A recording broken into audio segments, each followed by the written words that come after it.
start that relationship, they will tell you, we started automatically. Like, what do you mean? What do you mean automatically? You made the decision without yourself knowing. You made the decision, but you didn't take time to think. Like, what is the consequence of starting a relationship with a person I don't know? What is the consequence of starting a relationship at Form 1? What is the consequence? Or sometimes it's not only about decision. What is the consequence of carrying myself to the room of that guy? Have you asked yourself, what are you going to do there, by the way? What are you going to do? And after what you do you know what comes? Have you ever thought about, like, your parents? You're just thinking about yourself. You are now at the university, of course. You have freedom, you can go anywhere you want. But do you remember about your mother who is selling tomatoes to make sure that your fellow at home eat? Do you think about that? So sometimes we think about ourselves. We're so selfish sometimes. We don't think. And even about ourselves, sometimes we don't think. We just do things. We just decide. That is so bad. So it's important to think about the consequences, because most of the times it's not only affecting us, it affects our families and sometimes even our generation. You find a woman who has been, she never even had the clear goals about marriage. Okay, she now started a relationship, she get pregnant, and she's struggling to get married. She has that maybe 1 or 2 children, struggling to get married. And she will start to say, I won't get married, or I'm cursed, I'm whatever. Who forced you to go? No one forced you. But because she didn't have that like skills of making decisions, so she just decided without thinking about the future.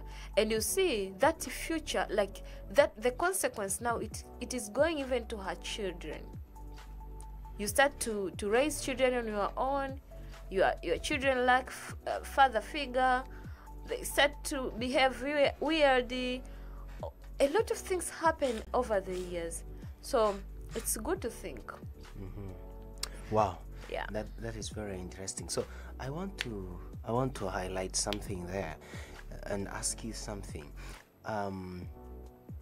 There is a girl who is now afraid to make decision because of the fear that if I make decision, I will make wrong decision. So how are you going to tell this girl who is fear making decision for the fear of making wrong decision? What is the advice you're going to give her? Maybe I will ask her, until when will you be fearing? Until when? Because we don't always make decisions to get good results. Sometimes we make decisions because that is the only thing that is supposed to be done. Sometimes we make decisions because that is the only choice that we have by that time. Example, you're supposed to submit assignment, and there are things that up to that point of submission you have not got. You're supposed to fill the certain question. Will you stop submitting the assignment at the deadline because you didn't finish responding to the questions? No. You submit. You won't get 100. You get maybe half of the marks, but you have submitted. So I think people or girls should not be afraid to make decisions. But before they make decisions, they have to think. When you speak about wrong decisions, you speak about decisions that will have negative impact for their lives or for the lives of other people around them. And that's why I will emphasize on the ability of a girl to think critically before she makes decision. Because you can't escape the results of thinking. Critical thinking sometimes force you even to go and read. You read to help your mind have number of options. Read about that thing, study about that thing. If you study, you ask people, you think, and then you still don't have options or the right options for that thing. I don't know what is that thing actually. But there is always the good option for something. And sometimes the good option is just being silent. Sometimes is waiting. Sometimes the decision that you're supposed to make is just waiting. It's not doing anything. It's just waiting. So most of the people are afraid of waiting. Don't want to wait. They want to do something tangible. They can mention, I did this, I did that. No. There are moments you're just supposed to wait. Wait. Or be silent. And though there's hard things, you find a girl who will tell you, I'm afraid of making bad decisions, because she knows all other options are the wrong things. The only right thing to do is waiting. But she will mention those things because she don't want to wait. She wants those things when she knows those things are wrong. So I will still emphasize, if waiting is the right thing to be done, do that thing. Because you can't escape the consequences of the decisions you make. If not you, your father. If not your father, your mother, your children. There is always a person who will benefit from the consequences. Yes. So okay. Thank you very much, Tumeni. So my question right now is it okay sometimes to make wrong decision? Maybe in this context, doing mistakes. Explain. Yeah, I would say doing mistakes, for me, I say that when you do mistake, like that is, you did what you can at the best level according to the knowledge that you had and the capability that you had at that point. So that, for me, it is very acceptable, because that is the only thing that you could have done, but at least you did something. But if it is just about being lazy to think, recklessly deciding, you just make these mistakes every day, no, that is not acceptable. It's not acceptable. Yes, but if you are doing something, example, you're trying to do something, you're trying to make something, you're trying maybe to design a dress, you are allowed to make to make mistakes, and that is where you are supposed to decide. You cannot wait. I wait until I master to design designer dresses. That is when I'm going to start practicing. No, practice, make mistakes, improve until you make something that is the best. But making the same mistakes every day without improving, that is not acceptable. Yeah.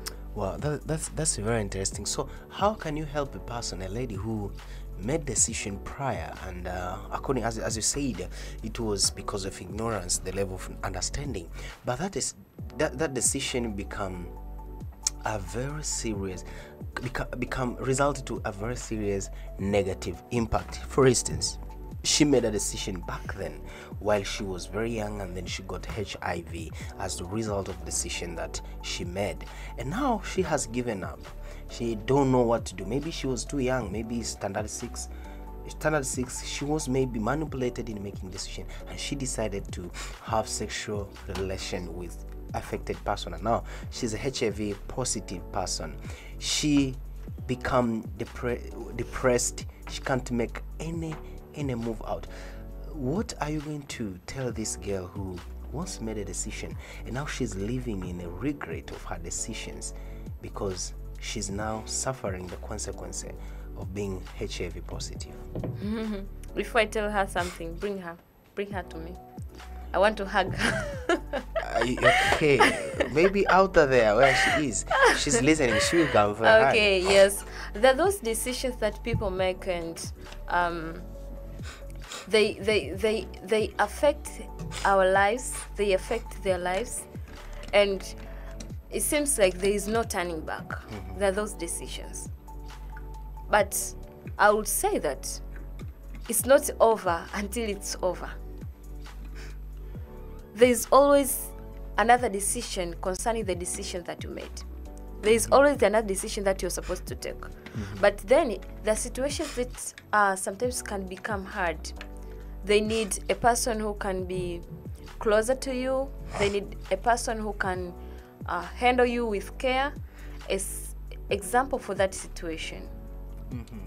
Even for other situations, a person can make the same mistake. Try to strive to make another good decision, like to make another step, and again slip away. But she's making efforts. Those moments sometimes are very discouraging. So you need a person who can help you. For example, for that girl who is having now HIV, the life is not over yet. Yes, the life is not over yet. There is still the decision to make. And the first decision is to accept the situation that you have.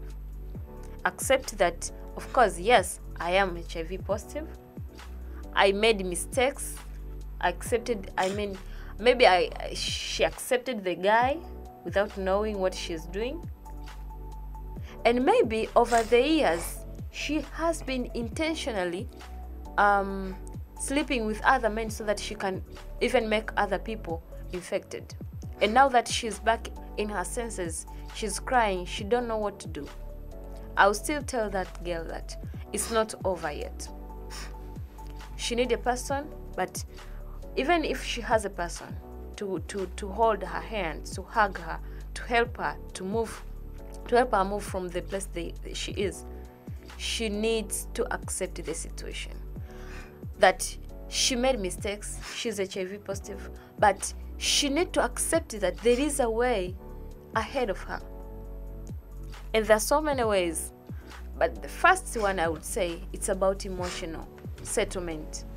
Like, acceptance of the situation is the first step to get recovery physically, emotionally, and all other things.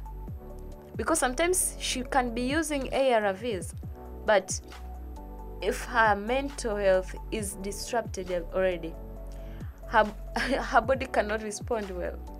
She will die for stress and all other things. So she needs to accept it. At the same time, she needs to have a person who can be talking to her, counseling her, journeying with her, telling her things that are positive. At the end of the day, when you speak about counseling, most of the times it depends on the individual person, the acceptance part. If she's able to accept, then the words that she's been told will be helping. Yes. So, and then she will take other steps. But you come to see, even those things, the decision to accept, it's already the decision. So there are always something to decide upon. On every situation, there is always something to decide. Yes.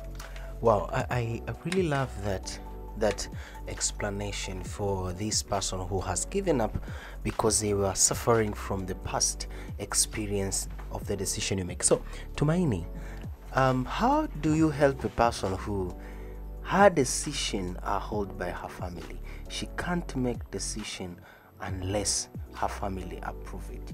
How are you going to help this person? And she has to make some decision, tangible decision of her life, but she can't make decision unless her family say yes to it. How are you going to help this person? How old is she? An older person, just a youth, like a 25, maybe 26, 27, or maybe 30. But there are these family where children, I've seen this in many family, men and female, that children, they don't have a say once it comes to the family. And it's a culture, it's the way they have been raised from young. They don't make decision without consulting their parent. And this I have seen it to many people, many family, Christian family even. Men, they can't do decision, both men and women, until there is approval from the family. So it affects even there who to relate with, who to date, who to marry. Because if you make your decision like, maybe I want this, I want to journey with this person for marriage, and then your family is gonna say, no, we didn't want this person, we want this person. So there are those kind of family. Even choosing career, someone has to say, no, don't start this mechanical, go and take education. No, don't take this, go and become a doctor. So I have seen those family. So how are you going to help a lady who is listening to us right now, who is now living to that kind of a family, that she can't make decision unless a parent approve? I met one lady 2 years or 3 years ago. She was telling me she never even bought a dress, and I was like, the dress you wear, she told me her mom bought for her. I mean, what do you want to say? What do you want to tell me? She never even go and buy a dress. So even what to dress, it is her mom who decided for her, this dress is good, this is not good. So this is hindering the potential of women. They never find themselves in maximizing their potentiality. So how are you going to help a girl who is now coming from that background, and very cemented background of making decisions unless the parent approve? For that person, first depends on the age. You have already told me she's probably 25. And the 25 to 30. Personal awareness. Because up to the age and of 25, she's having maybe a degree, she's holding a degree, or maybe a master's. Up to the age of 25, I think she has already tolerated a lot, because she's grown up from long time ago.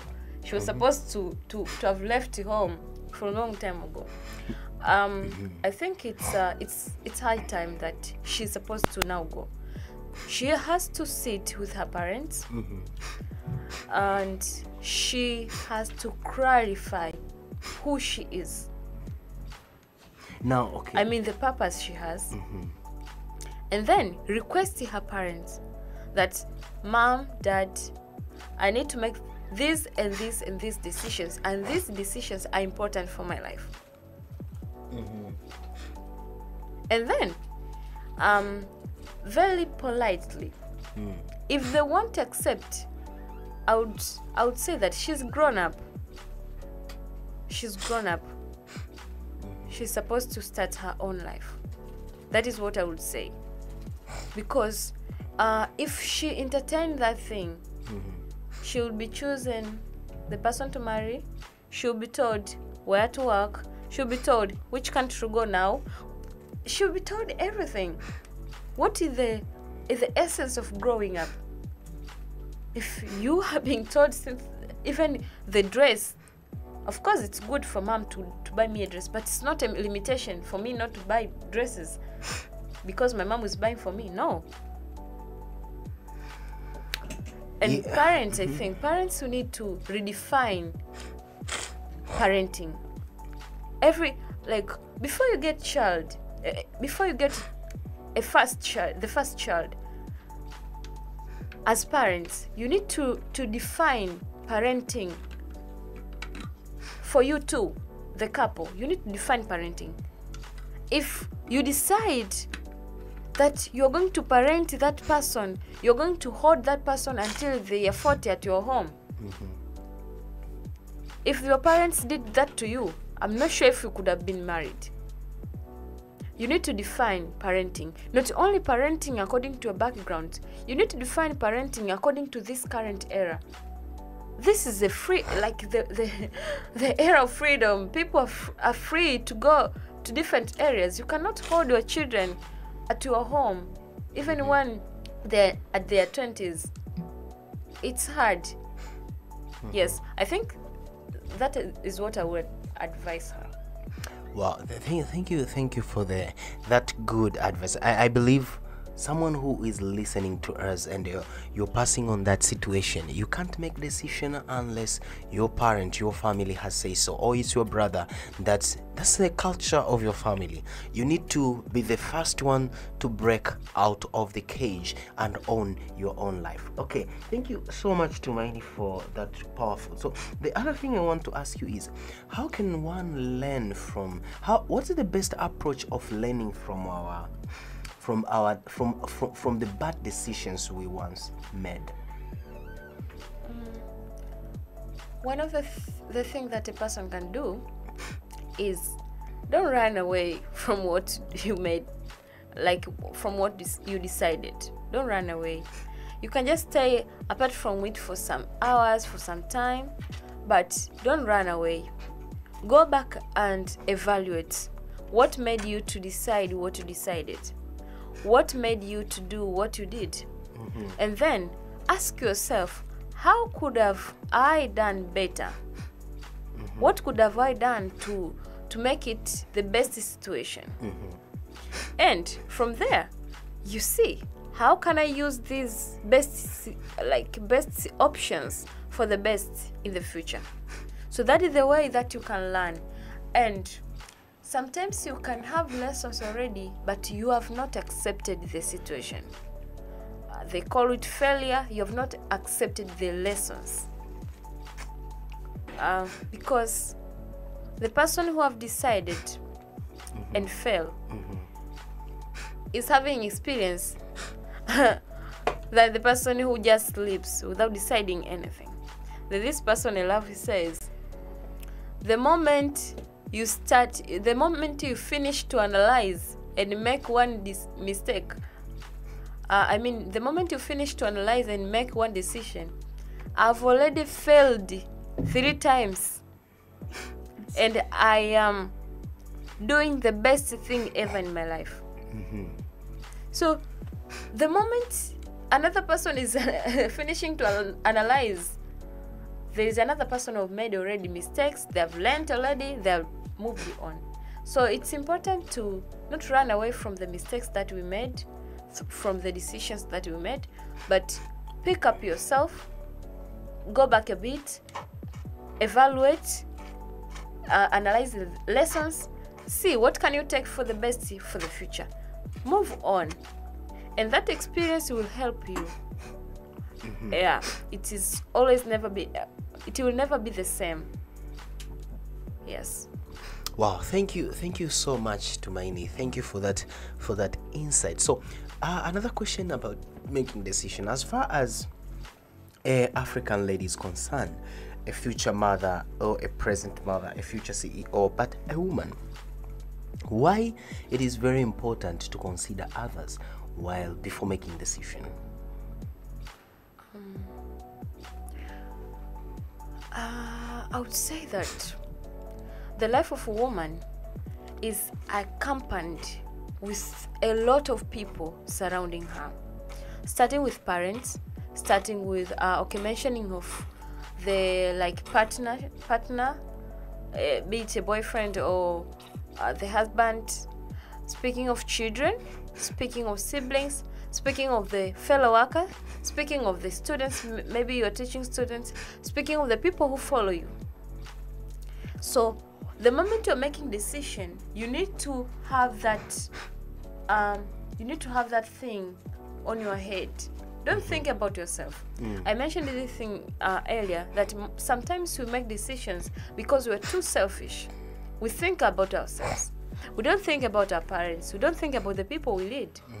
Sometimes we just think about our parents, yes, but we don't think about thousands of people who follow us, the people that we lead.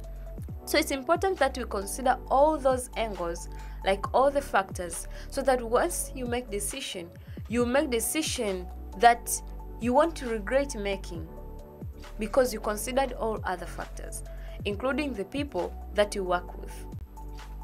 Sometimes you can't satisfy everybody. There are decisions that will cost you not being understood by your parents. Sometimes that is very okay. The decisions that will cost you not being understood by your fellow workers. Sometimes it will cost you decisions that will make you not being understood by your partner. But that is the best decision to be done at that point. The biggest thing to ask yourself is it really the best decision? If I have to look all other options that I have, is this the only best decision that I can take? Yes. When you know that is the best decision, then take that decision. Yes. Wow, thank you so much, Tumaini. Okay, you are just giving insight of making decision, and I believe a young woman who is listening to us, something is coming up on you. So, Tumaini, before we just go and winding up of this point topic of decision, can you tell us how reading of books, how self-development, like reading books, investing in yourself, contributing in making good decision?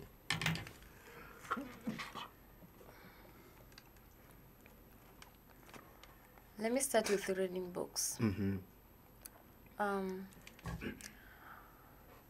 Reading books falls between two things: interest and commitment.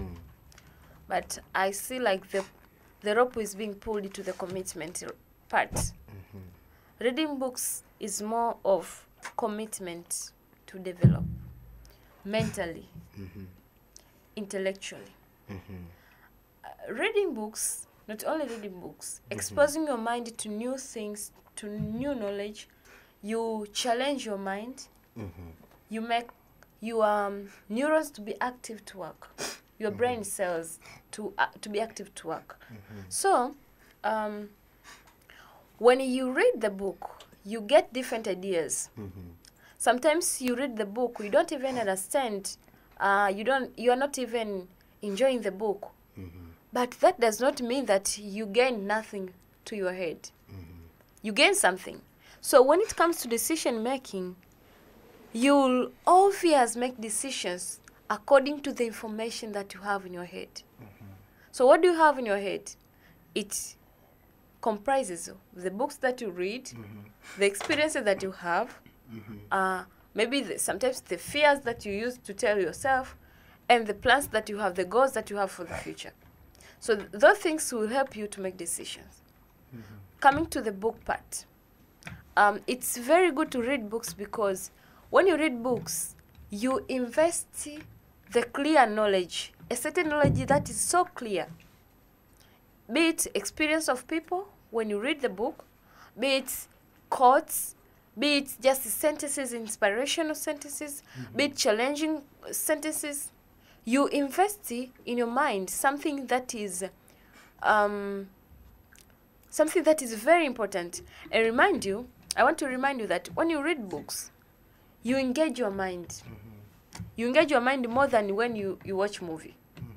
Yes. You engage your mind more than you watch the way you watch movie. Except when you read the book as not even a newspaper, when you just scroll. But if you are reading the book, you engage your mind. So your mind stores that information. So when you make decision, those information rewind back.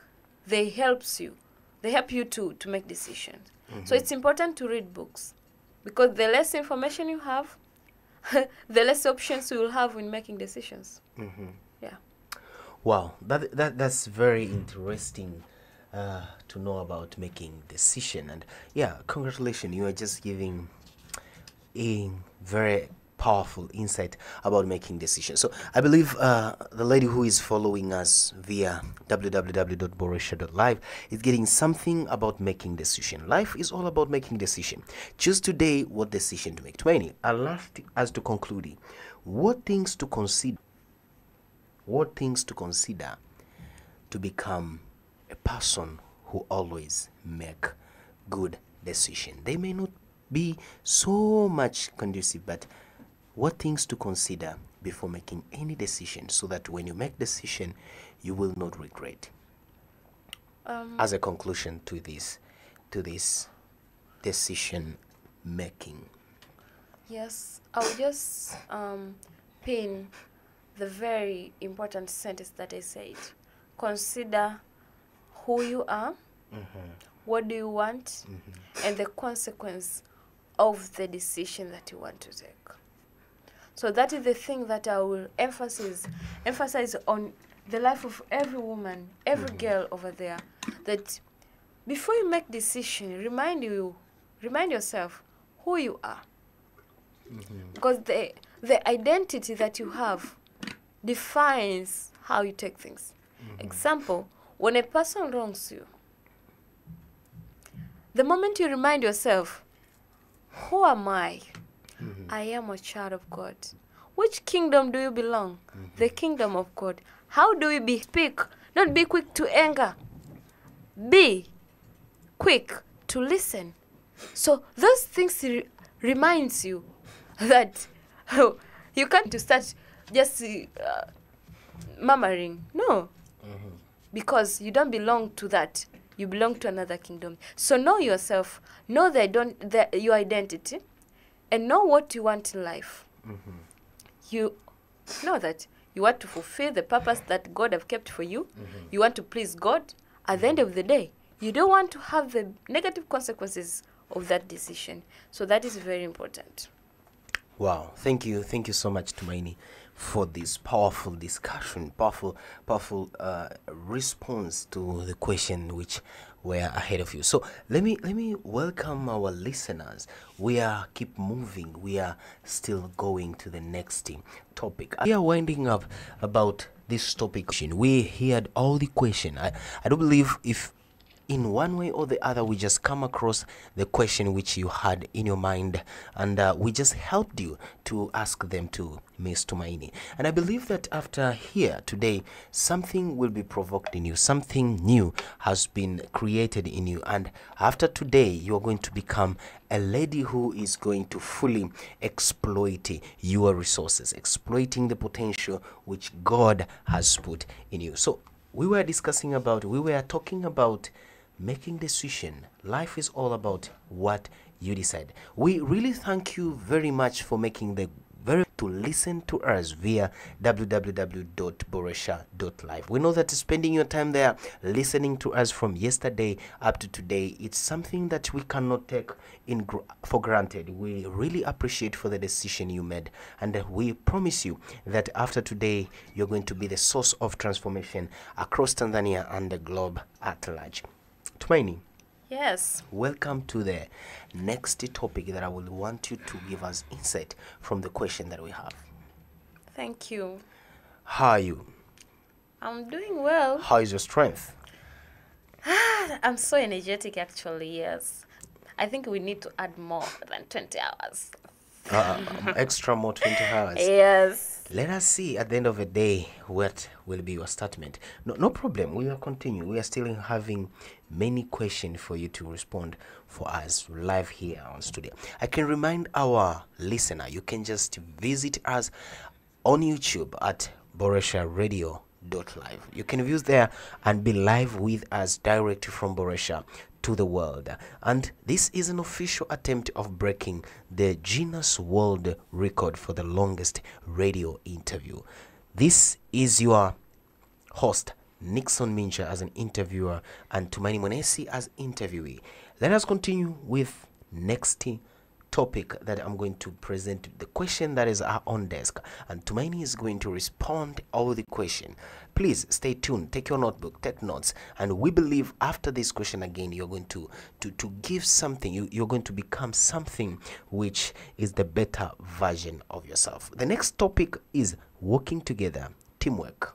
Working together with other. We're going to discuss about team working. As far as the potential of an African lady is concerned, we are going to discuss a little about team working. Tumaini, Yes. what comes in your mind when you hear the word team working? I would say that the way that people work, different people work to achieve the same goal, toward the same vision. Yes. With probably they perform different activities, but they work together to achieve the same goal. Yes. Yeah. Maybe it's like it's like when you join hands like this. You see the fingers are of different heights, like the different length, but when you put them like this, you want to be able to see which finger is where immediately. But that is how teamwork is.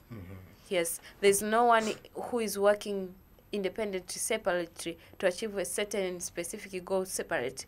But every person might be operating separately, individually, but they are aiming to achieve the same goal.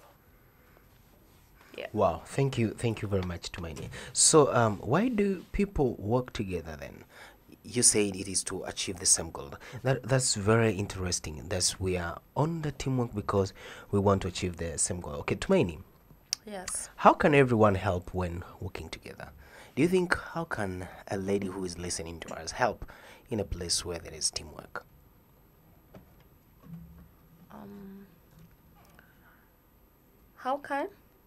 How can everyone help when working together in a teamwork? Okay. How can everyone Now I get your contribute question. and work? That now we are speaking about the people who are in the team. First, you asked why is it important to work in the team? The first reason I've said is just to achieve the vision, the same vision. But there is this other thing that you reduce the number of resources that you would have needed to achieve a certain goal. One of them is time. So why would how can everyone work or help when working the team? When you speak about the team, you speak about one thing. You speak about oneness. You speak about something that is identified as one. There's no division in the team. So, for the team to operate, there must be individual contribution of hard working. Not just working, of hard working. So the moment one person starts to lag behind on their responsibilities, that is when we see there are divisions. And any team that is divided against itself will never be able to stand. Any kingdom that is divided against itself, it will never be able to stand. So everyone is supposed to work in the team and is supposed to help to make sure that the vision is reached. That's why when you work in the team, it's not about personal agenda. When you see the example, when you are 5 people in the group, when you're 5 people in the team, and if there is one person who is maybe sick, who is just lagging behind, instead of pointing fingers, instead of waiting for that person to wake up to do that work, you just need to do it because your mind is so focused about the vision you have than the failure of this one person. So people from outside, they won't be able to see the division that you have inside. They won't be able to see the failure. They won't be able to see anyone who is lagging behind, but they will see one thing, that is a team. Yeah. So that is not doing their own responsibilities. It's like a chain. When there's one part of the chain that is taken away and the other parts are not joined, you can't call that the chain. It is a broken chain. So there are already 2 different things. The chain and the broken chain, they're 2 different things. So sometimes we can term ourselves like we are in the team, but we are just in the group. Because a group can be people who are just gathered, like they can be crowded or just gathered. And group sometimes means things when they are being kept together, more than 2 things being kept together. Probably those things don't have even anything they correlate. So sometimes we tend to tell ourselves that we are in the team, but we're just in the group. When you speak about the team, you speak about oneness. The focus on the goal, the same vision, even if everyone performs different activity. Wow, thank you so much. So, and okay, there is a girl who is now thinking that she can't make by herself. What do you think?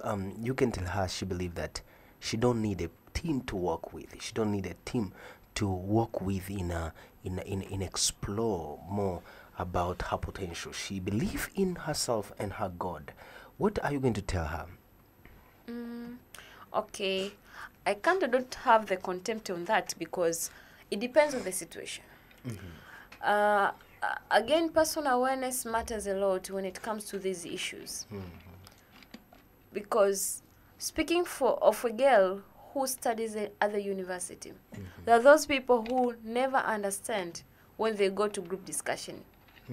So you can't force that person to work in group discussion or in the team of group discussion. No, because she won't understand. And her presence there will just be a distraction to other people because she won't be responding, she won't be actively participating. So it will just be a distraction in the team. Concerning issues like that, I can't force a person or I can't emphasize a person to be in the team. But there are those things that really need a team to operate. Example, you are doing a project. A project needs people. You need people. But I want to speak about being in the team, and again, you have different visions. It's very destructive. Unless you reach in the moment when all of you think about the same thing, that is when you can be able to join together and work. Because otherwise, when you have two different visions in the same group, in the same team, you won't be able to achieve what you want to achieve. So I would say, for a girl who doesn't want a team, she needs to evaluate on what angles that she doesn't need a team. Because, example, for a student at the campus, you can't escape working in the team. If it doesn't work with you when you just do studies like discussions, it must work with you when you do group discussion like group assignments. You can't say you don't participate in group assignment works because you don't understand in the group. No, you are supposed to be there because that is the assignment. You're supposed to be there. You are supposed to participate. You're supposed to do the homework that you're supposed to do. Yes. So I would say that in our life, like in our lives, you cannot escape working in a team. If you want to work at school, you find it at workplace. Yes.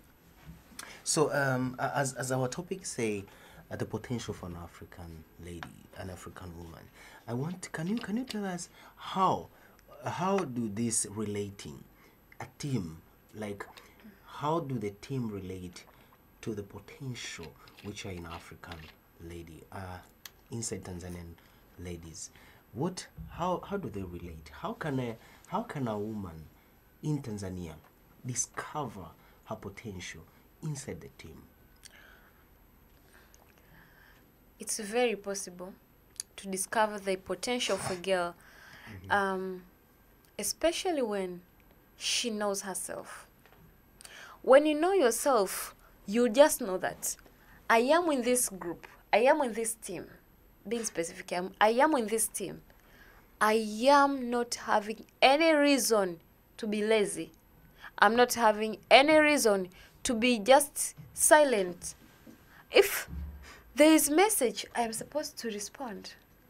There's something I need to send, I'm supposed to send. There's something I need to make follow-up, I'm supposed to do that. So the moment you do what you're supposed to do, that is when your potential will be manifested. Because most of the times, there's this rule of use and misuse. When we don't know what you can do, we cannot predict what you can do. Show us what you can do. Show us who you are. Don't tell us about your past. We are already full of your past. Show us now. What can you do now? The potential that you have now. If you are using the same potentials of the past, it's okay. But now, you cannot be sleeping in the team because you were active 2 years ago in another team. No. This time around, you need to see your potential. Even one thing you can do, motivate people. Sometimes you don't have anything to offer more than motivation. Offer that thing. Let the group know you for the power you have to motivate others. Remind people if there is a meeting. You are not a secretary, you are just a member, but remind people. Let people know that you can do secretary work without even being given the title. Because that is where you will know your potential. So if you sleep, you are in the team and you are waiting, I'm not a secretary. But within you, you know, I can work. I can do this thing. I can help. So I would say, to discover the potential for a lady, you need to be active. Save. Aim to save. Aim to help. Aim to maximize your potential. And you need to know that as a woman, you'll have different potentials, probably at different times in life. Sometimes you won't have to use the same potential over the rest of your life, but you'll discover new potentials when you keep maximizing the small things that you can do. So don't wait until you become perfect to be able to use what you have. Don't say like, I'm just new in the group, I'm just new in the team. No. As long as you have already registered in that group, you are registered in that team, you belong to that team, it is your responsibility to show us who you are through what you do. What potentials do you have? Don't be a woman of excuse every time in the team. If they are finding a person who is missing the team, you are the one who is missing. All the time you're missing. You're missing without giving information. But you just want to be there because maybe you were active previous. No. It's your time to work. And sometimes, as women, we love when people refer us to other people. We love when a person refer you like, Tuma can work, Tuma can do this. It's okay. But when they want to see your potential now, you're silent. You don't want to do anything. You're silent. So I think for women, it's very easy to discover the potential in a team. You just know a person. Even in a group of 100 people, the team of 100 people, there is always people you can see. There is always people you can see. And even if you won't see, you'll know that there is something who have been doing something. You cannot see a person who has been maybe mopping the class over the whole year. Or the person who has been doing cleanness in the church over the whole year. But within you, you know, there's a person who has been making cleanness. There is a day that the pastor will ask, I need to meet a person who has been making cleanness in this church. They will find that lady. And that is when your potential will be manifested. So don't be stopped because you're not maybe visible. What I'm speaking about is show us what you can do through doing what you can do. And it doesn't necessarily mean that you will be recognized at the same time, like immediately. No, sometimes it takes time, but keep doing what you're supposed to do, what you can do at that point. Because you were singing at the choir when you were in the lesson, then you go back home, you are not given the opportunity to sing, you can't mop the church because you want to sing. No. Do something that you can do. Yes, what can you do at this time around with what you have? Do that thing. Yes. You'll just be recognized. Okay, Miss Tumaini, I just want you to challenge the ladies on the street. Apart from a group which is already existing, how can a lady become proactive and through working with others to see the problem within a society as an opportunity to provide solution, per a concern that she will be proactive in working with others, not like nothing existing?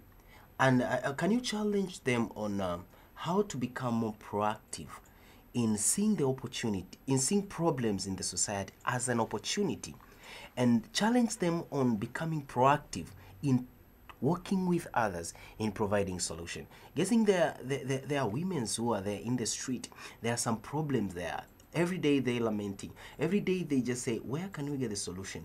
Can you challenge them on how they can be proactive in seeing that problem as an opportunity in cooperation with others now to come in bringing solution? Yes. The society needs people who can solve challenges. The society needs people who are proactive. The society needs people who can stand firm to be able to volunteer first to do something that have never been done by people at that environment. So I'll speak with a young girl. You are coming from a certain village, or you're coming from a certain street. In that area where you're coming from, there are a number of challenges.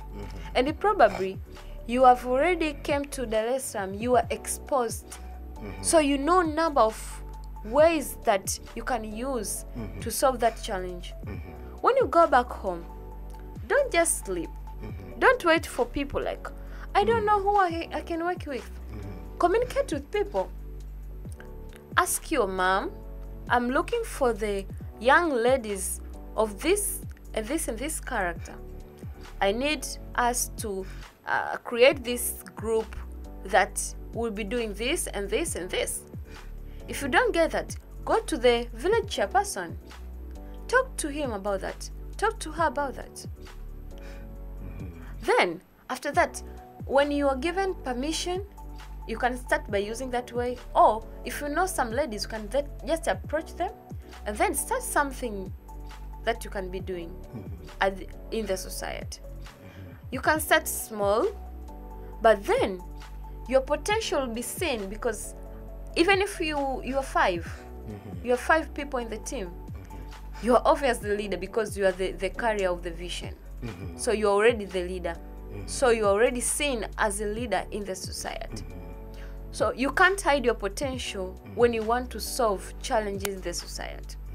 And it's not all about looking for positions. It's about being ready to serve. Positions will find you there, titles will find you there, but being ready to serve the humanity, to serve the community.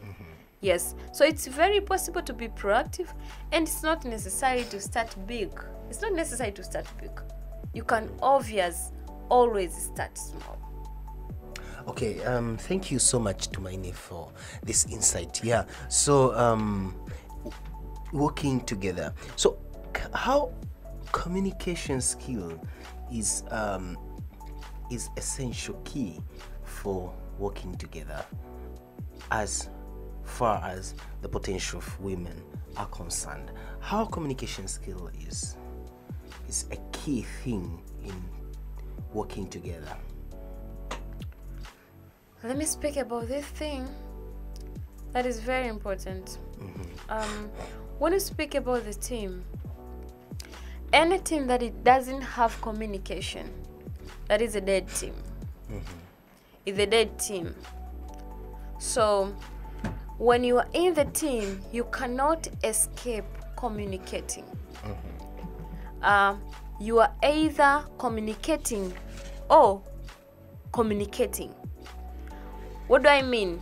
When you are having the meeting, you are having a certain discussion, others are responding, you are not responding. You are either saying no, you are either saying yes, but you are responding to something. So I would say that communication in the team is very important, and the communication in the team is supposed to be very clear. First, the communication about the vision that you have as a team. I found that it's very hard when you start working in the team where the team have different versions of the vision. Like this person understands you are aiming to climb the tree. This person is understanding that you are climbing, but they doesn't know what are you climbing. There is another group, they know you are climbing the mountain. Both of you are climbing, and you are the leader of the climbers. So it really needs specific communication of the key things of the vision you have. First, before even you start working, you need to communicate, and that vision needs to be understood, the vision and the mission. And after that, now we come in the actual working, when you start to explore the mission that you have, to make sure that things are accomplished well. That is when we speak about meetings, we speak about chatting in groups, we speak about making calls, we speak about visiting each other. So, excuse me. When you speak about communication, you are looking on different angles. You speak about skills of listening, you speak about skills of speaking, you are you are dealing with writing skills, you are dealing with thinking skills. All those gather together concerning communication. I just want to focus on two things: speaking skills and listening skills in the team. There's always this one person in the team who will want to dominate the conversation, even if they don't understand the real thing about the vision. So if you are not the leader in that group, it is very important to refer to the vision before you are lost. Because sometimes there are those people who can just want to speak in the team to show the whole team, like, I know a lot of things. But if you focus on those things that they are being spoken, you are getting lost. So in the team, communication is very important. And it's very important to know when to speak and when to listen. Because a person can speak something in the team, and that thing distracts the whole team.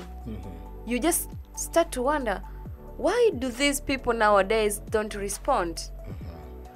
Whenever I send the message in the group, they don't respond. What is happening? Oh, there's something that was sent, very destructive. It disheartened every person, and no one is encouraged to come in that team again. So it's very important to watch what you speak, to watch what you think about others in the team.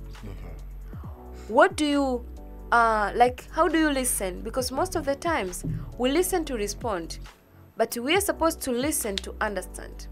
Before you respond, you need to listen to understand, so that when you respond, you respond in a way that it benefits the team, and it doesn't leave behind any kind of wounds. Yes, I would emphasize that the issues of communication, and I would say that you cannot escape. There are those people in the team who will never contribute anything.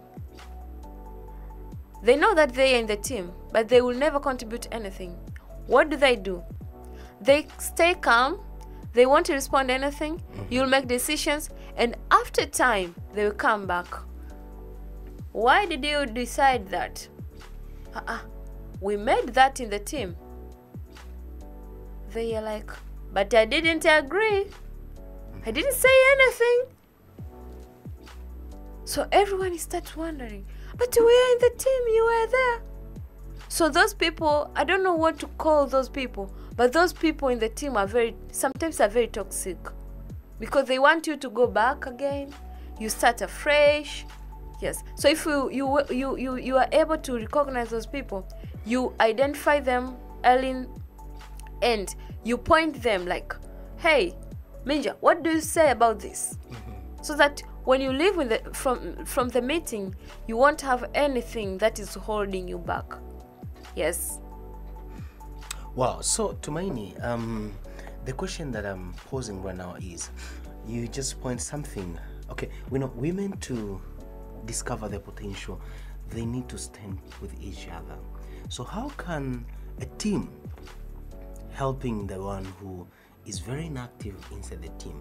Because the ultimate goal is to see women rise onto their potential.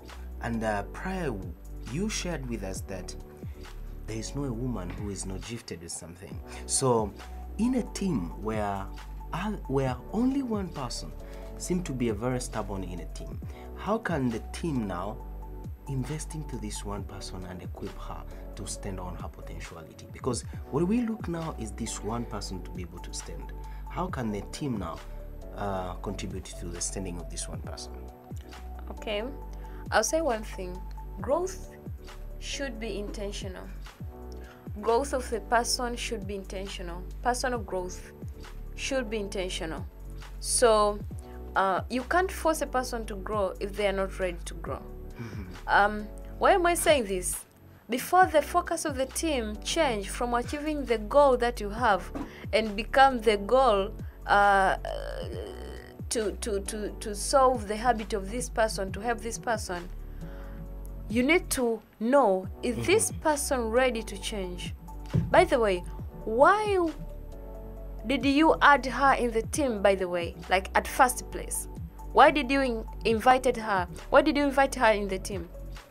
The moment you know the reason, maybe you are the one who invited her in the team, you need to remind her, hey dear, we invited you in the team because of this and this and that. But you need to know her intentions in the team. I know you can't just pick people randomly to put them in the team. Even myself, I want to do that. I will never do that.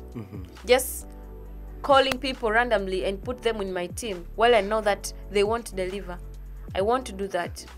So you'll obviously know, why did you invite her to be the part of the team?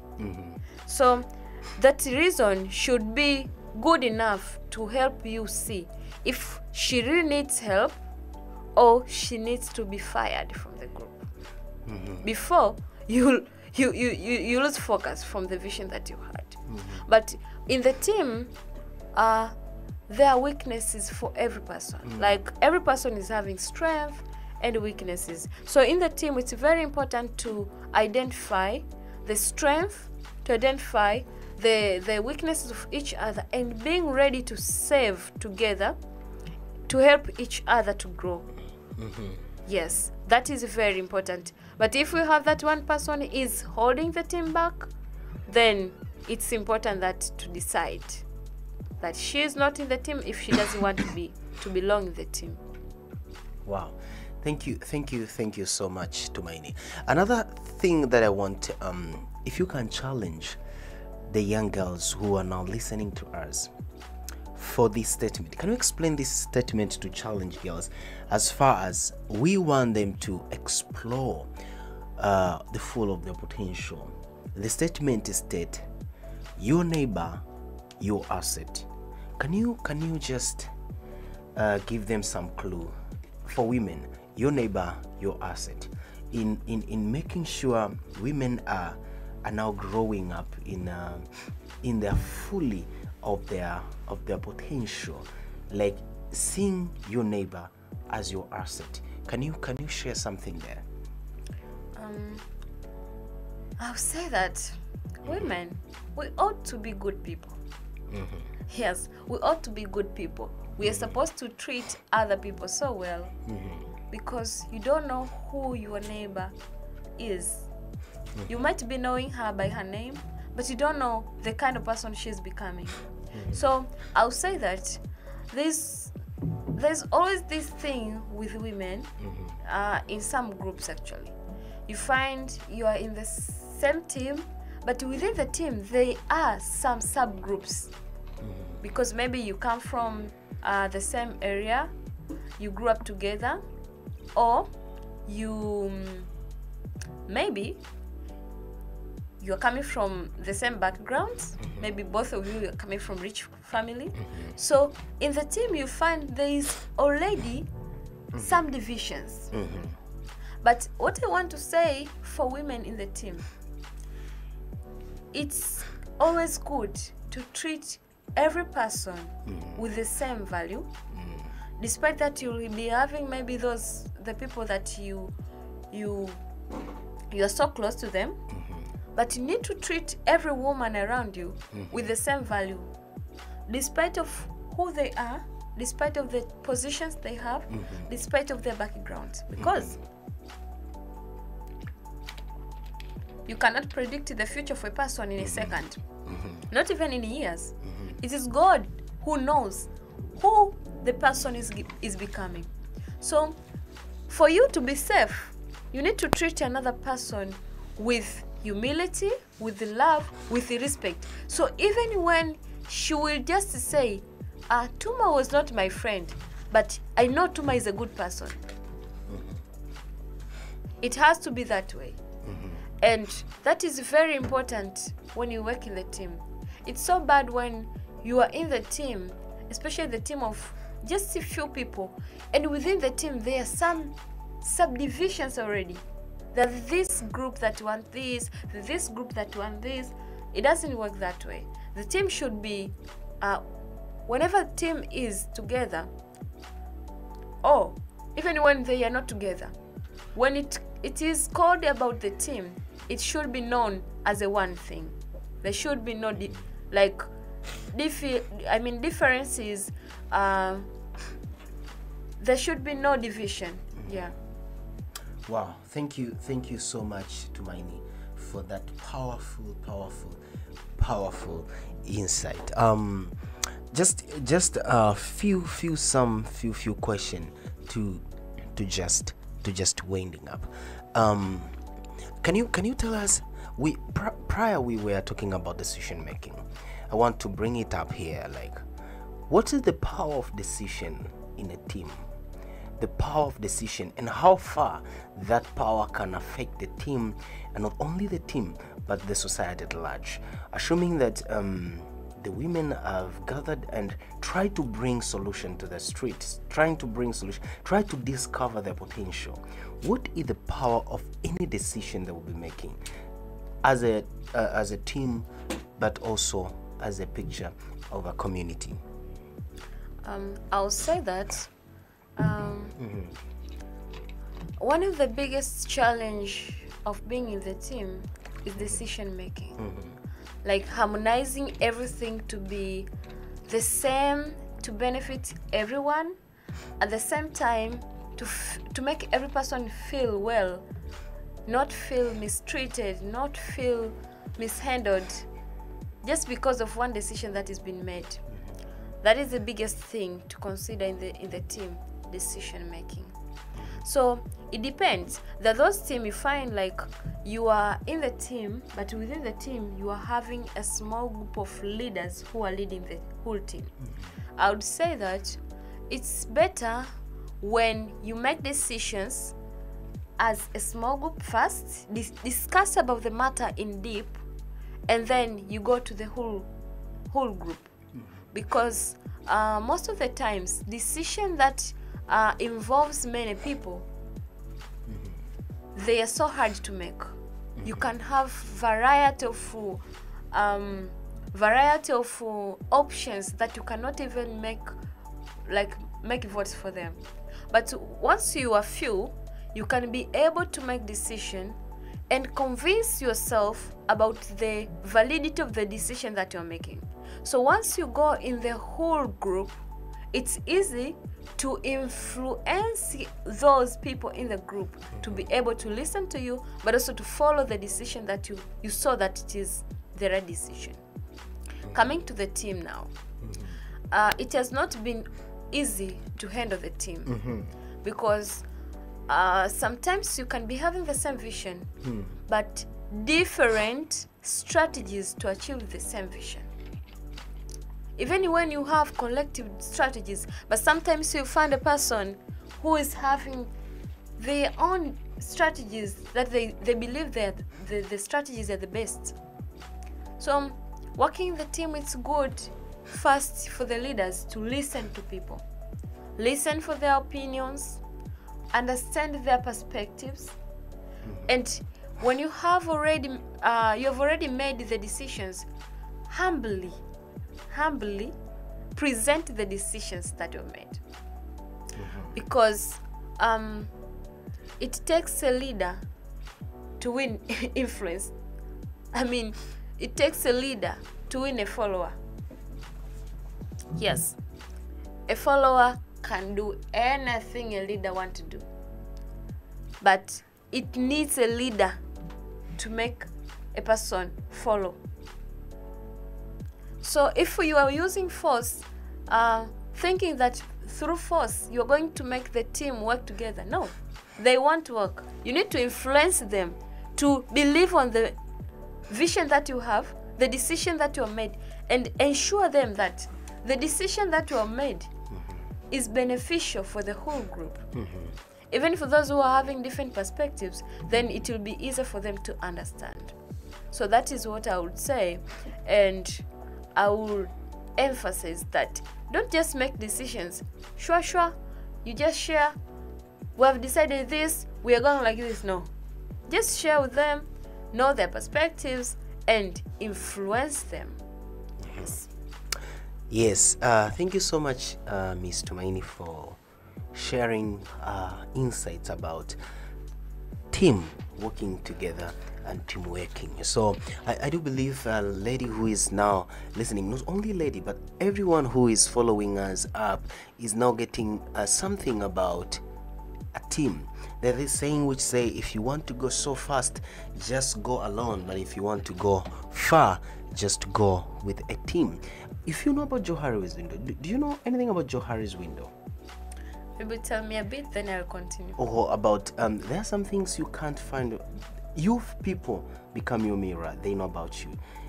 I was trying to say that we need people in everything, because there are some things of you, some strength, some potential which are in you.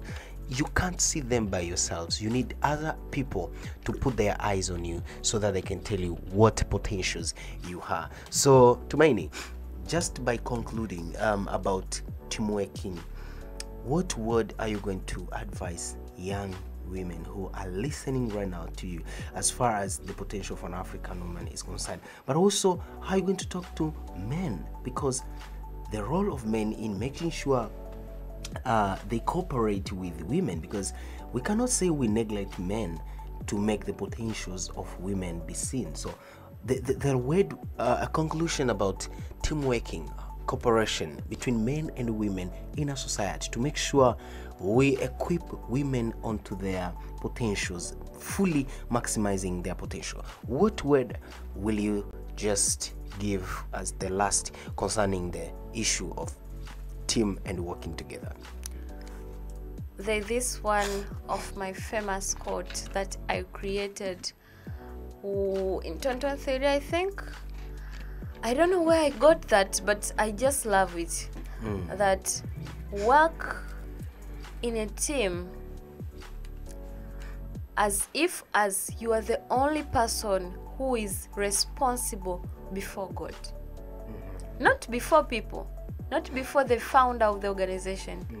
Just work in the team as if as you are the only person who is responsible before God.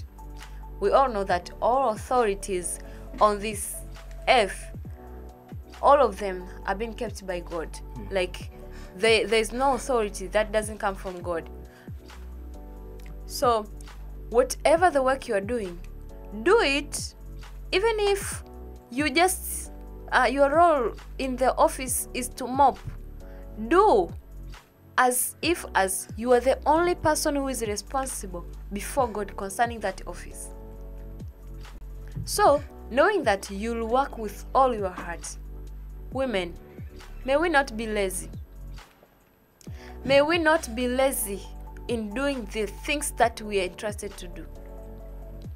May we not fail to deliver the things that we are supposed to deliver, because the society is now looking into us. You know, there's this thing that we call inclusion. I think the theme of this year, Women's Day, if I remember well, inclusion. I don't know, this year or last year, I don't remember well actually, the days are just rushing. But when you speak about inclusion, you emphasize the issues, you emphasize the way women can be counted on in decision making in different areas.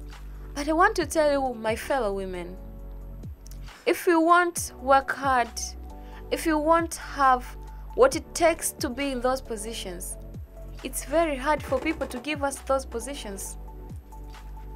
If we want the lever, you cannot just say you want to be CEO of the organization while you don't have the things that it takes to be CEO just because you're a woman.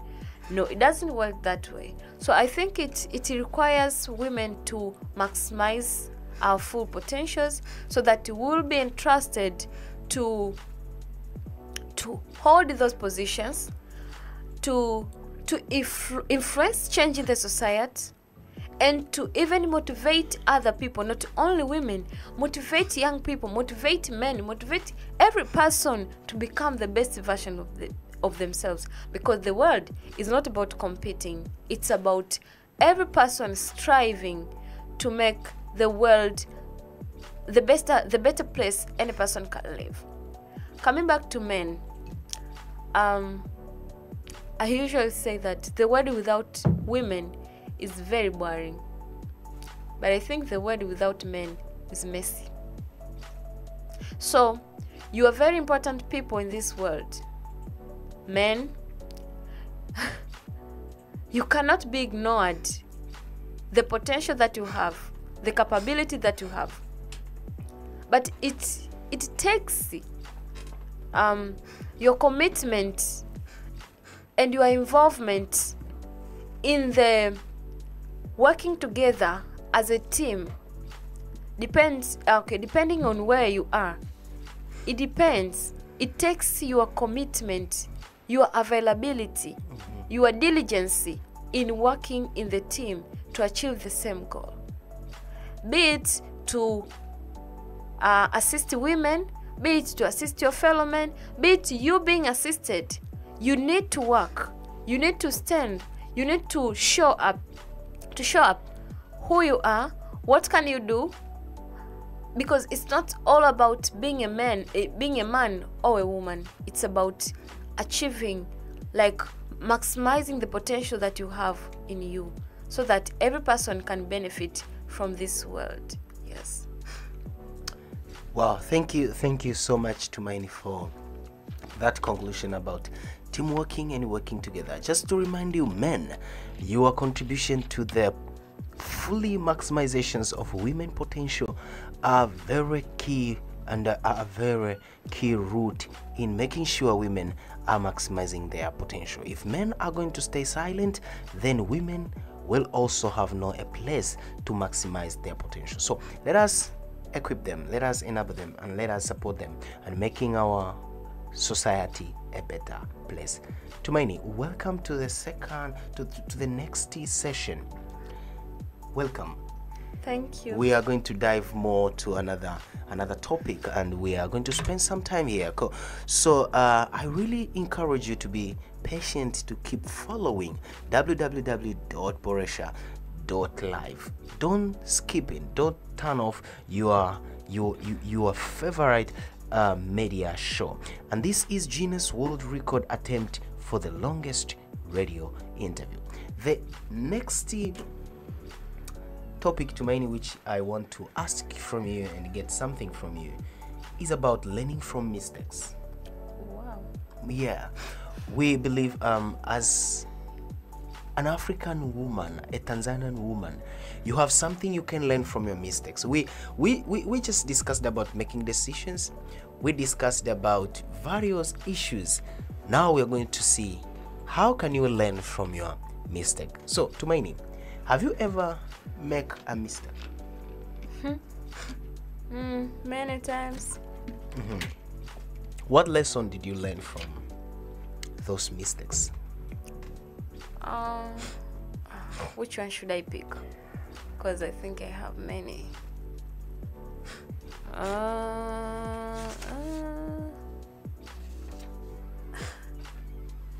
Help me, which one should I pick? Give me area, like finances, relationship. I can choose. This is a broad. You can just choose any angle you wish. Today, the one who is listening you is going to benefit and maximize her potential by learning from her mistakes. So the ground is yours. You can choose from the beginning to the end. You're allowed to speak all of the mistakes. that you ever made, and what lesson did you learn from those mistakes? Okay. Maybe I choose which one is the best? I've made many like they are countless. That's why I'm struggling. Mention few then. Which one are coming first come first served?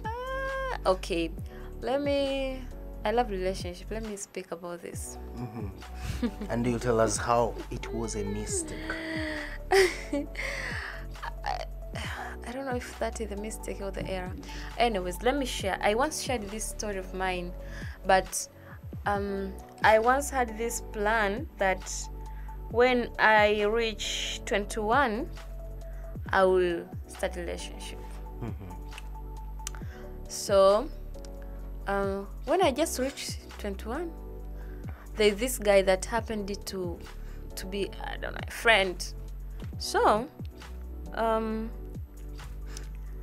I didn't critically think about this guy.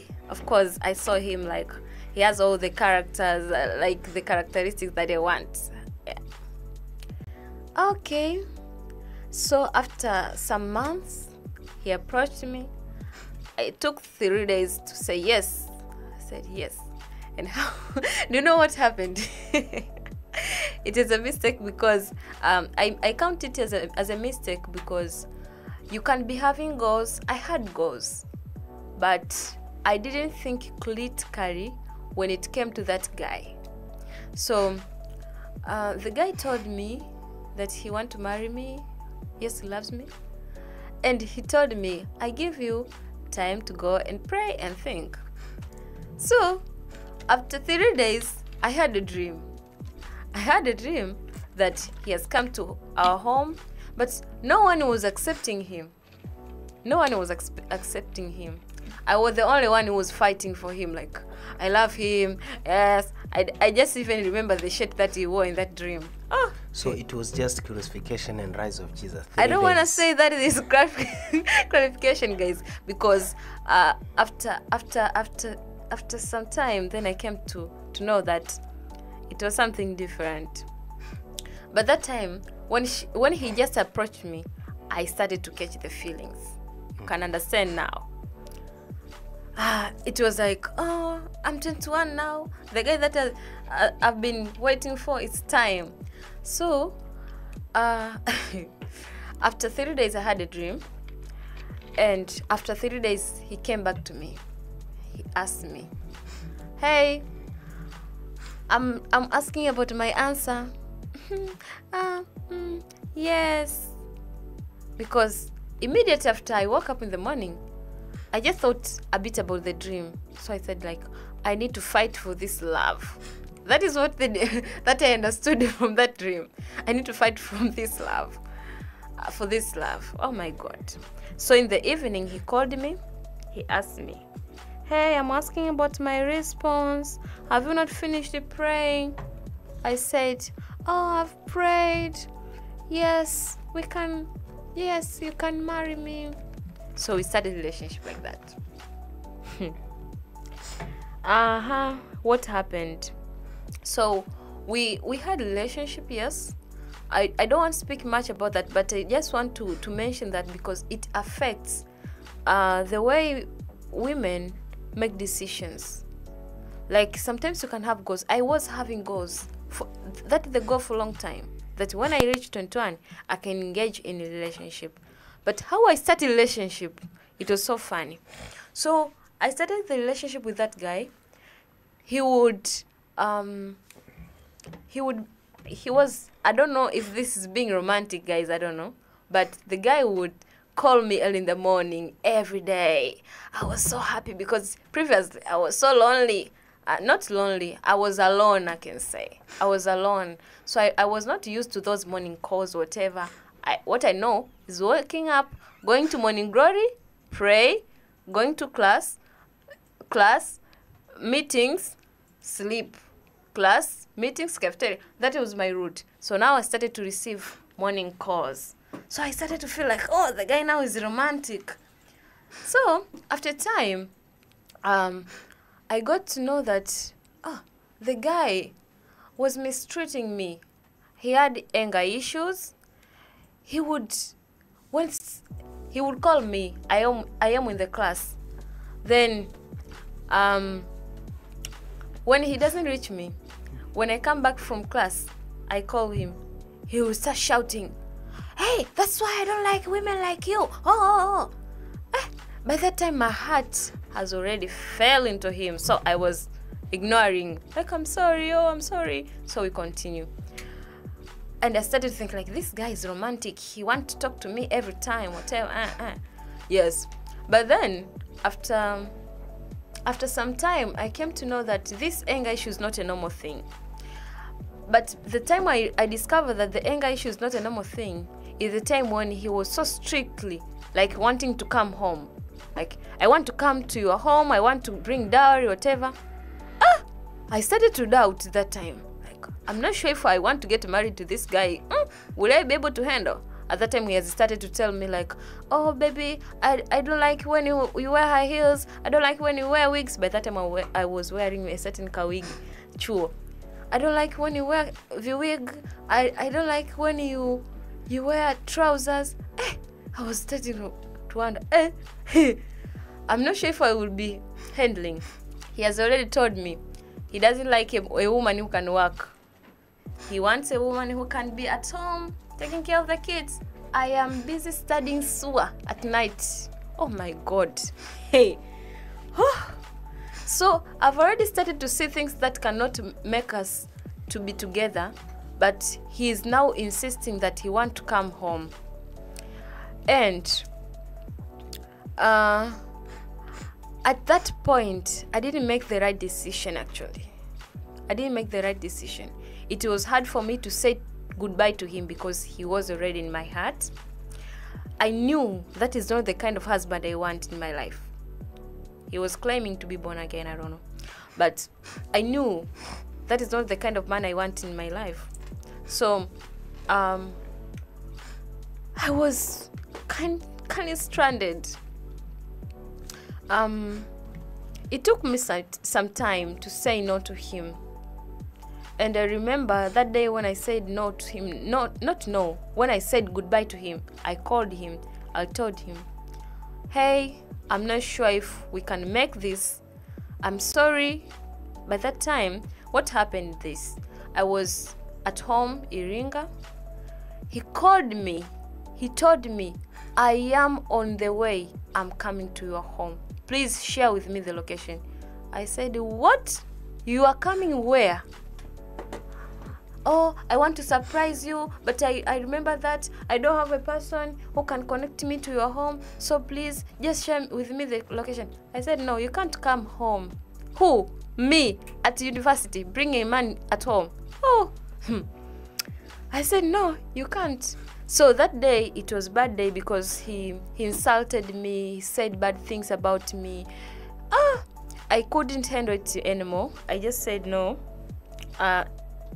I can't handle it. Please let us say goodbye to each other." But it took me more than a year to take him away, like, from my heart. I've already said goodbye to him, but he lives in my heart. I have his number in my head, like on my head. I delete his number. I block him. I delete everything. But I have his number. So sometimes I save again the number. He calls. So it was like that. He calls, he's apologizing. There's so many things that happened that moment. And by that time, I've already showed my mom the picture. Actually, she saw the picture from my phone. And she started to love him. "Oh, this is my in-law." I said, "Yes, mom." So it happened like that. But that decision, why am I mentioning that? It costed me a lot. It costed me because I remember sometime started to feel myself like I'm a foolish person. Why would I date with a person for more than 8 months? The person who treats me like that? Why would I waste my time? Why would I even like tolerate a person who would do things like that to me. I'm worthy. Why? So it took me a long time. At that moment, I'm thinking about that. But I still have him in my heart. Whenever I remember him, like, I know, but I love this person. Oh my God. But I don't want his cause. I'm trying to move on. It was so hard for me. So I came to move on after a long time. I just remember after almost a whole year, that is the time when he started to bother me with other numbers. I've already moved on by that time. He started to bother me with other numbers. So I called him early in the morning. It was at 4. I called him 4 or 5. I told him, hey, my brother, I'm sorry. He was so happy. Oh, you have called me. Thank you for forgiving me. I said, no. I want to tell you, I'm tired of your cause. Please don't find me again in your life. So that is the end of our relationship. Up to today, he never found me. So I would say that was kind of mistake, but it costed me a lot. It costed me because I can tell you, I usually had the 5-year plans. So the plans of that year, they were all disrupted. That whole year, I didn't go back to my PDF plans. I didn't go to evaluate. I was just living. I was just living a life. So that is what I would say about the mistake. It was the biggest, maybe. I don't know the mistake or the error, but it's, yes, something that when you speak about decisions, I remember that thing. Decision of just one day. Yeah. Okay, wow. That's a very interesting story of 3 days, just like a resurrection. Yes. Okay. You can. So from that, Tumaini, from that experience of you, and then I know the people who are listening to us right now are having their own experience, and the topic that we have to address right now is learning from our mistake, learning when we make mistake, learning from mistake. Mistake are always there to give us the lesson. Mistake are not a punishment, but to give us a lesson to make a next step. So, Tumaini, I will ask you, why do we learn when we make mistake? Why? First of all, before that, what did you learn from the story you gave us a few seconds ago? What did you learn from there? Okay, first I learned that when it comes to relationships, women, we should give ourselves time. We should give ourselves time to pray enough to know about the person, but also you need to give time to evaluate about your plans, because if I could have known that guy want to marry me that early, would force me want to get married to him, I would have said no from the beginning before I even catch the feelings. Yes, so that is one thing. You need to give yourself time. Give yourself time to think about something, but also to make right decisions. But the other thing I learned about myself, that there is always a way ahead when you face a challenge. Like there's a moment I couldn't even go back to my plans, my year plans, my 5-year plans, because I started to feel like I've already lost the direction. But there is always a way. If I couldn't go back to the plans, I could have not been here today. I'm telling you, I could have not been sitting here today, because I could have burnt all the plans in my life. But because I decided to stand up after time, that made me to stand up to now. So there is importance to learn to stand up. You can just panic for some time, but then it's important to stand up. Pick things you have learned and use those things you have learned.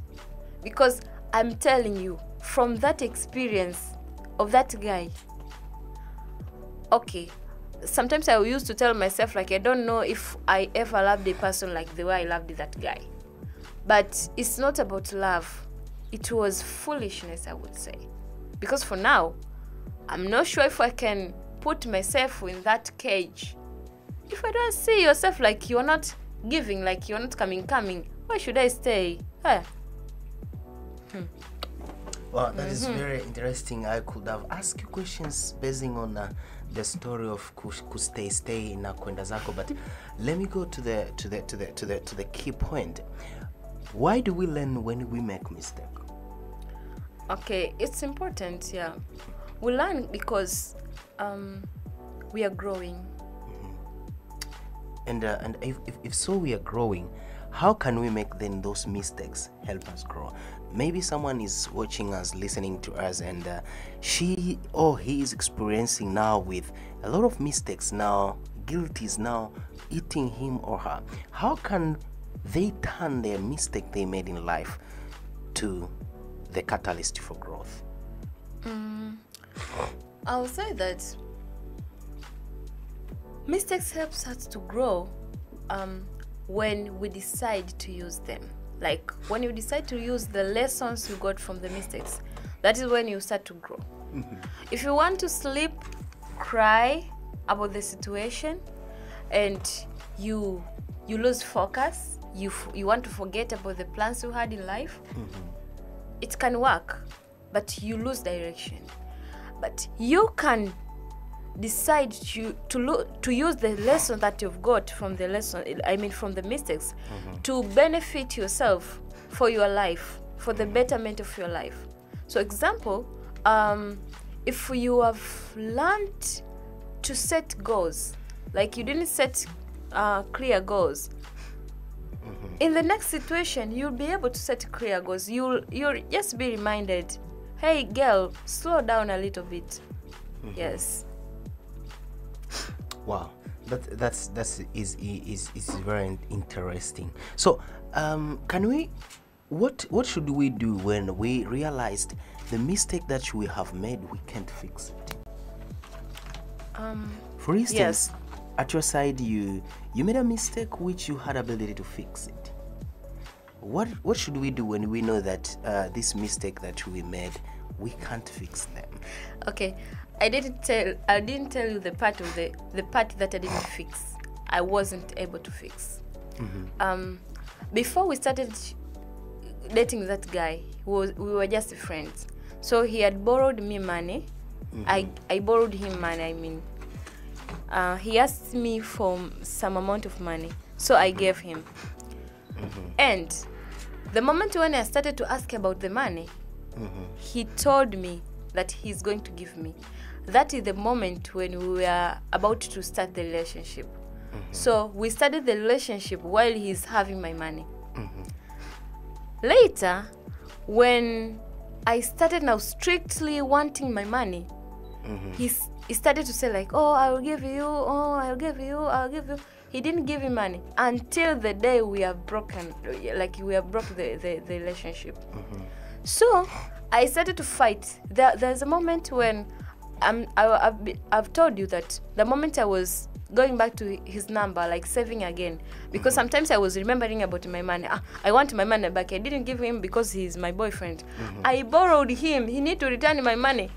But whenever I go back to him, he will remind me about our relationship. He will speak nothing about money. He will remind me about relationship. So you will see, it was so bad until the moment when I came to know that there is nothing I can do for this money. There's nothing I can do. I'm just wasting my time because he is a thief, he's a liar. So that is the point that I knew I can't fix this thing.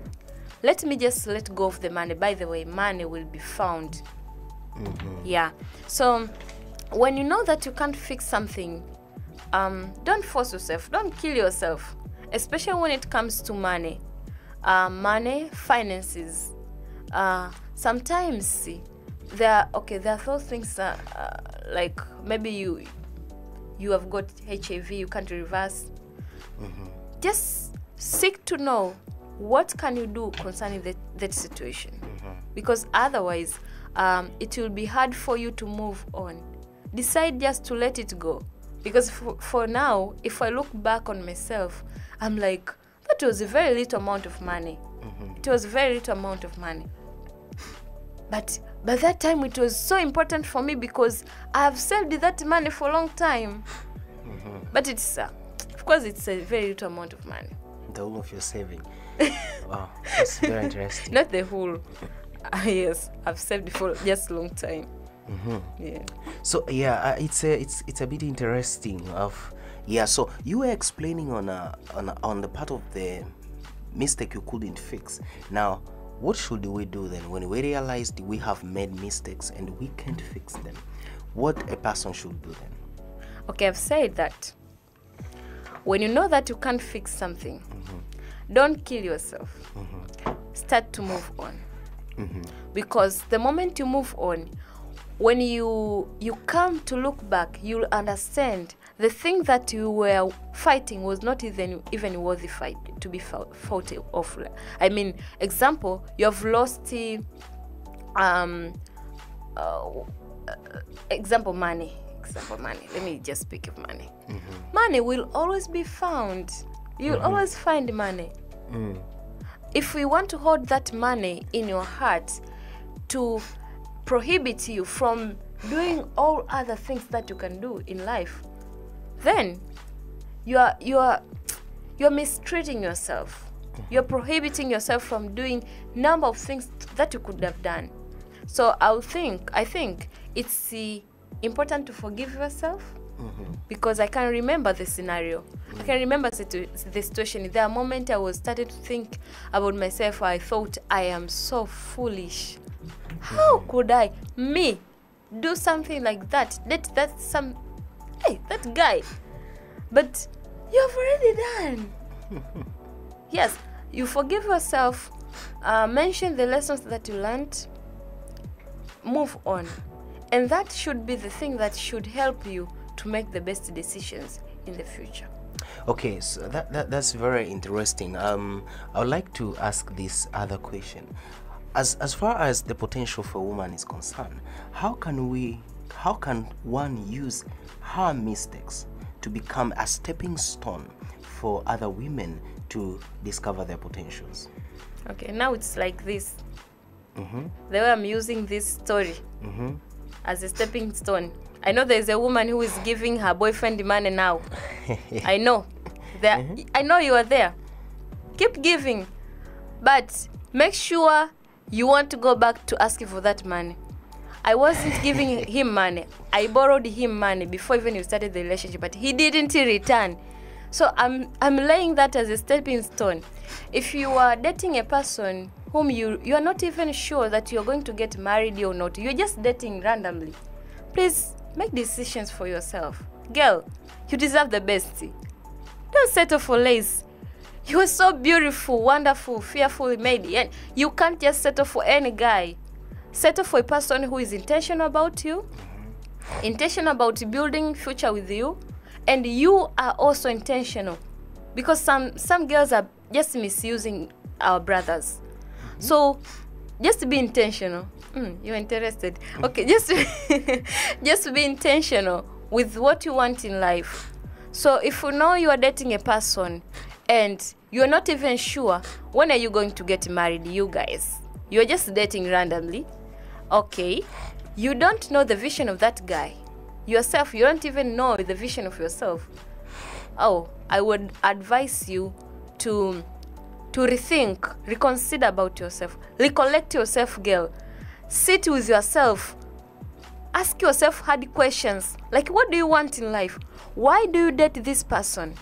Is it about emotions? Is it about the plans that you have in life?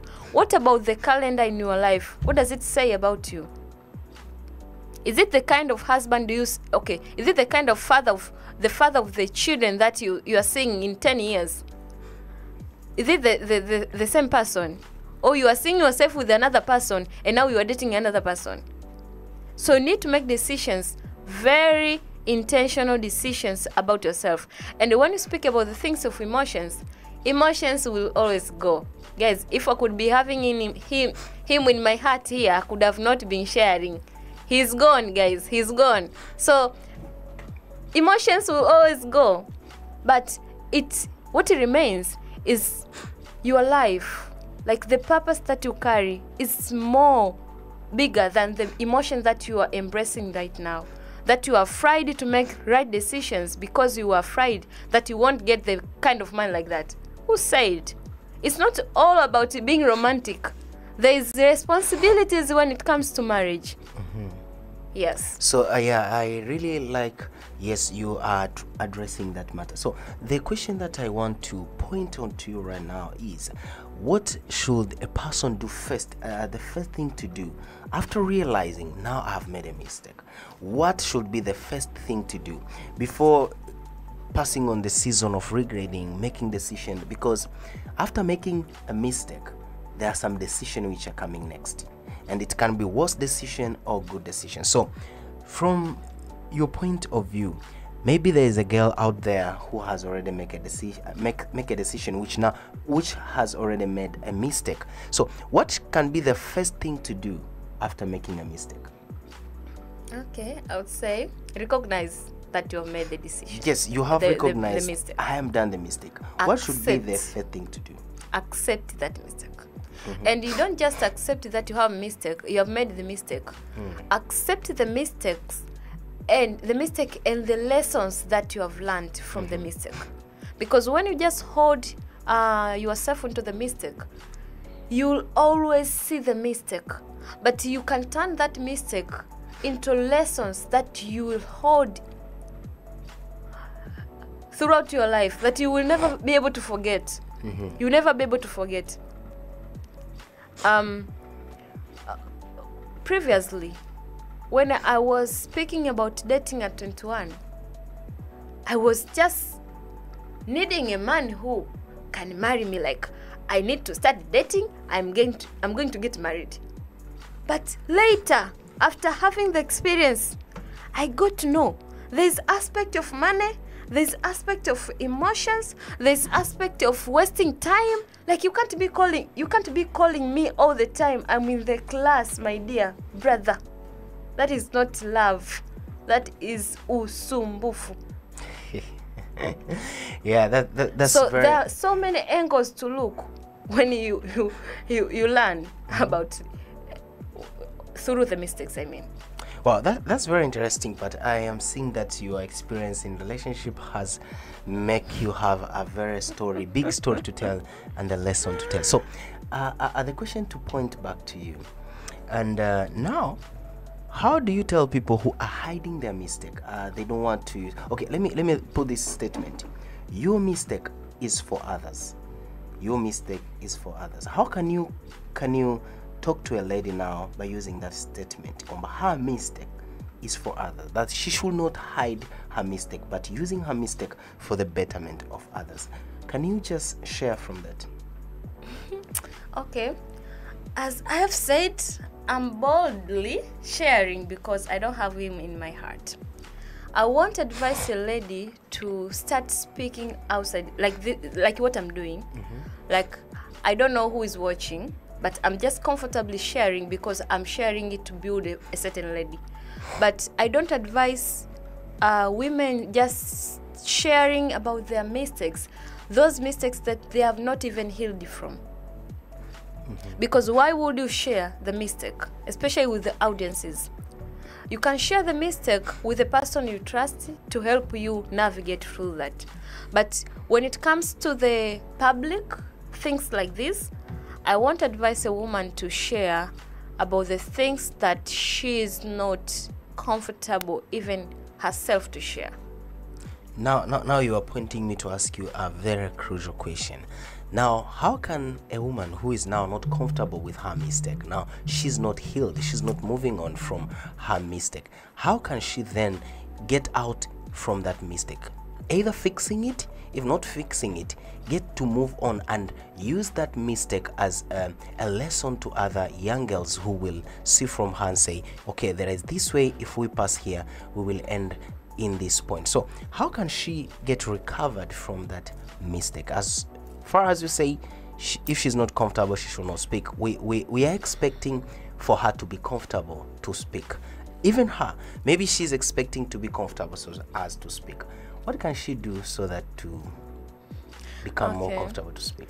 I'll say that I love this verse when Jesus was speaking to disciples. He told them, I'm not sure if it was disciples, I'm sorry guys, but I think it was Pharisees. He was responding about the 10 commandments. He told them, he told them about 2 main commandments. Love the Lord your God, that is the first one. But I love this second one. Love your neighbor like the way you love yourself. I love that part.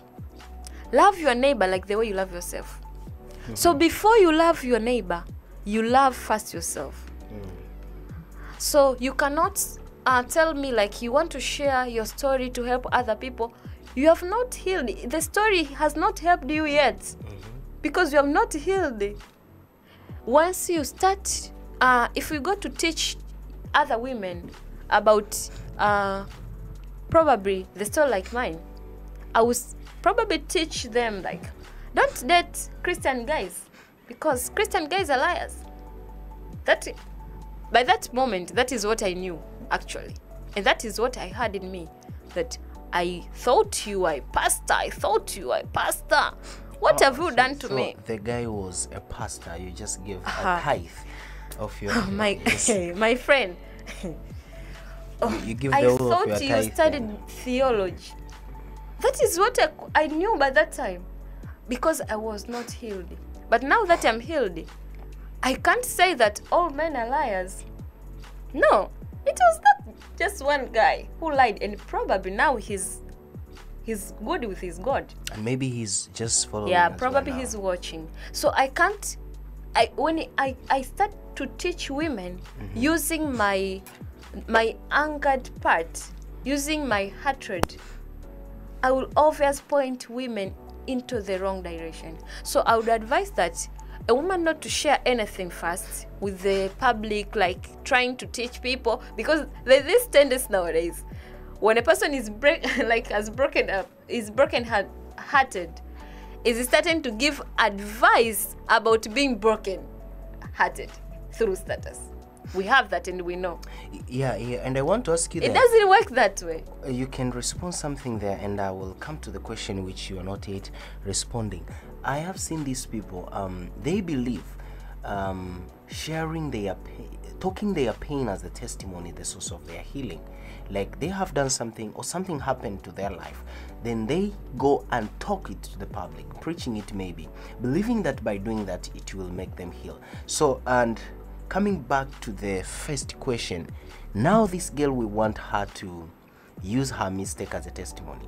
What can she do to fix herself? Maybe she's now watching you, listening to you. Maybe it's yesterday, some money, some transaction just gone, and today morning she received something, some message, and unfortunately she clicked on the radio and now she's listening from you.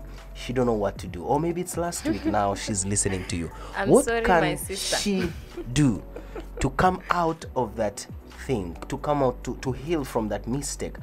What the point here is, what's my aim is this girl to be able to use her story to rise other girls, to help other ladies discover their potential. Like now today you're using your story. She may not take a long time like you, but what can she do to heal completely from that issue? First, as I said, she need to recognize the mistake. She need to analyze the lessons as she's accepting the mistakes. And after that, she need to be intentional to use the lessons for her betterment in the future. But she need to give herself time. The process of healing, it concerns also with spirituality. Because the word of God says, the Lord is our healer. This verse I love from the book of Isaiah. It says, heal me, O Lord, I will be healed. It's like you're forcing God, not forcing, like you show your desire to be healed, and you are assuring God that when you heal me, I'll be healed. So the Lord can really heal a person, but it is a collective effort. The Lord is a healer, but if a person is not ready to be healed, cannot be healed, obvious. That's why most of the times Jesus, when he was healing people, he would ask them, what do you want? I want to be healed. Okay, you are healed. So even in this case, I will say that a person needs to give herself time as she is trusting God, praying, reading the word of God, but she needs to give herself time. She is not supposed to enter into another relationship until she has healed from that previous relationship. And when she's like so boldly understanding that is the past, now I am a new I am a new creature living in a very another kingdom. I am exploring other opportunities. When she feels she's comfortable to share, she can share. And she's not supposed to be to be Jesus. You cannot be so much eager to share your story thinking that you're saving people. The Lord can save other ladies without your story. Heal first. God can use other people's stories, the story of people who have already healed, to heal other ladies. Heal fast. Heal fast before you start to pollute the atmosphere of ladies' hearts. You need to heal first. Then when you are comfortable, you'll be sure that what you are sharing will not pollute the hearts of the people. When you are sharing the stories from the hearted point of view, you distract things. So the only thing to do, give yourself time. Even if it takes years, heal fast. That is very important. Heal fast. Yeah. Wow, that is very interesting, and it's a really interesting part about learning from our mistakes. So what is the advice you will, just in a conclusion about mistakes, learning from our mistakes? Now I just want you to just point out from, not from the angle of relationship, but in all angles, like business, career, many aspects. What is your general conclusion about learning from the mistake? In reminding, apart from the angle of relationship, there are many angles people are making mistakes from the daily basis, from friendship, the toxic friendship, from anger. There are people who are making mistake due to anger. There are people who are making mistake by a lot of things due to lack of school fees, and they commit some things. There are ladies who are killing their dreams every day because of daily circumstances, which result to daily mistakes. So what will you tell them in a point that at the end of the time that they will learn from their mistake? I'll say that there is always a new room to make another decision. So everyone is not supposed, like no one is supposed to hold to their mistakes. Make sure you walk with the lessons, and you point those lessons as the stepping stones for your development, your growth, so that you won't repeat the same mistakes. And even when you are dealing with the situations of other ladies, those lessons will help you to even know how to help them better, to help them on how to make decisions. But there are those things sometimes, I know parents can be listening. There are those people who made decisions that are torturing them up to now that they are old. I'll say that I've learned one thing about the things that you cannot solve.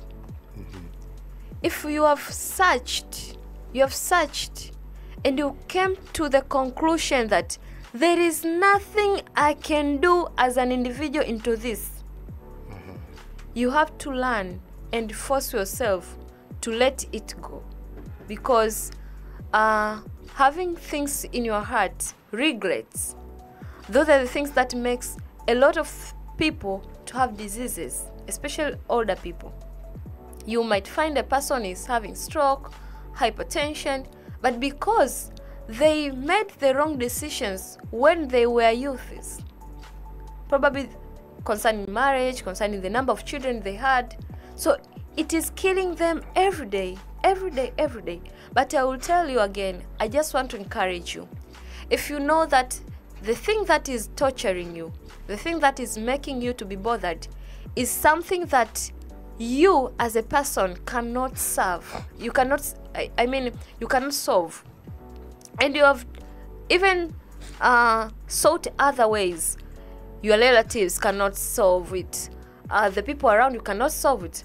Just learn to ignore. And not to ignore, learn to let it go. Forgive yourself. Forgive the people that are associated with that thing. Try to move on.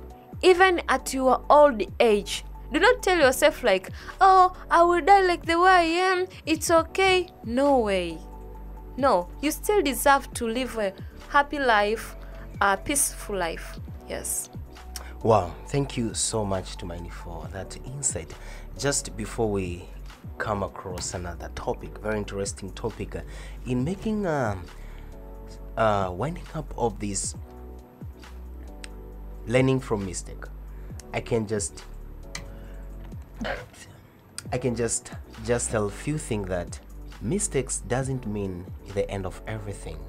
As the Bible says, remember not the old things, as the Lord is doing something new. So for those who are feeling like you are stopped, you can't explore your potential because of your past experience, because of what happened in your life, just use those challenges, use those mistakes to become a catalyst and a stepping stone for you to do great things for the glory of God, but also for your goodness. Tumaini, Yes. welcome to the next topic. Thank you. And it's a very interesting topic right now is dreaming big and setting goals.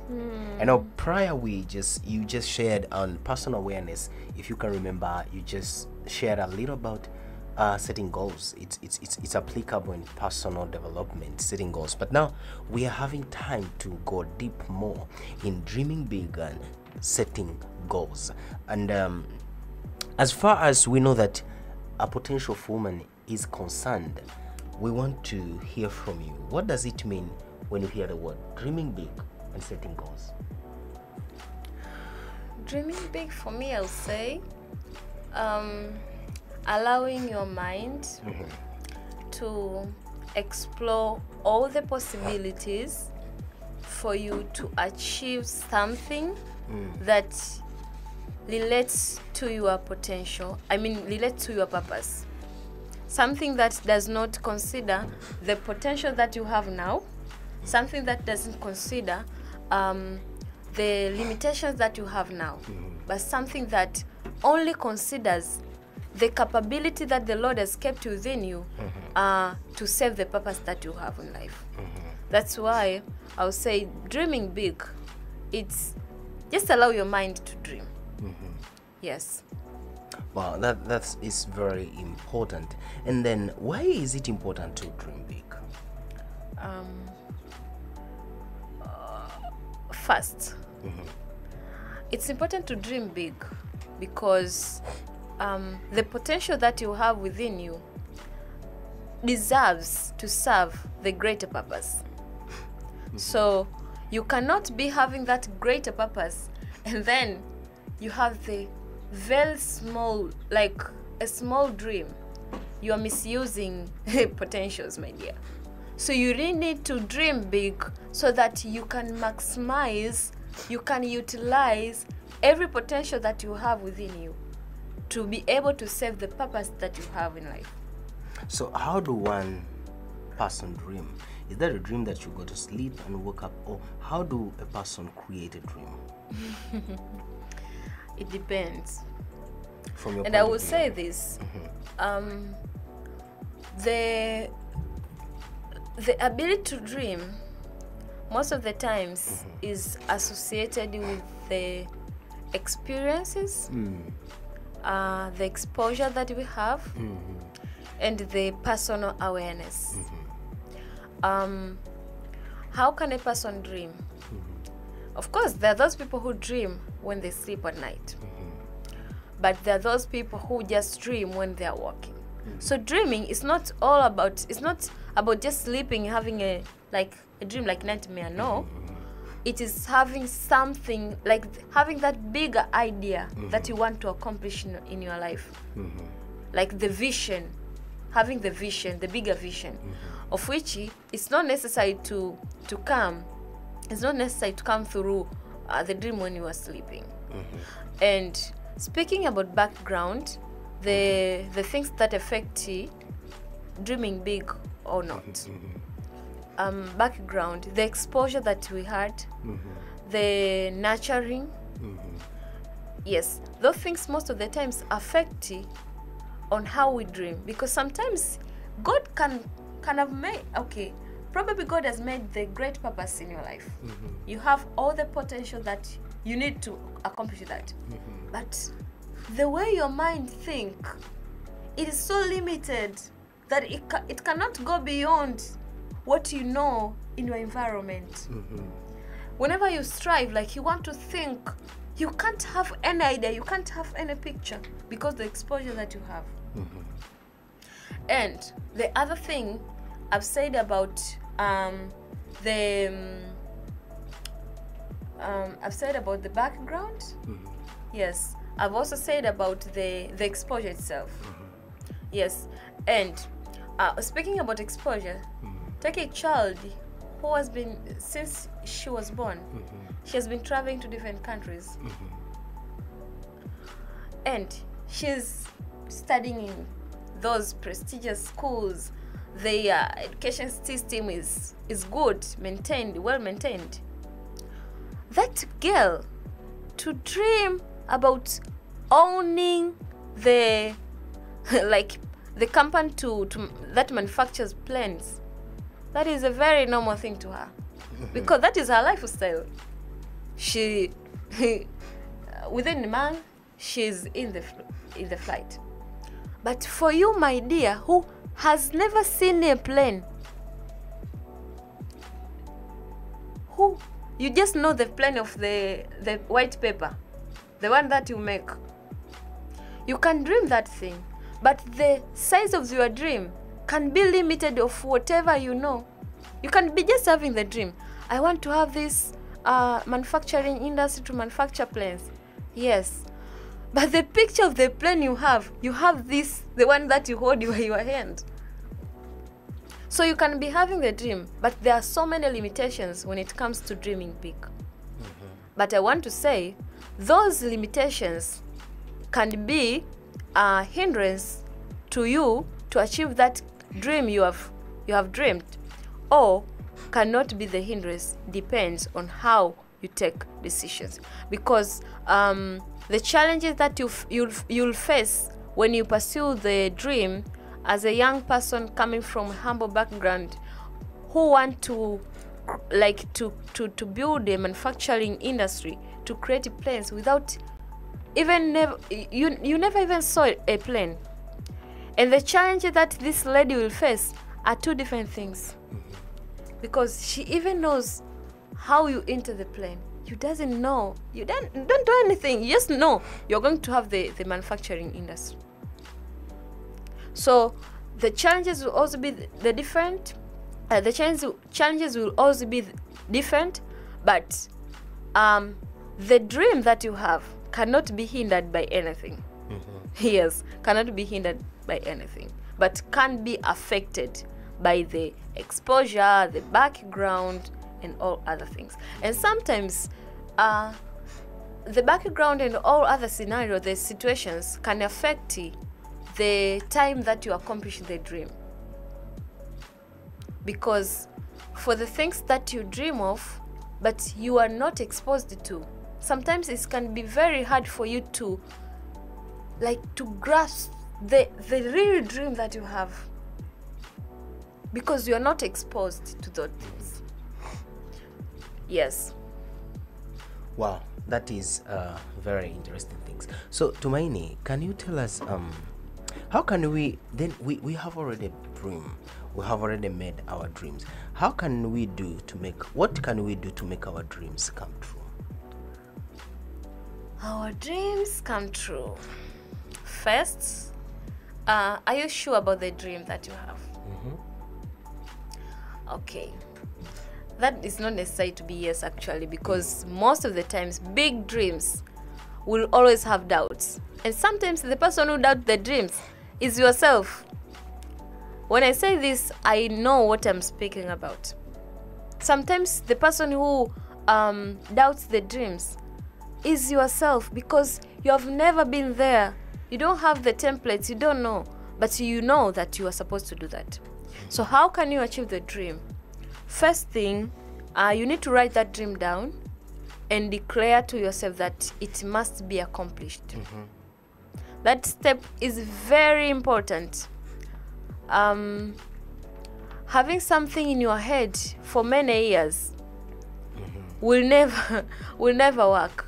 You need to write it down in the diary or in your laptop, in the list of other things that are supposed to be accomplished. You need to write it down. And after that, you need to set strategies for its accomplishment. Strategies. If there are people you need to talk to, if there's money you need to save, if there anything that you need, like the steps you're going to take to accomplish that dream, you need to set those things, like the strategies, the objectives. You need to set the steps. Never forget the God factor in the dream, because dreams comes from nowhere. No, they don't come from nowhere. Dreams, those big dreams that affect the world positively, comes from God. First, you appreciate that God gave you that dream, but also you pray that God to direct you. It's very important. And then, after setting all the plans, the strategies and whatever, start small by small, like slow by slow, slow by slow. At the end of the day, because when you have been setting like the steps to accomplish it, like the timeline, you'll have the deadline of the accomplishment. So at the end of the day, you'll find yourself you have already accomplished the dream. So it's always possible to achieve the dream. Yes.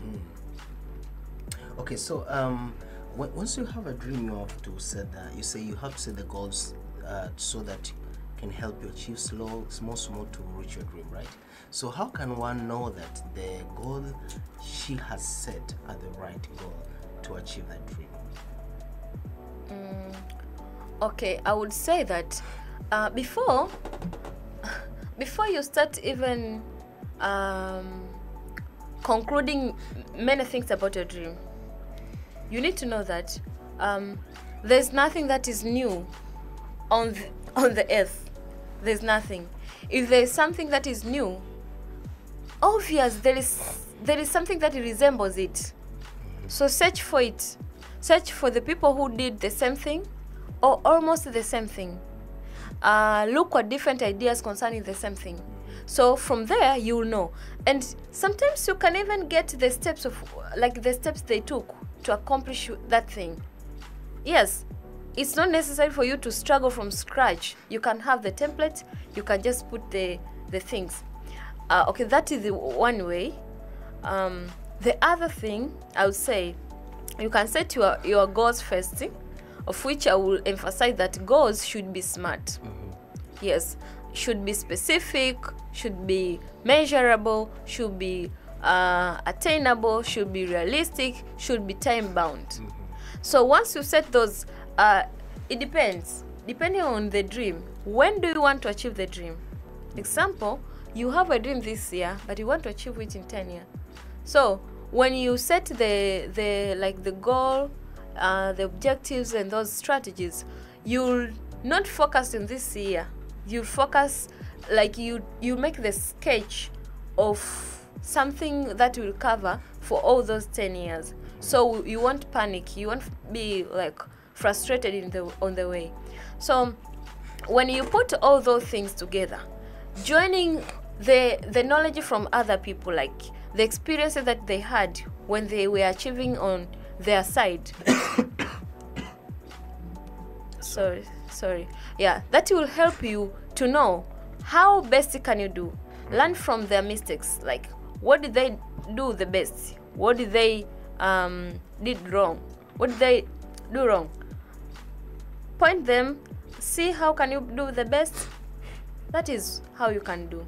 Yes. Wow, that is very interesting. So Tumaini, right now we are interacting with there are girls there are listening to us. They have buried their dream, specifically their career dreams. I know some of young girls, they were saying like, I want to become a doctor, but because of facilities, because of many things, exposure, they're not going to become that engineer they dreamt of. They are not going to become the doctor they dreamt of. They're not becoming the lawyer they dreamt of. So now they have given up because their dream just developed from nowhere. So how are you going to tell them so that they can rise back and discover their more potential beyond the measures?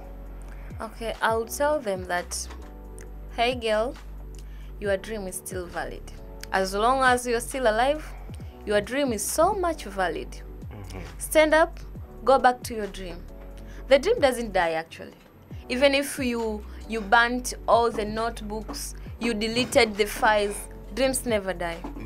Sit down, pray, sit down, write again that dream, because dreams never die. But okay, dreams never die, but if you decide to die with your dream, it's okay. Dreams never die. So even if you see like it has passed many years that you have not achieved the dream, you can start now. You can really start now. So stand up, write again the dream, make strategies, arrange the timeline, be realistic with your goal. Don't rush on things. Arrange things, start accomplishing your goals. At the end of the day, you find yourself achieving that dream, because the bad thing about having the dream that you want to achieve, okay, you want to accomplish, or you want to start executing, it will be killing you within over the time. Whenever you remember about it, you feel bad about yourself. When you see a person doing almost the same thing, you feel bad about the same, about the thing that you didn't do. You start even feeling envious about that person. So you are supposed to stand up, make sure you accomplish that dream, because your dream is still valid, so valid and very valid, I would say. So that is what I can say, because it doesn't matter of the age that you are now. You can still start doing something that you wanted to do. As long as you are still alive, yes, you are accountable for the dream. That dream that you were given, you're supposed to accomplish. Wow, that is very encouraging. So even if a person is now it's not out like growing old, he or she can still go back and pursue her dream. That's very nice. So Tumaini, yes, why is it good to tell others about your dream? The question is so tricky, because when you just ask, the story of Joseph came to me. Like, Joseph told his brother, his brothers about the dream. And this story is so famous that after he told the brothers the dream, they wanted to kill him.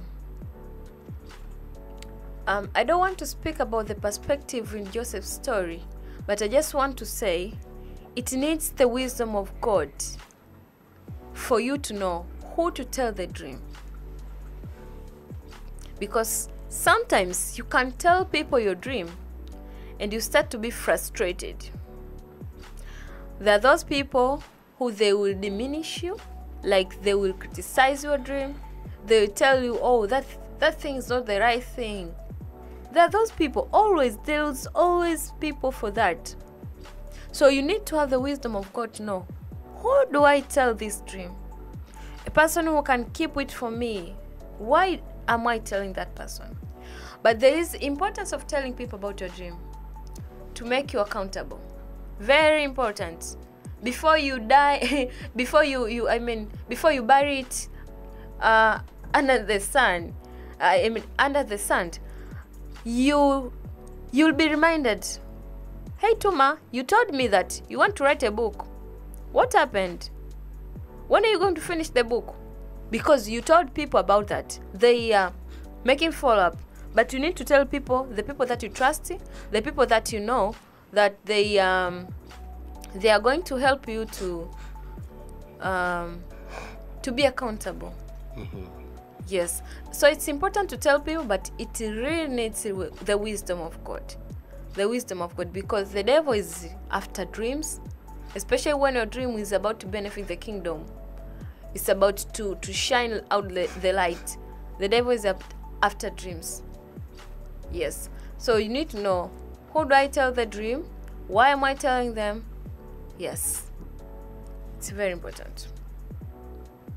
Wow, that is very interesting. So, Tumaini, Yes. how it will be if people will not have dreams, if people will stop creating dreams for their lives? That's so funny. Oh my God. How will it be? How? The world will be so boring. How will it be? Because when you speak about dreams, it's not only about the bigger dreams we know. Dreams can also be about you taking care of your body. Like, now I want to start, example for me, I want to start maintaining my body. I don't want to get fat and whatever. That is my dream. Maybe for this time. So if people stop dreaming, I think the world will be so boring.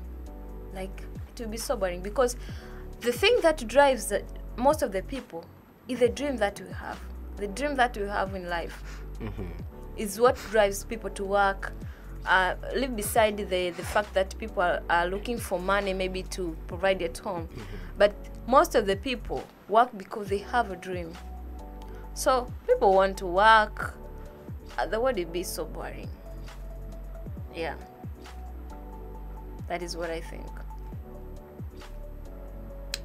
Wow, that is it is more interesting. So, Tumaini, I just want you to point out onto something concerning these dreams. I know there is a lady somewhere there, intimidated by culture, intimidated by family. She's now believing that she cannot dream anything. She can't. She all see impossible. Like, even if I put a dream, maybe she's listening to you right now, and you are telling her she can have big dream, or she can have a dream, but on herself, on her inner self, conflict is there. Like, what for that dream? Nothing can support that dream. Not a family, not a culture, not a society. To that kind of woman, and we are targeting to see that we are equipping her to discover her potentials. What will be your word to her in that situation? First, I will say there's always the homework to do. For every girl out there, there's homework to do. So every woman should understand, what is my homework? When it comes to dreams, what is my homework? The homework of every girl is to dream big. First, to dream big. The other thing that is the part of the homework is making sure that the dream is accomplished. That is the homework. That is not the part of God, the part of the society. It's the part of the girl herself. So coming to the culture, coming to the society, coming to the parents, how bold are you with the dream that you have? Because sometimes you cannot force the whole society to understand you. But I know the same thing you want to do, there's something that I've once done in a certain place. Even if it's not in Tanzania, almost the same thing have been done on this earth. Okay, except for few things that are just being manifested this time around. But most of the things that we dream, you find like it has when you just have a dream of something, when you go to Google, you find it. Yes. So I say something that it's not most of times about the society. It's not most of the times about the culture. When it comes to dreams, it's most of the times about girls ourselves. That we are not bold enough sometimes to even display the vision that you have, the dreams that you have. We are not bold enough to tell people about the vision that you have. Because the good thing about girls this time around, we are allowed to go to school. So there, you can meet teachers. You can meet, of course, teachers. That is the first exposure that you can have. Those people who are not held by the culture back. The people who are exposed, you can tell your dream. You can share with them. Share with the people, those people who can support you. And then, sometimes your parents might not be able to understand you. But I would want to speak again for girls who are not bold enough to tell their parents. Because my parents are harsh, I can't tell them my dream. No, just tell them, share with them. If they want to understand, it's okay. But you have shared with them. Seek to know who can you share with. Share with the teachers. If you get exposure to meet another person, share with another person. If you have smartphone, go Google search. What can I do with this dream? Plan, strategize, and then after time, you will find a person who can help you with that. Along the way, you'll find people who can help you. Coming back to the society and the culture, the community, the society should allow girls to dream big. Parents, we have this thing that we have, like parents see, you have your own career that you want girls to have, like you want girls to achieve, to pursue in life. But you already had your own lives. We were not there when you were choosing, you were making decisions for your own lives. It's the time of girls to make decisions for their lives because they are responsible to God concerning their lives. Girls should be allowed to dream big, but they are supposed to be just guided, but they are supposed to be allowed to dream big. So if you are a mother, you are a father, and you still okay, you think that it's hard to allow your child to dream big. Maybe you are afraid it should be popular, sure, whatever thing you are afraid, make sure that you allow the girl to become the person that she's supposed to be, like the kind of person that God wanted her to be when he was creating her. Allow girls to dream big, because when they dream big, they even pull other girls behind them. When girls dream big, they pull the society, the whole community into achievement.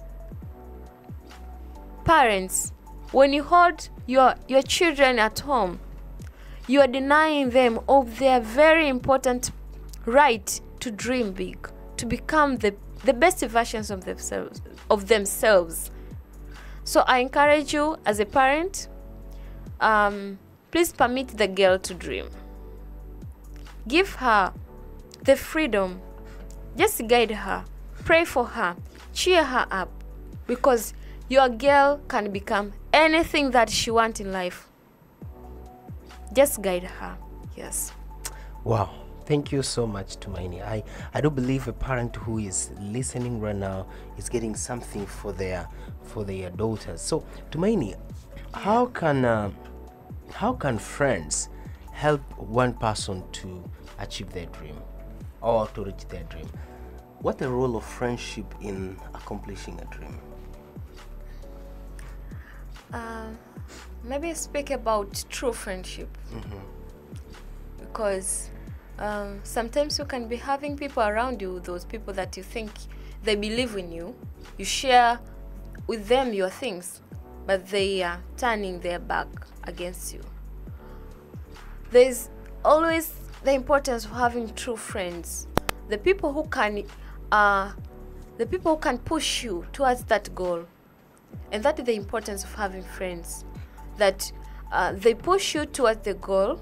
They challenge you with your dream, like the goal that you have. Is it realistic? They ask you hard questions. They challenge you. That is a very important part of having true friends, because they will never be happy to see you becoming less than the person that you're supposed to be. The same applies to you. Like, you will not feel good when your friends are not achieving the best things in their lives. You will not be happy. So that is the advantage of having true friendship. I will speak about the emotional part of it.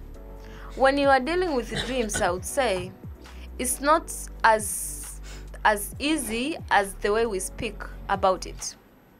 When you have a dream, most of the times it is so intimidating, especially when you don't see that support that you expected. And we all know that expectations kills, expectations disappoint. So sometimes dreams can be very intimidating. They can even intimidate the person yourself, the one who dreamt about them. So you really need true friends, the one who can tell you, Tuma, you can make it. Tuma, you can do it. Tuma, despite of this, we are going to make it. You need those friends. Because at the end of the day, when you are not motivated, you won't have courage, you won't have energy, you won't have anything that you need to do something, you won't have that thing.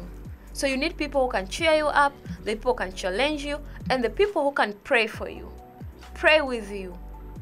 That's very important. Okay, so I just want you to say a little. How about the people self-motivation? How do self-motivation foster to the achievement of a dream? Okay. Speaking of self-motivation,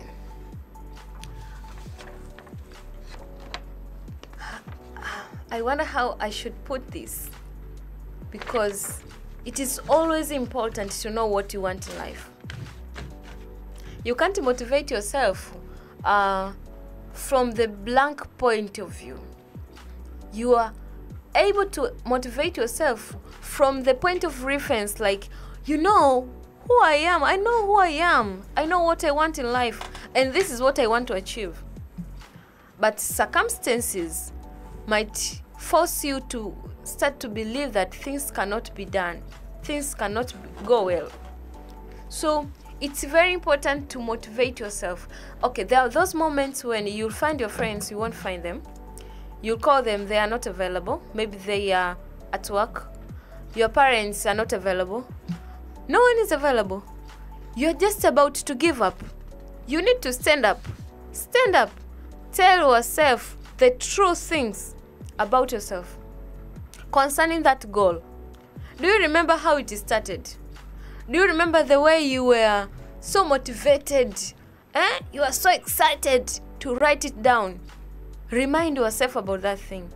Tell yourself that the same energy that I had is the same energy I'm going to finish with.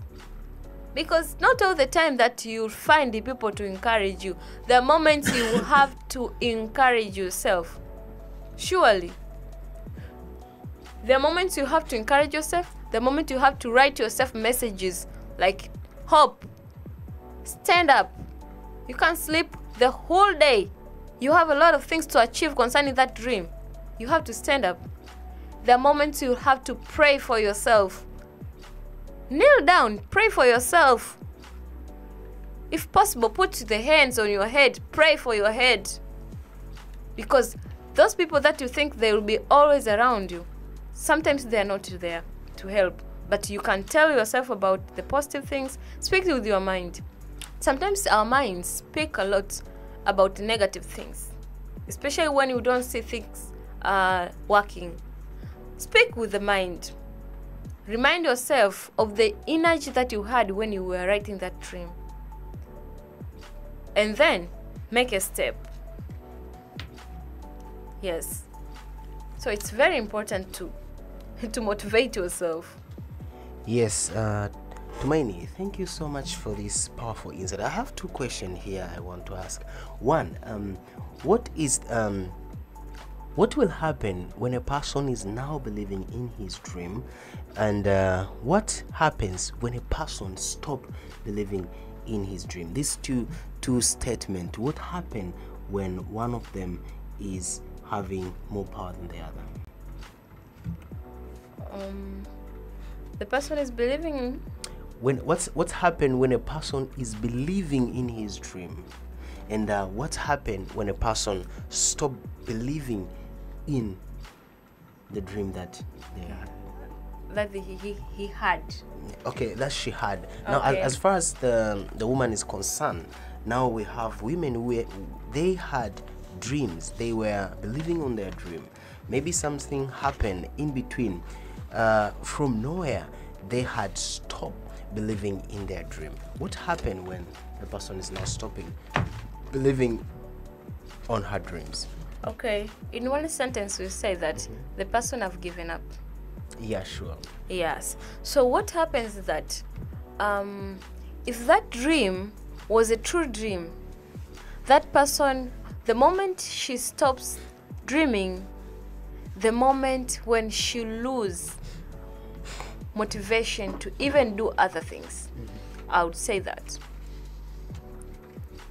Because unless that dream is the smallest thing, but if you're speaking about big dreams, the moment you stop dreaming about that big thing, you lose motivation to even do other things. And that, why do you think it happens? Dreams are not for ourselves, guys. Dreams are not for individual people. Dreams are for the society. And that's why, have you ever thought, do you think God will allow you to die with your dream, like forever? If you want to achieve it, you stop dreaming about it. There is another person who will do it in another place on the world. Because God will fulfill his purpose. If you are not ready to fulfill it, he will obviously choose another person to do. So when you speak about dreams, it's not all about us. We don't have to be too much selfish to be able to decide anyhow about the dreams that we have. It's not about us.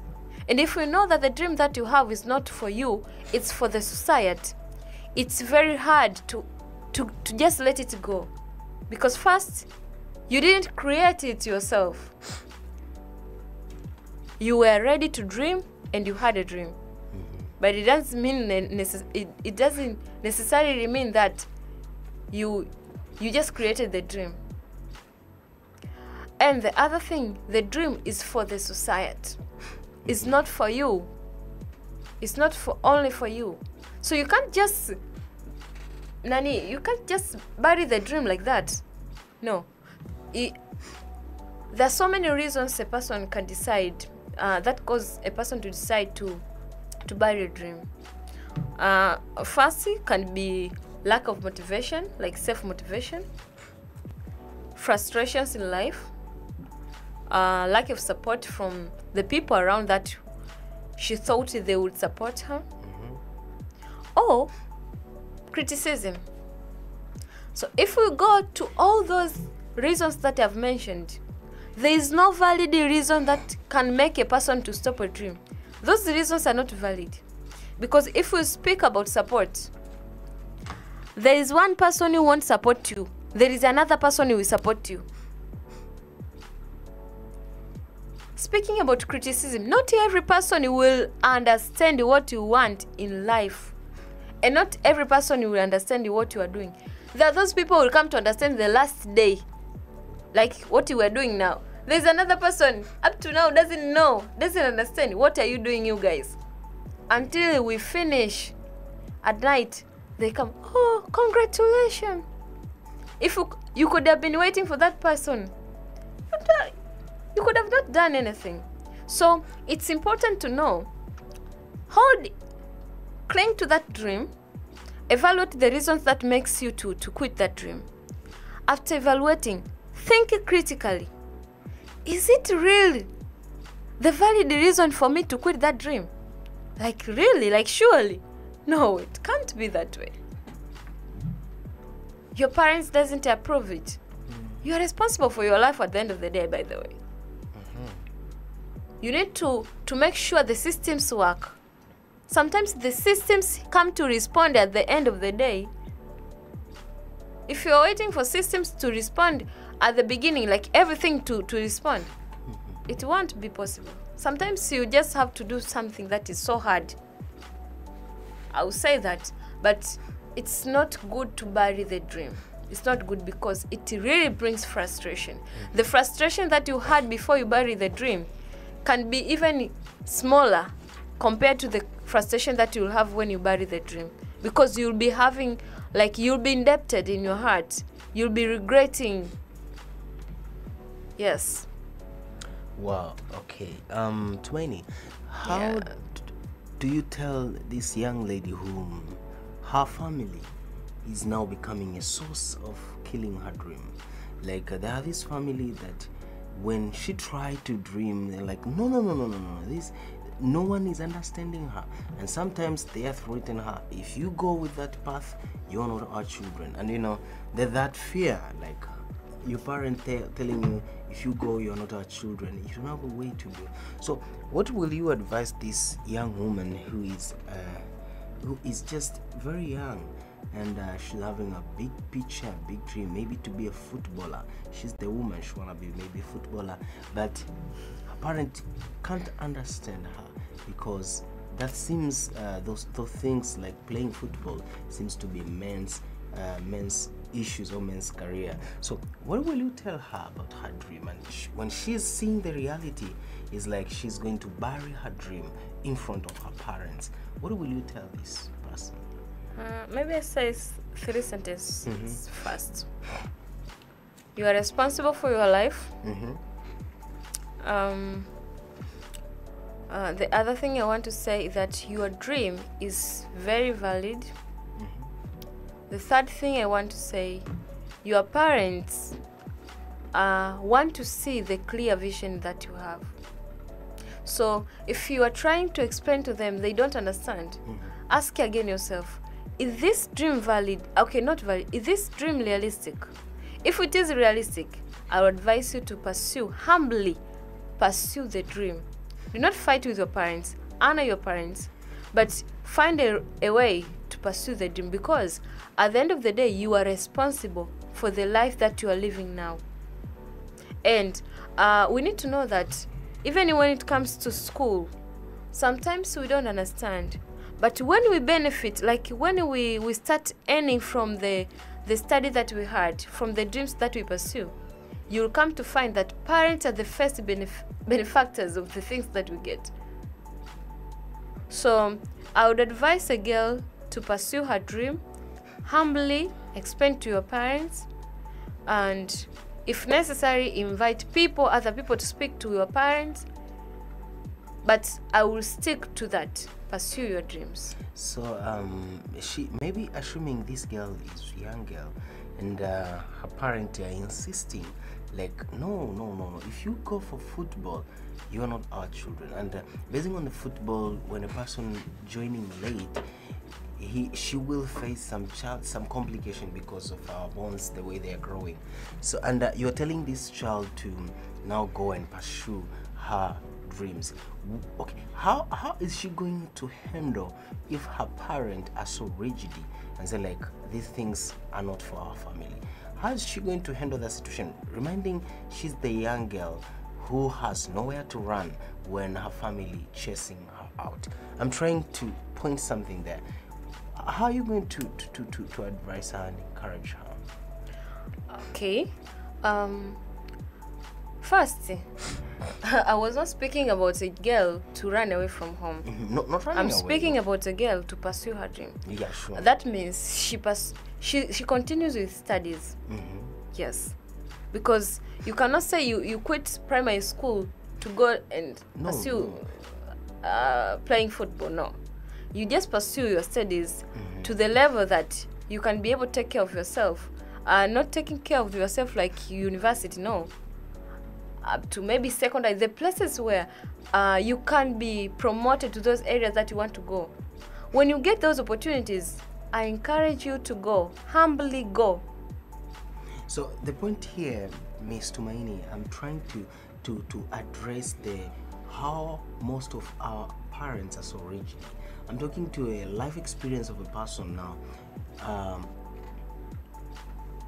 with that situation. So how are you going to advise parents on taking care of the children's dream? And these things saying like this is for men, or this is for girls. How are you going to advise them concerning pioneering the dreams of their children? Okay, I would advise parents actually.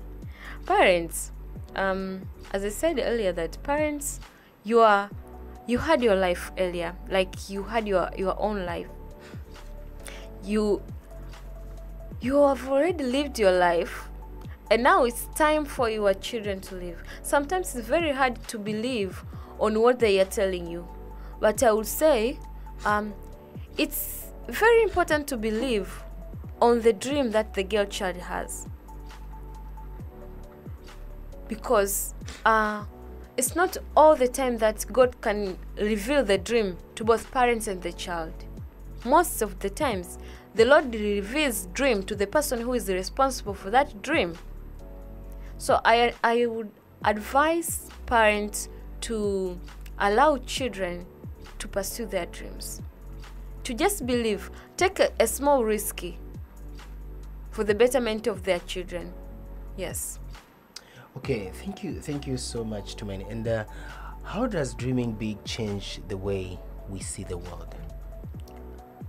Okay, first, dreaming big, it makes a person feel belonging to the world. Like, it brings that feeling of belongingness, because when you dream big, you obviously thinking about you're thinking about the society. So you see yourself as a part of the society because you are contributing to the development of the society. So you see yourself belonging to that society. You see yourself belonging to the world. And comparing a person who is having the dream about the world, who is having the dream about Tanzania, who is having the dream about Africa, and the person who just sleep and wake up, sleep and wake up, doesn't have anything that he thinks about the society. You find that even sometimes even the bad things that happens in the country doesn't bother that person, because he's sure he can sleep, he can wake up, he can sleep, he can wake up. But the people who have big dreams about the society are those things that will search to know what is happening about the society, what is happening about the region of Dar es Salaam, what is happening about the country, what is happening about the world. And those people who can dream big are the change makers, obvious. Wow, that's impressive. Now, as we are about to winding up about the so dreaming big, Tumaini, how can we make our big dream to something that we can do it daily, each day? How do we turn our big dream into something we can do each day? Every girl should learn, should normalize planning in her life. Not only planning, setting small goals that can help her navigate throughout the day. Beside having the big goal, maybe for 10 years, 20 years, 50 years, or 5 years, the whole year, but you need like to-do list, or you need just a sketch of your day, because everything that you do today must contribute to the big dream that you have in your life. If you know that you're doing something that doesn't contribute anything to the big picture that you have in your life, cancel it.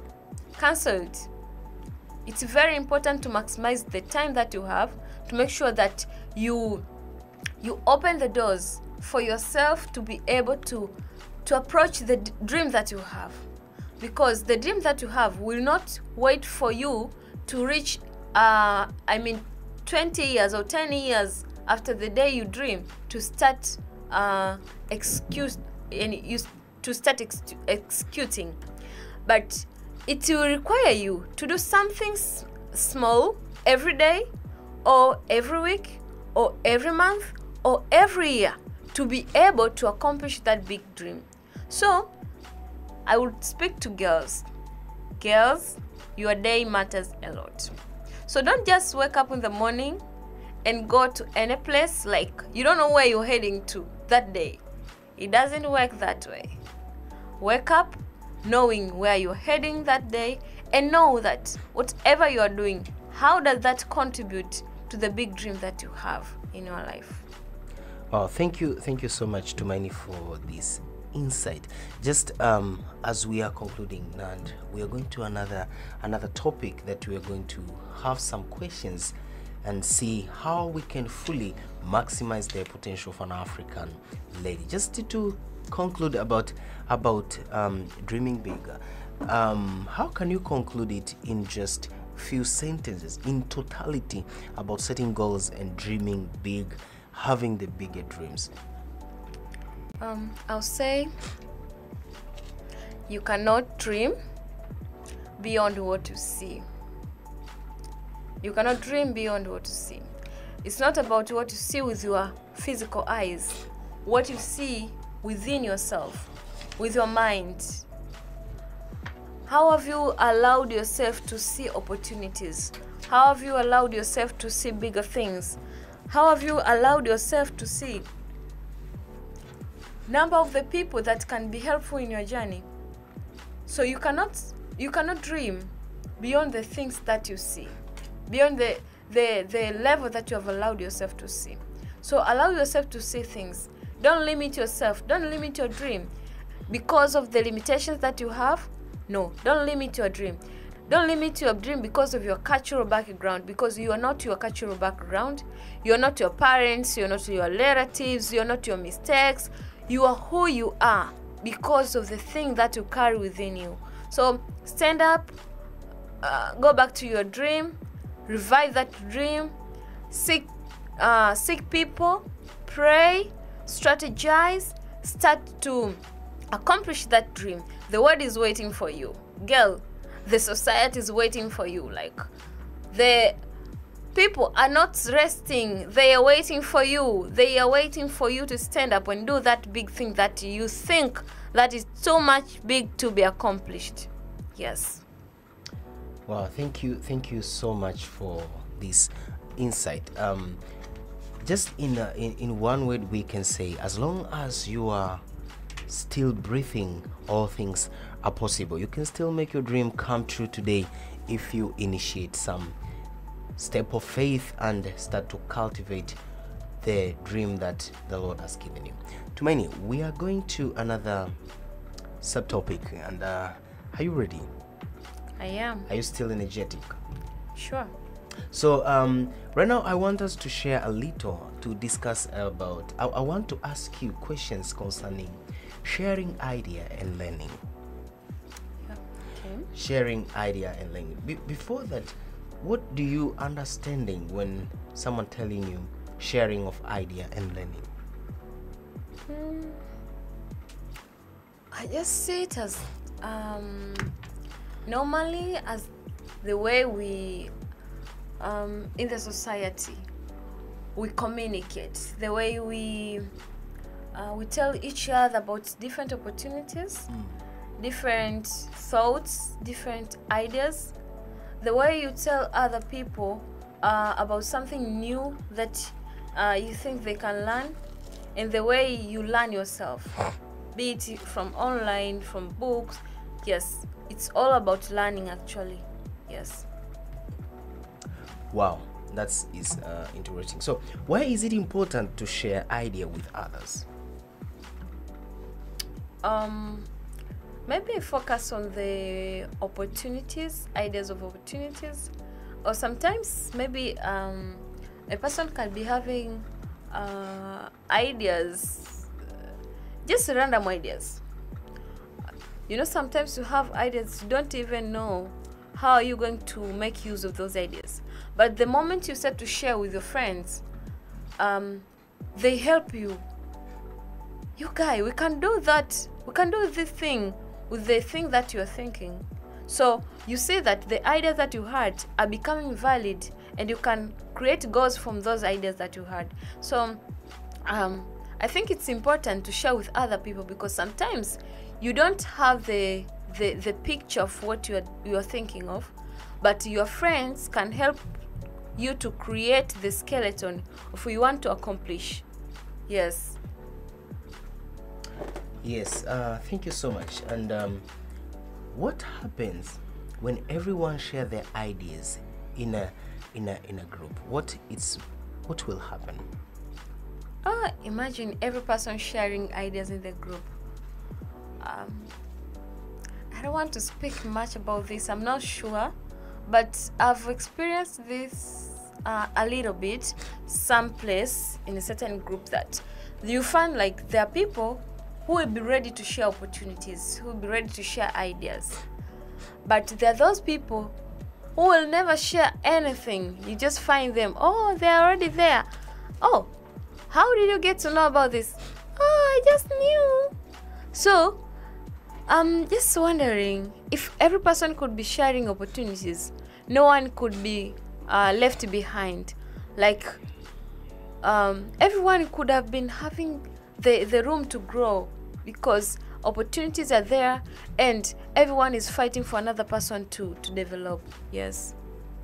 Wow, thank you. And there is this saying which say those who are a good listener are always smart than those who talk more. So in about sharing idea, how does listening to others' idea make us smart? Be a good listener and not quick to speak.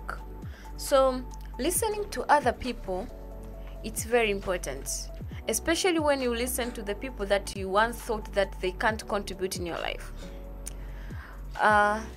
Sometimes you might be experienced because you have worked in a certain place, and you think that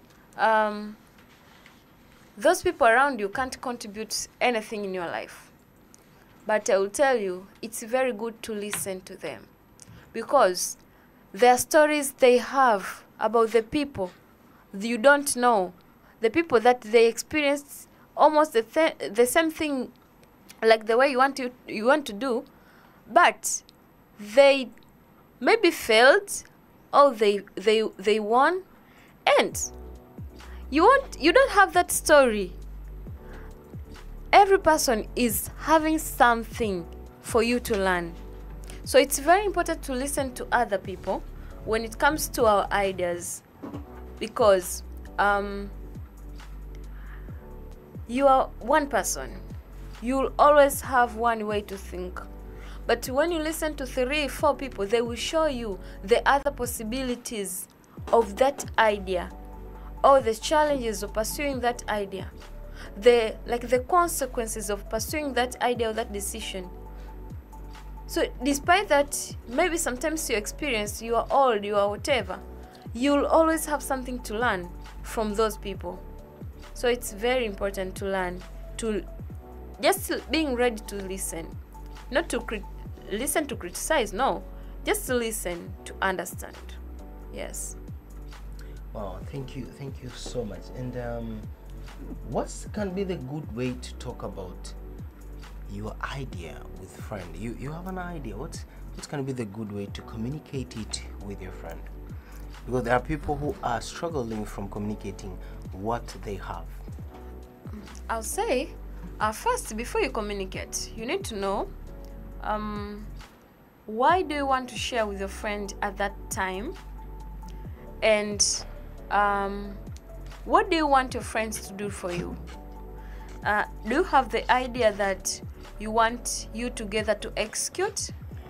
Do you have the idea that you want your friends to advise you? Do you have the idea that you want other people in the group to benefit? Or you have the idea that is unstructured, you want your friends to help you to restructure it? What do you want when you're sharing with your friends? So that is very important, and knowing that it will help you before even you start sharing. You structure the message, or you'll know how to communicate, because you have to share what specific thing that you need from the group. You don't just share, you share so that what? Okay, so what do you want your friends to do for you? Yes. Well, thank you so much.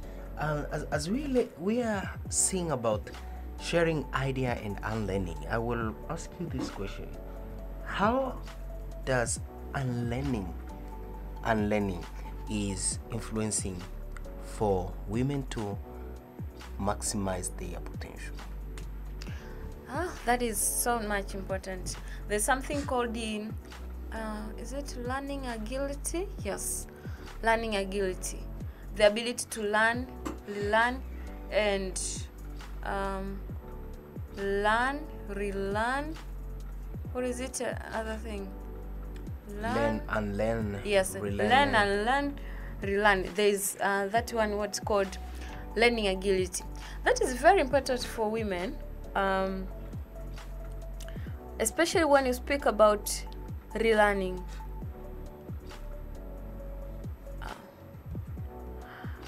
You see, there's that thing that is within every woman, like the belief that I am capable of doing something. I have big dreams, but there's so many things you don't know about yourself, probably. Let me take the example of personality. There's a way that I know myself, but there is a way that people know me, and I'm not even bothered to ask. I'm not even bothered to learn about what I know about myself, because I am sure that I know myself better. But the moment I hear about what people know about me, I start to recognize, okay, that is true. That is true. That is true.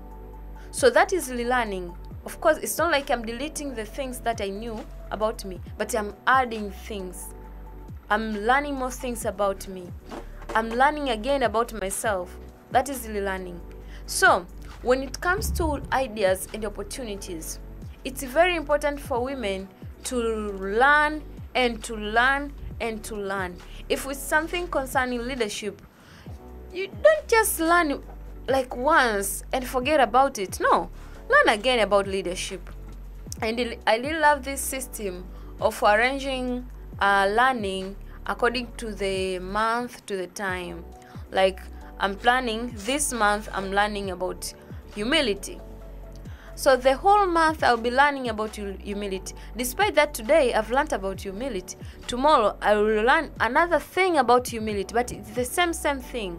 So it's learning, relearning. Even if I will read another material that the material that wrote the same, almost the same thing with the thing that I read the day before yesterday, I will learn, because that is relearning. And when you relearn when you relearn things, they stick in your head, because it's like repetition. They stick in your head. They start to be the part of your life. It's very important for women to relearn, especially in aspects that bothers us. Finances, investment, relationships, and leadership, I would say. Not necessarily that they bother us, but the areas that we are supposed to really grow every day. So it's very important to learn and learn again, like everyday learning. Yes, we don't stop learning. So as I said, how unlearning is important to women to maximize their potential? Unlearning. Okay, so when you speak about unlearning, then unlearning means you delete things, things that you once knew about yourself. You delete. Yes. There are those beliefs that a woman once had. Not only beliefs. The knowledge that a woman once had, be it spiritually, in finances, about her ambitions. Sometimes you might be believing something that is not true.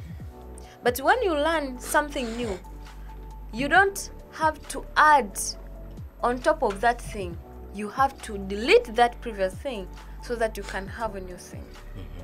And that means you need to be flexible. Women should be flexible.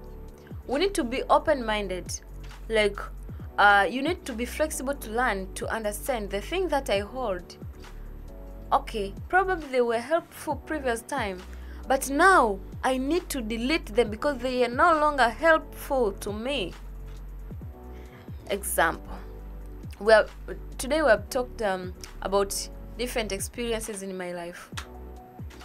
But in those experiences, there are those things that I used to tell myself. Like, oh, I'm not sure if I'm clever. Well, maybe I'm foolish. Why did I date this kind of guy? Those things were in me. They were, whenever I walk, I would hear them. I had to unlearn. I had to delete them. So I don't hear them anymore in my life because I erased them. They are no longer living within me. I had to delete them. I had to substitute them with the other things that are very true about myself. So that is about unlearning. You delete things, you substitute. You don't remain empty. You substitute with something that is important, something that is more valuable for this time around. Yes. Okay, so Ms. Tumaini, do you think what things should women unlearn them so that they will be able to maximize their potential? What things? What things do you think most women should unlearn them so that they can be able to fully maximize their potential? Okay, I'll mention the aspects about the things that women can unlearn. The first I've said about relationship, yes. Yeah, concerning relationship, there's I wish every lady could know about the true value that every lady has. Your value, I need every lady to know that the value that you have does not depend on the validation of the man you are dating. You're just valuable. Before you date a person, you're just valuable. The way you are as a woman, as a lady. So there are those things that people know about themselves. They think that without being told by a man that you're beautiful, they are not beautiful. You need to unlearn those things. You need to start like telling yourself, Tuma, you're beautiful. Tuma, you're so good. Tuma, you have good shape. Tuma, you are so good. Like you're enough.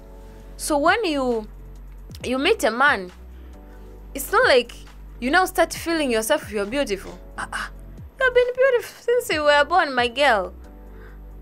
What is the problem? So that is the first part. The second part, I think women should unlearn is the issues of economics.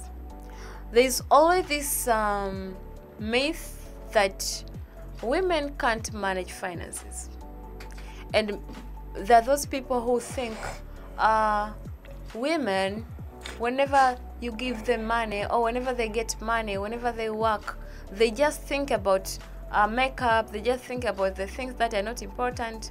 So even the women themselves, some of the women think that the only money they can get, they will rush to makeup, they will rush to buy wigs.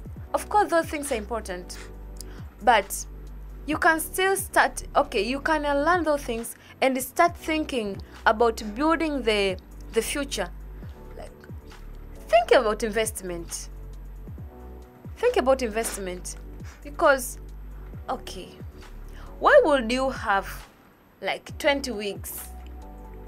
Anyways, I don't want to be stingy, but why would you have those things while you don't have anyone? Okay, you don't have any property. You don't have even the land. You don't have the house. You don't have anything. What have you invested in? You're investing on your hair. That's good, but you have to unlearn. You have to delete that myth, because some people think when you change the number of wigs, there are people who think there's a person who is making follow-up on them to know that the number of wigs you have. You can have 2 wigs and still look beautiful. I'm just giving comments, but you have to unlearn what you know about finances, because most of the women doesn't know where the money goes. Because you pass through Kariako, you love something, you buy. No. Why don't you write at home that I want to go to Kariako, I want to buy this thing? If you didn't write when you were at home, why would you buy this time around? Is it necessary? So there are those things you need to learn about finances. You need to really learn, and you need to substitute in your mind that whatever I earn, whatever I get, I will start with offering, investment. You just put the priorities before you even think about overspending. Your mind is already set that this money is for that land. This money, it's not like the moment you get money, oh, I'm thinking about the certain wig. Oh my God. Anyways, so that is the second area. The third area I think women should learn is about marriages. I've spoken about relationship, but there's something called marriage. There's this thing, marriage is an important thing, but there's this myth that women have, especially women who are in 28, from 25 up to. Most women think that marriage is the life achievement. Guys, marriage is not life achievement. Marriage is an assignment. It's an assignment that God gives to people. If you're not given that assignment, it's not your fault, my dear. So you don't have to sit like you're sitting down, you're being stressed because you don't have you don't have boyfriend. You don't have a person who want to marry you. No. And learn that thing. Focus on developing yourself. Focus on saving the community. If it comes, you get married. But it should not be torturing you like, I'm not married, the age is rushing, no. For the things that I've said, it's not like every woman is thinking that way. There are just a few women that are thinking that way, that they think in negative because of the background or the experiences that they had, but they can learn and substitute with new good things. Yeah. Well, thank you for the insight. Okay, I want to add just like 2 things to unlearn for women who are desiring to maximize their potential. And I want you to point out on cultural beliefs where women should, and cultural beliefs and social treatment that women, they really need to unlearn. If the myth about cultural beliefs and social treatment that they need, if they succeed to unlearn that, they might open doors for maximizing their potential. It may not necessarily be to all women that are in that cage, but what are the say dormant myth, some about cultural beliefs and tradition and society treatment that women can also unlearn? Okay, maybe let me remember this statement. I don't remember well exactly the words, but I remember her hearing this woman when, just the moment when Mama Samia became a president, I heard this woman myself. She said, I never saw a president being a woman. I never.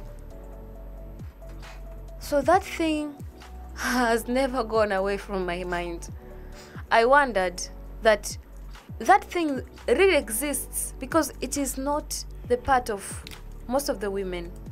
Like they are not used to it. That is how the society has made women to believe that they can't be leaders. They should be afraid to be leaders.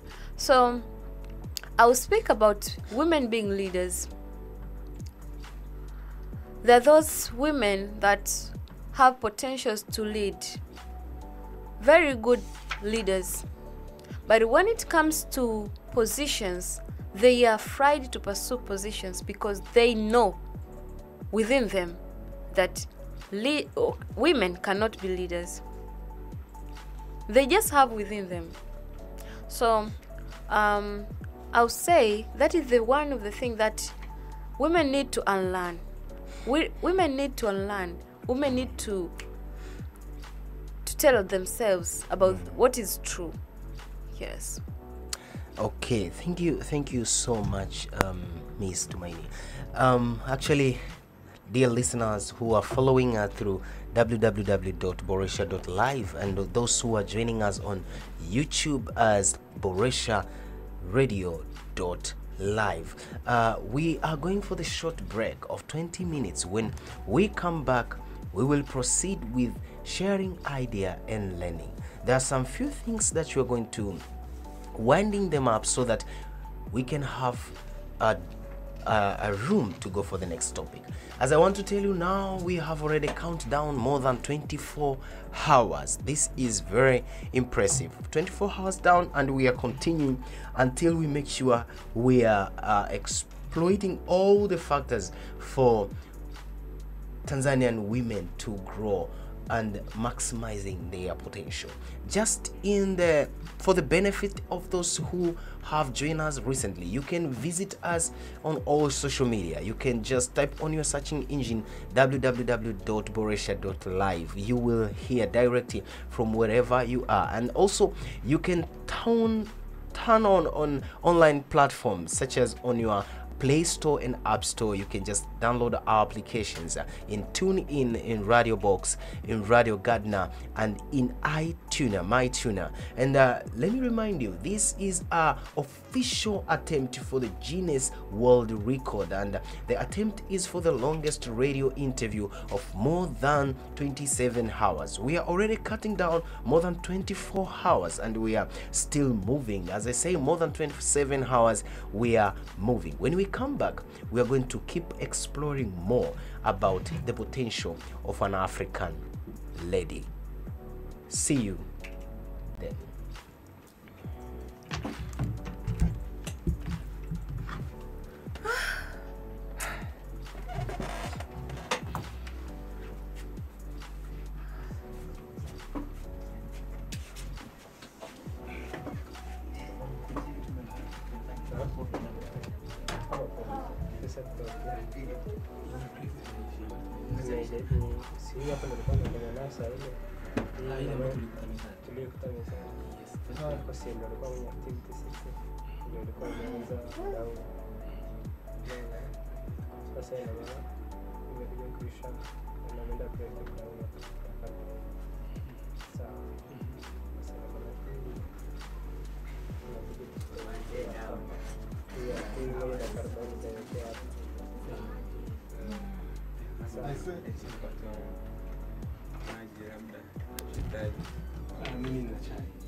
Hawa chupa zao tuwaongezea. Waongezee nasema.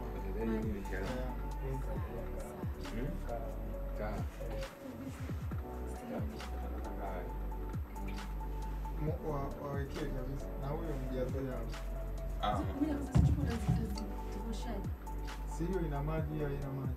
Zote zitarudi kwa maji. Atakuwa Mimi hapa atajua bwana huyo hesabu mtu wa hesabu.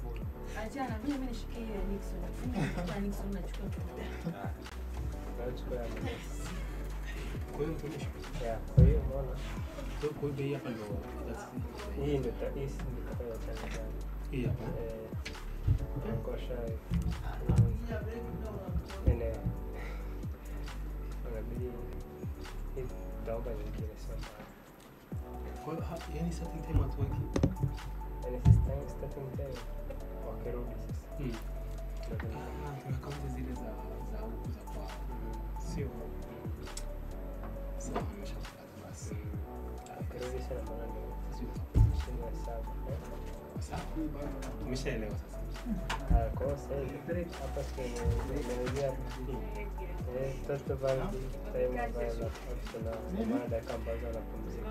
Ndio tunaandika kwa 20 minutes. Lakini pia take now minutes. Ndio maana mwanzo alikuwa anasema tulikuwa tunatumia dakika 20 kwa nataka watu dakika 5 kila baada ya saa. Yes. Lakini sasa akasema tutu dakika 20 kila baada ya saa. Kwa hiyo maana sisi 20 tunachukua. Lakini the rest time kile kifadi hamna muda. Hakuna muda. Yes. Kwa maana sasa sisi andika jina la Kiswahili.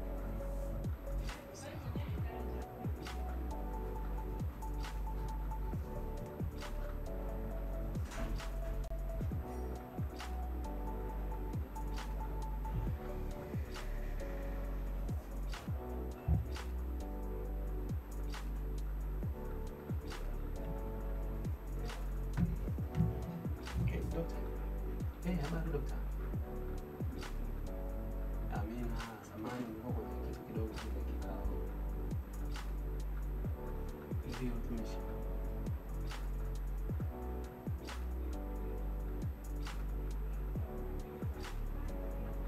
Ndio.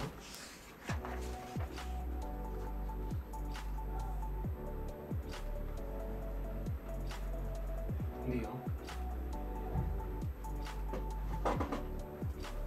Ndio. Sawa.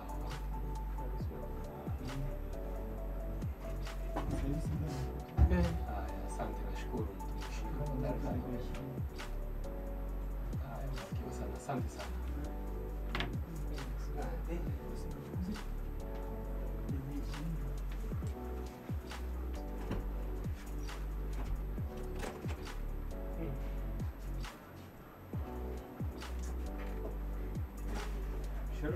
Tena?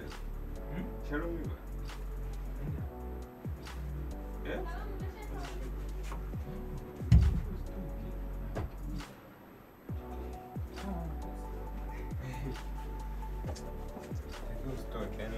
Video inatakiwa endelea kurekodi na bado inarekodi.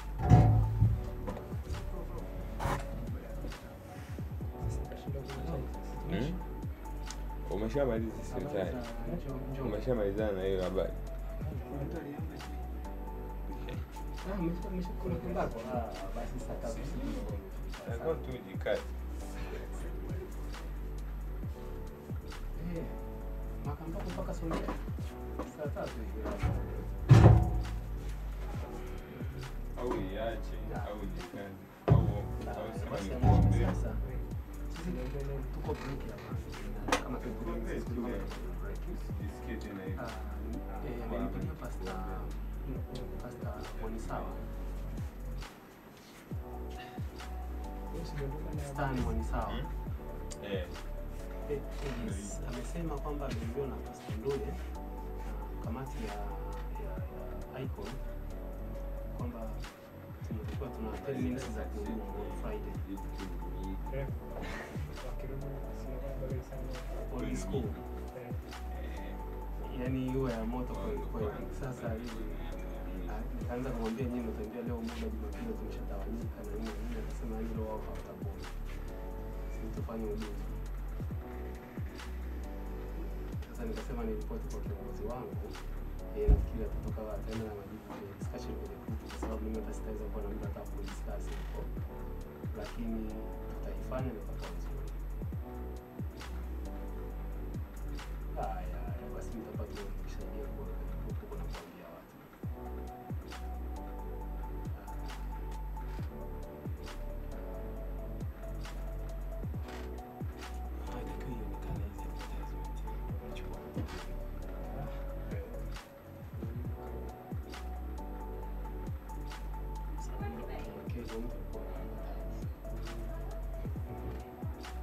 Ndio umesaini hapa na mimi saini.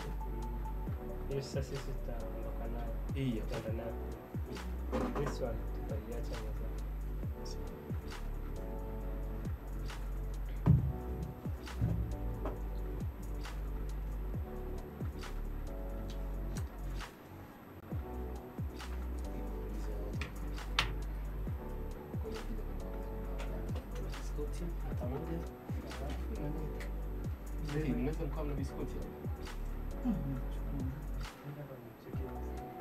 Kwa hapa tunao kama ni kutoka Arusha.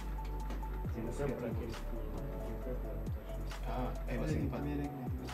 Yani hata yani nimekula kwenye harusi saa 4 usiku sija na kitu mpaka sasa hivi. sasa bana kwambia kuna vipande vya mkate pale kuletea. Chai leo ndio kanisani nishukuru.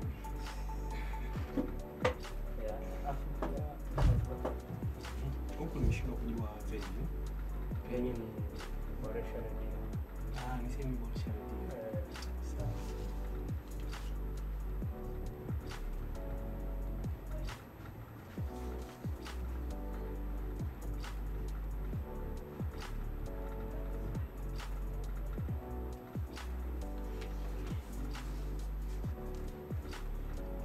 Hii policy wanatupa reference.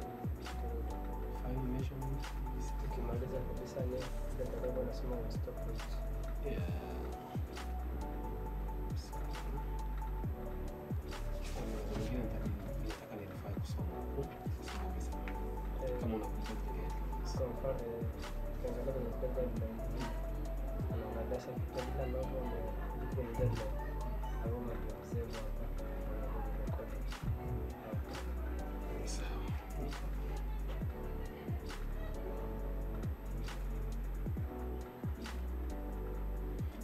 Expertise ni kazi yako, si ndio?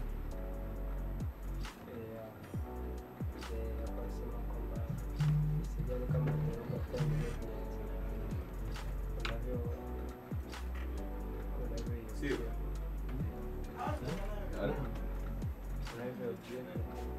Hello.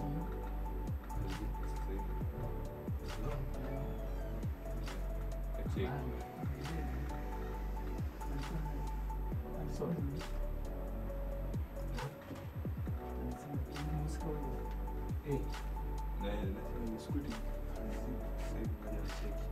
Siwezi kutafuna chochote. Kama una dukani ya shida. Don't worry.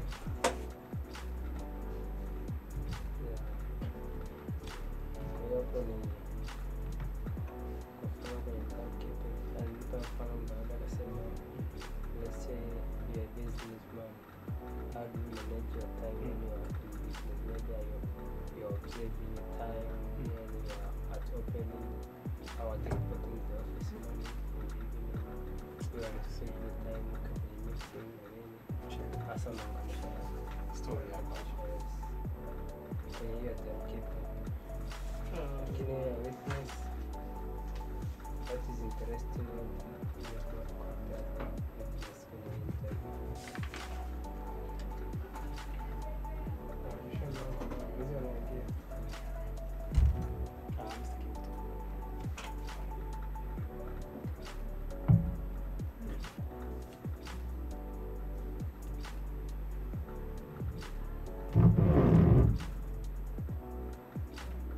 Kwenye witness, my field of expertise is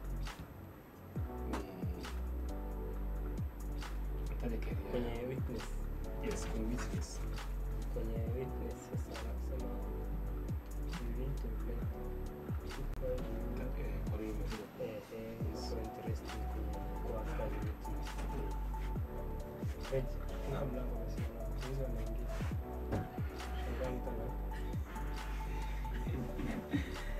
Ngoja angalia naona vimeisha. Basi nikipatikana vitakujeni hapo so. Si umebadilisha kadi. Kadi.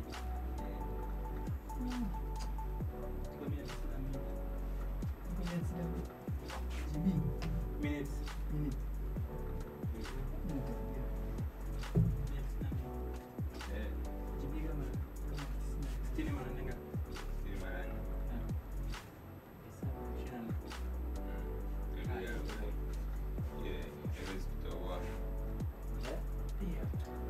Simame hapo, simama. Simama sasa. Unajua sitaki nandi kile ambacho kilitokea kwenye audio. kuna mtu kilitokea kwenye Kuna jambo alilifanya hapo. Anajua tu sio kitu yao. ukiona tu video imekataliwa ujue ni hao vijana. Tumewapa Vanny tayari. Baada hapo Basi ndio niingia kwenye Kiba statement my expertise in keeping this. nilifanya hivyo. Haujabadilika kabisa tu kama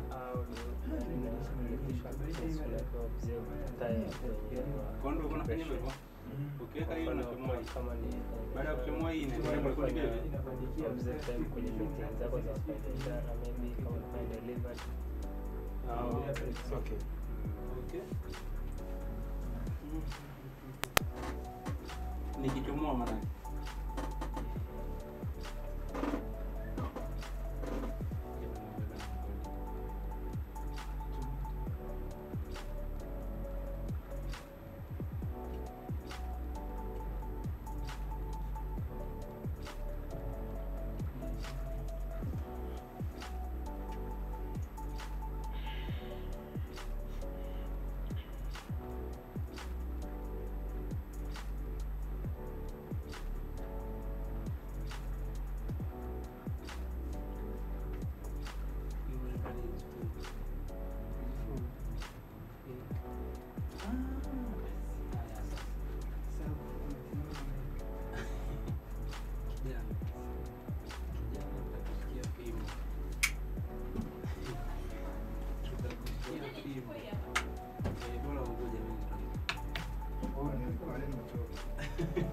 Sasa hivi tunaenda kupiza gari.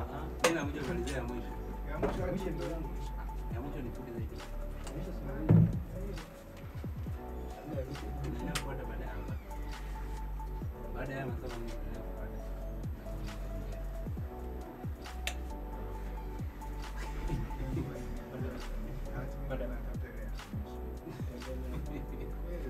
Huko kuna inafuta. Na mimi mwisho ni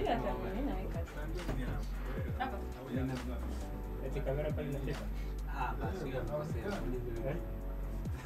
Sasa kamera inafika. mnyama. Apata hivi. Akapita bwana asifiwe. Amina, Thank you. Asante Kwenye sana. kompyuta.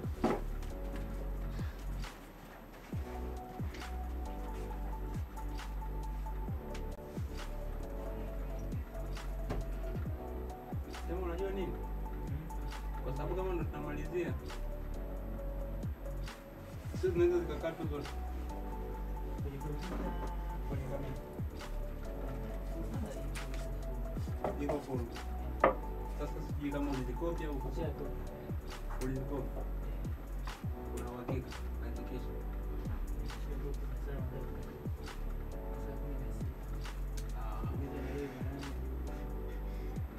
Tell. Zile kule. Hii ndio moja zaidi ya mbili. Hiyo hapo. Hii ndio inayo rekodi ndio ile kuna rekodi mwanzo. Maana yake hiyo ina maana nimesha rekodi maana hiyo. Kiza na hiyo Hivi sahihi. bora haipo. Nani mara mbili ngapi? 16. 16. Jumlisha nani?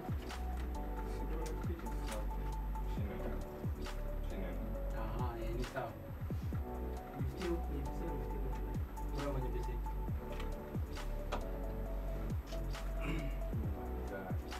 Sasa hivi anakaa basi.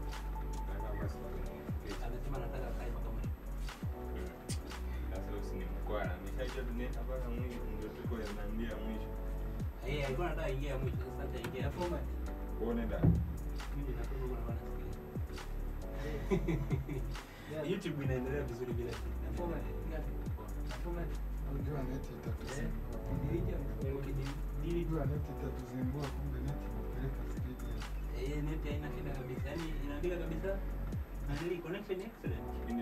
Kipindi tunaina naongelea mahusiano. Watu wengi walikuwa wanatazama. Wajue kwamba kama na yeye amesha bwana. amesha kwichi. Naam.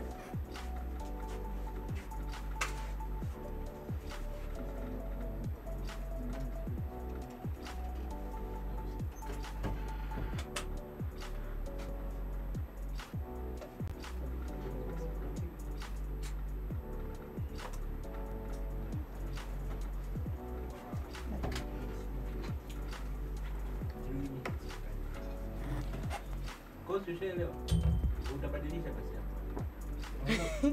Shala, mbona unaniangalia? Sema hapo mwishoni umepata vibe fulani mpaka nikalipenda sana. Mimi? Hivi unajua mimi nilikuwa najishtukia nikasema Mungu, kuna muda nimejiuliza au ndo kahawa nini? Mbona si kwa hiyo kuna muda nimeona kama naongea kwa nguvu. Kahawa nini? Kambadika ninja kama mpole. Alikuwa nakula shule ya mahusiano.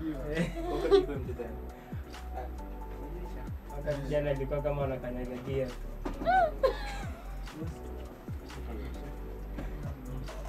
Nzuri, yani usipoe. Sasa hapa naongeza uchangamfu na nini.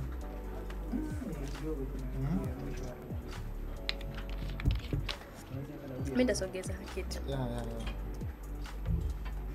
Utakuwa unaibia huku sana. Hivi hapo. Tazama kama kuweka kuwa live na watazamaji. Haya, sawa.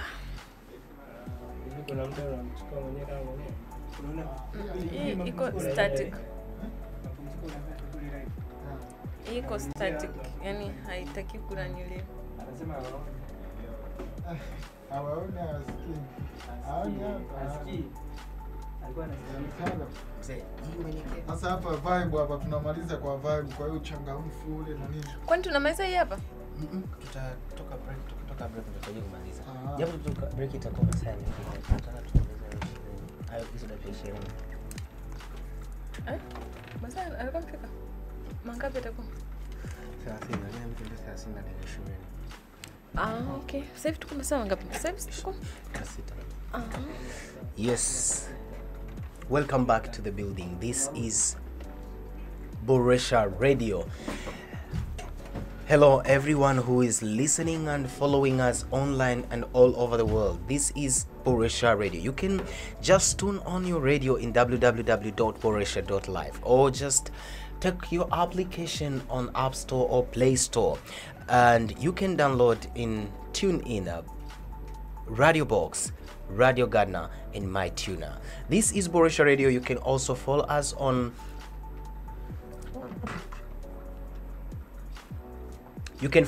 live on YouTube as Boresha Radio .live, and we are coming back after the short break, and this is a Genius official attempt for the longest radio interview. It's very interesting that we have come across more than 26 hours now. We are starting our 26 hours, and reminding you, in the building, I am Nixon Minja, the interviewer, together with Tumaini Mwenes, the interviewee. As together, we are attempting to break the Guinness World Record for the longest radio interview, aiming for more than 27 hours of engaging our dialogue. And our theme is potential of an African and Tanzanian lady. We want to exploring the transformative impact of African women in the 21st century. Just for the benefit of those who are joining us, our reference application number is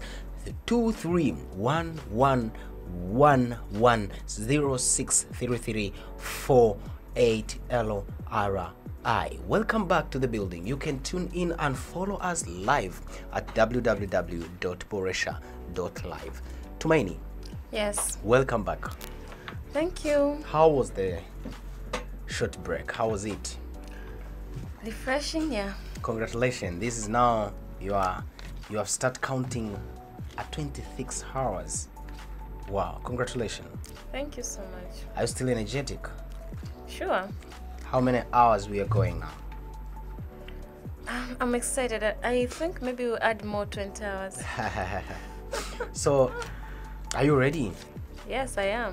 Yeah, we are continuing where we ended last time. Just to make a recap, we were just discussing about sharing ideas and learning, where we come across different factors and we saw the importance of sharing idea, and we were discussing on how we can unlearn, how we can do we can take ideas from others. But the thing that I want us to just look right now before winding up and jumping to another topic is very few things, key things to do in learning and unlearning. Tumaini, are you ready that we continue now? Yeah, I am. Now the question says, how can we show others that their ideas are important? It's a tricky thing because sometimes a person can say something and you're like, oh my god, what is this? But I'll say that we are the way we are so that you can help people to become the best versions of themselves, despite of the things that they think, despite of the like how bad it is. We can just speak good things, like good words to encourage them. Let me speak about something like a person can just share something that is not making sense. Instead of laughing and making fun of them, you can just try to ask questions like, oh, first congratulate them. Congratulations for having that idea. Then ask them question like, what did you mean when you say you want to build the biggest bus in the world? They will tell you like, oh, I want to create maybe the jet. Maybe they were not speaking about the bus. So you come to know that some people are having something that they want to create, but they don't really know how to present the thing that they have. So it's important to encourage them, ask it to know what do they really mean by whatever they are saying, and help them to restructure the things that they want to present. And if that thing makes sense, encourage that person to pursue that dream. Yes. Wow, that's very interesting to hear from this point of view. So, Tumaini, another question that I want to ask you as we are concluding, we are about to winding up about sharing ideas and learning is, why is it good to listening to different opinion and idea? As women want to explore the potential, why is it good listening to different opinions and idea? Okay. First of all, it's very important when we have the community of women who can be ready to open up, who can be ready to speak, because sometimes a woman can have the certain idea, the very good idea, but the way she has structured the execution of that idea is not realistic. So that woman is supposed to listen from other women, not only women actually, from other people, and when she listens, she can get that picture and understand that the way she can restructure the plan, the way she can restructure the modality of the execution of the dream that she has, or the idea that she has, and that is helpful. That's reduce the risk of that woman wasting resources, time. I mean, resources including time and her, like the time to think, the time to execute, or starting to execute something, but also it helps to save money. So it's very important for women to listen from each other, but also it's important to value the opinion of everyone, because sometimes when you give the idea to your fellows, not all of them that they will understand. Some people will comment in a negative way, not because they don't love you, but that is how they view that thing. So it's okay to listen to different perspectives, different ideas, but at the same time, being able to develop the idea that you have into the best thing. Yeah. Wow, that's very impressive, Tumaini. And I want to ask another question. How can we make our idea be useful to everyone? Now we want to share our idea. How can we make our idea be useful to everyone? Okay. I'll say that the idea that can be useful to everybody is the idea that aims to benefit the society. It depends. Sometimes you can have the idea that benefits only the group that you have. So you can share with the people that you have, and you invite them, specifically inviting them, encouraging them to be part of that that idea, but also show them what do you want them to do in accomplishing that idea, and show them how can they benefit from the accomplishment of that idea. That is how you can engage people in your group and make sure that every person is part of that idea, but also every person benefits from that idea, but also you as a person, the founder of the idea, is going to benefit because there is accomplishment of what you had at the first place. Wow, that is very interesting. And how can we helping those who cannot share their idea? How can we help them? Oh, okay. How can other women, helping those women who cannot share what they have in them to help them be able to share? I think maybe for the women that are in the group, like the community, sometimes women have these gatherings. The leaders can utilize that time to encourage every woman to write something. I remember there is a certain day when we were having gathering of women. It was at our church. Then the leader brought these white stones, the white stone of a certain like medium size, where you can write something. You write something about yourself. Anything you write with the I think it was marker pen we used to write on that stone, and that stone you go with it at home. So it is so like it was so creative, and I can still remember the feeling that I had. I felt valued, like they would tell me to write something good about myself, so I had to think, because there is only one place to write like only one stone. It's a good stone that you have been given. So I think those ideas, creative ideas, can be helpful to help women to be able to generate ideas, because there are those people who have ideas, but there are those people who are so slow to generate ideas. Until there is something that pushes them, they can, like, their minds can start to generate different ideas. So it really needs encouragement, but also there should be something that is forcing them to submit the idea. So I would just give them the sample of how it can be. Maybe you have the kikoba, you have already collected money, and after that, every woman is being given the paper.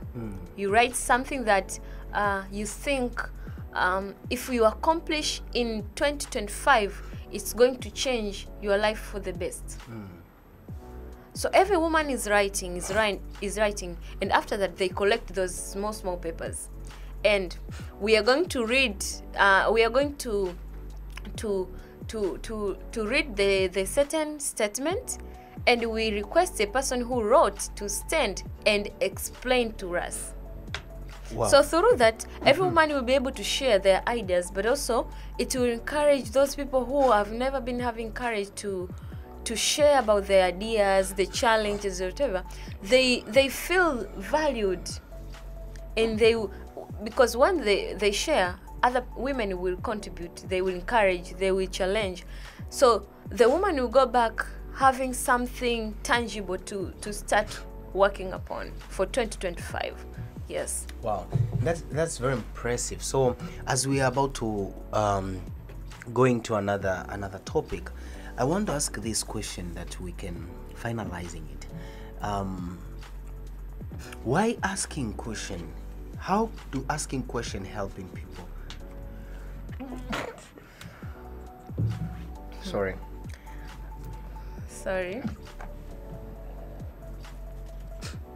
How asking question can help people in learning? I would say that when you speak about asking questions, it somehow deals with something called confidence and desire to learn. I remember when I was in standard 1, I've just relocated from the village where we were living to town where we started to live. I was new in that class, but I remember I used to have this courage to raise my hand to ask questions and to respond to questions. I don't know any person there. I just knew one person who came to pick me from the headmaster's office. But when I went to the class, I didn't consider that I'm new. I don't know. I just remember myself raising my hand, responding to questions, asking questions in the session, and immediately teachers recognized me. Recognized me. They started to ask, "Who is your mother?" They started to want to know me, and then I was given the chance to be the class monitor. So from there, then I later became the head girl. But it came from within that I really wanted to learn, because remember yesterday I told you I didn't do the kindergarten studies. So at that point I had to learn a lot of things, because first I'm coming from the village school. I'm now at the town school. I need to learn a lot of things, so I didn't feel like intimidated. I just wanted to learn. I just need to know what do you say, teacher? I need to know. So that made me to be visible to teachers, and then I became the school prefect. Later I became the head girl of the school. I would say asking questions is not ignorance, but those who don't ask questions, like the biggest percent of people, most of them, they don't know about the thing that you're going to ask. If the teacher tells a student who didn't raise the hand to ask a question to respond to the question that you asked the teacher, most of the students won't be able to respond. So it's not about being ignorant, it is proactiveness. Like you want to learn, you are eager to learn. I was once a teacher. I've been teaching some students like in religious things. I know the feeling of asking students questions and they don't respond. I know the feeling of forcing students to ask you questions, they don't respond.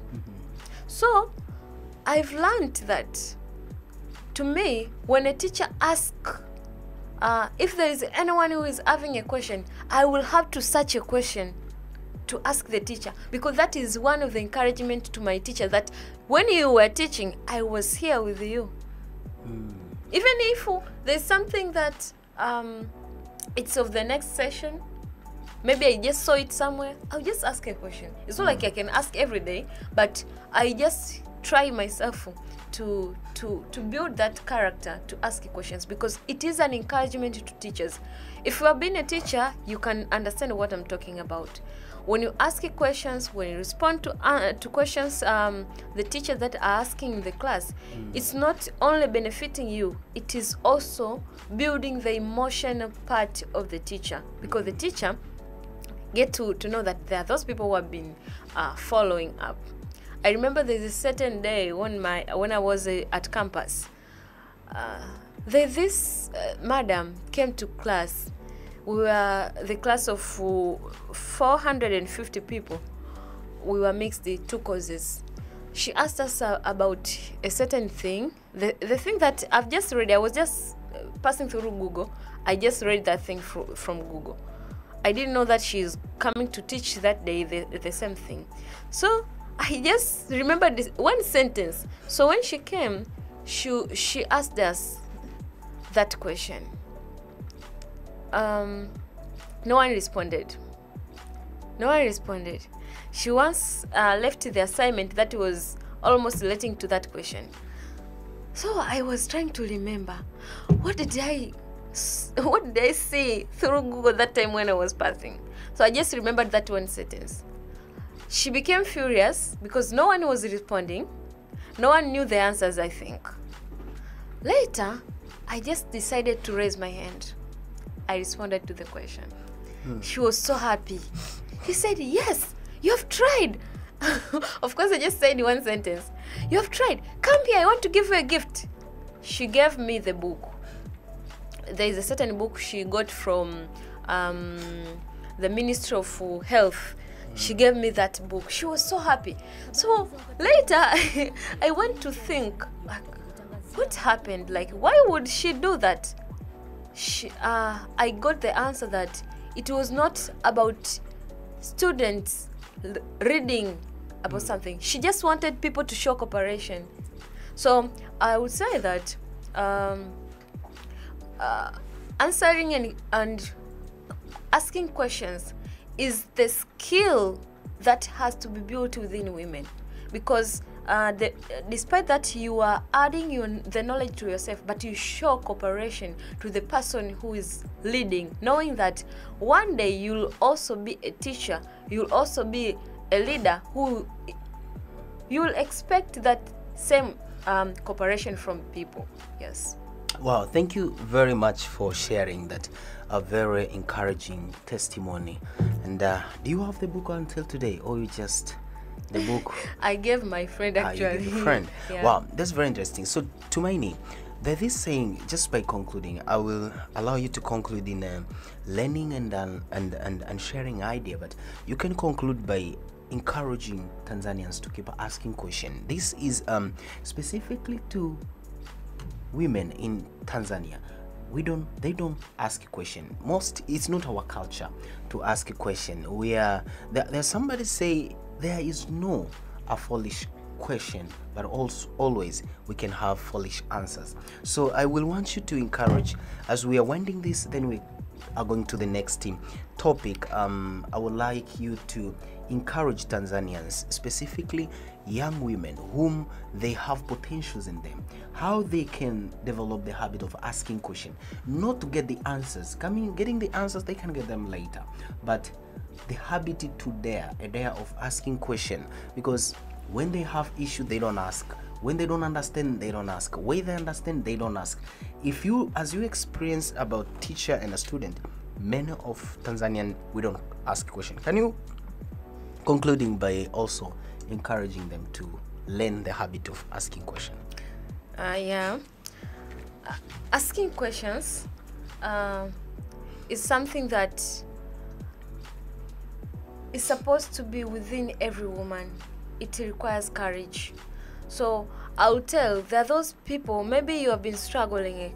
I wish I raised my hand to ask a question, but I can't do that.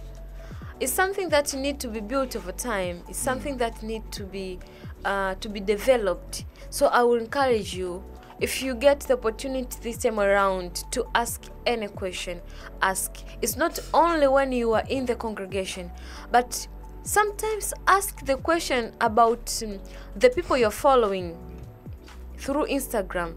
Like, why? Ask yourself, why do you follow those people? Sometimes it's about the decisions that your parents are doing. Ask. Because most of the times, like girls, we just be saying yes to our parents. We don't even question, like, why do you want me to do that? It's not being ridiculous to your parents or disobedient, but you are asking, it is your right to get the right information. So it's important for women to ask. Young girls, it's your right to know, to have the clarity of the policy that the country is making. It is our right, because this is our country. We are supposed to ask questions, and we have to ask unapologetically. Yes, may we be strong enough to ask questions. And sometimes when you ask now like a lot of questions, sometimes it can be boring to a person who is responding. But the issue is not about the person who's asking the question. The issue is the person who is responding to the question. So I just want to encourage you, if you have something that you have never understood, either about yourself, either about the policy of the country, either about your family, go for it. Ask. And don't conclude things. Don't conclude things. Sometimes I just remember interacting with young girls. They are university students. Maybe I'll make a point. They will request to have time with me. We'll make appointment. When the time reach, they won't find you. It's the time that you agreed to meet, and you agreed that if you will have time at this time, I'll be around, I'll be available, please find me. They won't find you. Later, when you find them, hello, I didn't find your call, what happened? Oh, sorry, Sisi, I thought you were busy. Like, who said? How on earth would you say I'm busy, but well, I told you that this is the time that I'll be available. So don't conclude things. Ask. I need, hello, madam, sorry, I'm in need of this and this and this. Okay, a person, if they can't support, they should say, I want to be able to support. It's not your problem. You have invited them to support you. You have invited them to be part of your program. You have invited them to support you, to train you. If they can't support you, it's okay. It's not your problem. But you have asked the question. You have requested the need that you have. It's not your problem. Yeah, so don't conclude things, because those people who you think they are busy, they make time for other people.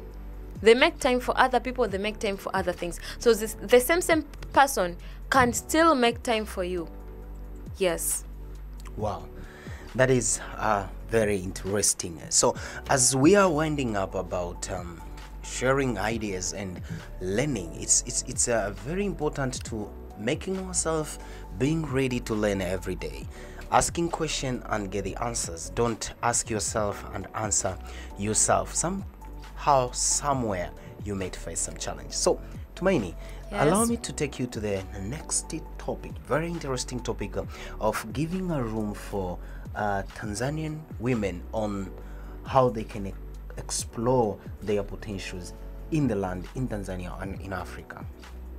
And the topic that we are going to discuss right now is a practical topic on, they may ask, how can I start? How can I impact my community? How can I impact my generation? We don't start from far. We always say we start from where we are to go where we are not. If you are dreaming to impact the global, you should at least start by impacting where you live, in your room, the roommates. Then after there, just go to your village. After there, impact your daily community. If it's a family community, whatever. But the changes begins at community level. So now we are going to explore on our potential, how these Tanzanian ladies can maximize their potential through encouraging the changes in the community, or we can say the source of change in community. How can Tanzanian ladies be part of changes in the community? So, Tumaini, this is my first question. Do you think, how can young ladies of their 19s, 20s, how can they become the source of change in their community? I just want to remember this one saying that if you want to see change in the society, be that change you want to see. I don't know if I've said it well. There's this saying, I don't know, the person that said, but if you want to become if you want to see the change in the society, become that change you want to see. So you cannot bring change in the society just by speaking. Example, you want your class, like your classmates, to be able to speak English because you are academic prefect. You are an academic prefect. You're supposed to supervise that.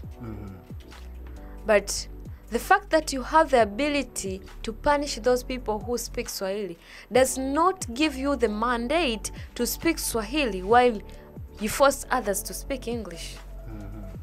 First, you have to be able to speak English. Encourage yourself to speak English, because it is so easy to motivate other people to do something that you're doing than just telling them and forcing them to do something. Yes. So if we want to bring change in the society, become the change that you want to see. And that is just an example. It goes beyond that. It even goes beyond to the whole community. When you speak about politics, the policy that people make, do you really make the policies that you consider other people, or you're just considering about yourself? Okay. When you are given money, think about the woman who is having children, who doesn't have money, who doesn't have food. When you've been given money to accomplish a certain project, and you mishandle that money, you just take the portion of money without integrity, you misuse the money. Have you ever thought of the person that is suffering and the person who is paying taxes so that you can have that money? So you cannot bring change in the society through talking. It's never going to happen. It starts with doing the right thing as a leader. Every person, every woman, every man, every person who want to see the change in the society, they should become the change themselves. First, you need to start changing your mentality on things, because there are those people who enter into politics so that they just have they find financial freedom in politics. It's not like they want to serve the community. No, the first aim is just having financial freedom. Like they want to lose that stress of finding money.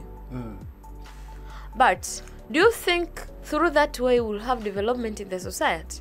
No, you just be speaking about development because as a leader first, you don't have that vision of development. You have the vision to benefit yourself. So become firstly the change that you want to see in the society before you start mentioning about the list of the things that you are expected to maybe do or see in the society. Yes. So it's always about first becoming. Wow. Yes. I love that. And I will just ask a question there. As far as we are looking the potential of an African woman, a Tanzanian woman, do you think, why is it important for Tanzanian women, especially young women, to become a source of making the community better? Okay, first, because just being young, our minds are so sharp, are so active. We are in the level that we can challenge things. We can reason. We are intellectuals. We can make dialogue. We can make conversations about policies that are present, about anything that is happening in our country, not only in our country, but in Africa, in the world. We are the generation of people that we can question things. We can judge, we can reason. So that's the first thing, because of the ages that we have. We are young, we are intellectuals, and we can reason things. But the young women that are existing in this era, we are empowered. Yes, we are already empowered. We can speak. We are no longer afraid of saying that this is what I need. So we can speak. And that is the one of the things that is very important in the society. Having women who can be able to stand, women who can be able to lead, women who can be able to maximize their full potentials. Because when you give the opportunities to these women, you have the assurance that they are going to deliver. So young women, we are the one to bring changes.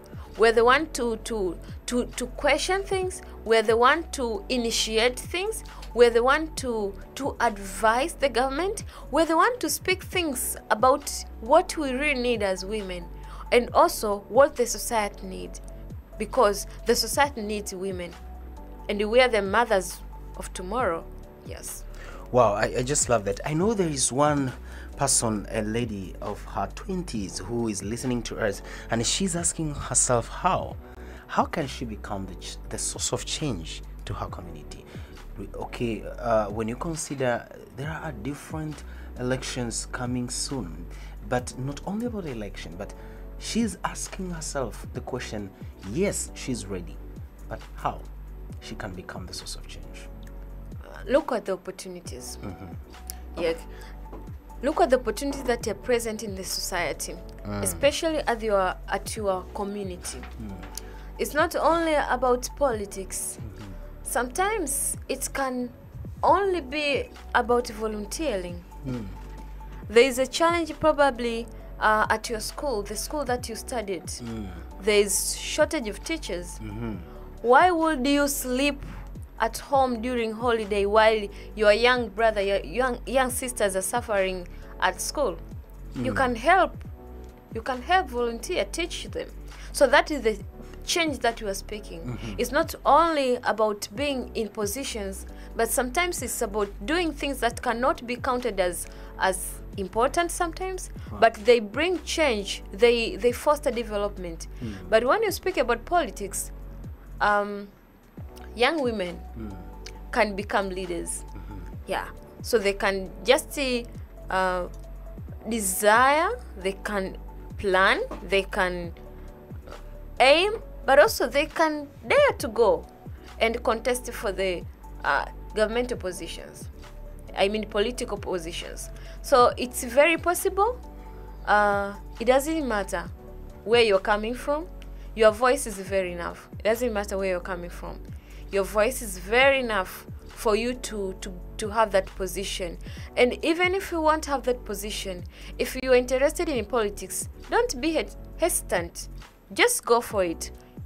If you are not maybe the member of the parliament, obviously you have any other position to contribute, but don't settle for less. If you know you're called in politics, just go for it. If you know that you can teach, go for it.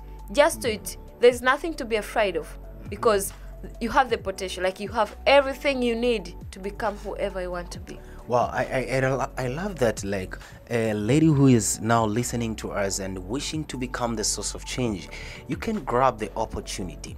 There is this saying which says one can chase 1,000 but two can chase 2,000, which means if one lady is intending to make changes, she cannot make by herself. So Tumaini, do you think what can be the best way of encouraging other girls, other women to become the source of changes? What can be others, so that it won't be just one person who is initiating changes? When you were speaking, I just thought of the what if we could be having these empowerment groups in the streets, just empowerment groups, like the women in the society, having small groups where they meet, they talk about issues concerning women, not only women, issues concerning society. How can they become change in the society? I've just thought of that because sometimes these young women lack templates. Like they don't have something to refer to, they don't have someone to refer to. But when women who have reached there already, example for the women who are in politics, what if we have, without basing on political interests, what if we have the motivation, like the move of women in politics, despite of where they are coming from, just because they love their country. They make the move of women that they are aiming to empower young women in the politics, and they give the young women the freedom to choose the kind of party they want to belong to, even if they want to introduce, like, to initiate their own parties. I think that can help in our country, because sometimes I think many women are afraid of going for politics, because maybe they think politics in Tanzania, maybe politics is being it is like hidden in a certain party. But I think it's beyond that. It's beyond the issues of one political party or two political parties or three political parties. It is about the love to our country, like the commitment you have to the country, the commitment you have to bring change in the society. That is what can drive change in the society. And I think when we reach to the point when women won't be focusing on what will I get as an individual, to the point where you'll ask, how can I contribute to the young girl who is desiring to become politically powerful? How can I contribute to that young girl, despite of where she want to belong in terms of political parties? So that will help us. So it first starts with having true love for the country. True love, not loving like you do things because you want to benefit, no. Having true love for the country, knowing that the country belongs to every Tanzanian, the one who is having the party, the one who doesn't have the party. Yes.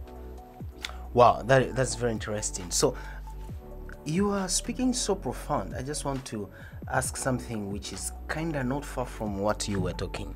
We know that in a community, everyone, we are multi-talented. How can everyone work together? How can they start? Can they work together, merging their gift, combining what God has given them? How can it be possible? I'm just reminded of the way the story of Moses and Aaron, how it started. You know, the story started when God sent Moses to go to take Israelites from Pharaoh.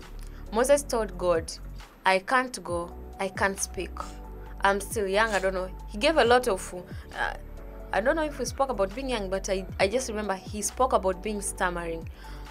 So he gave all the excuses why should he not be sent, why should he not why should he not utilize the potential that God has kept within him.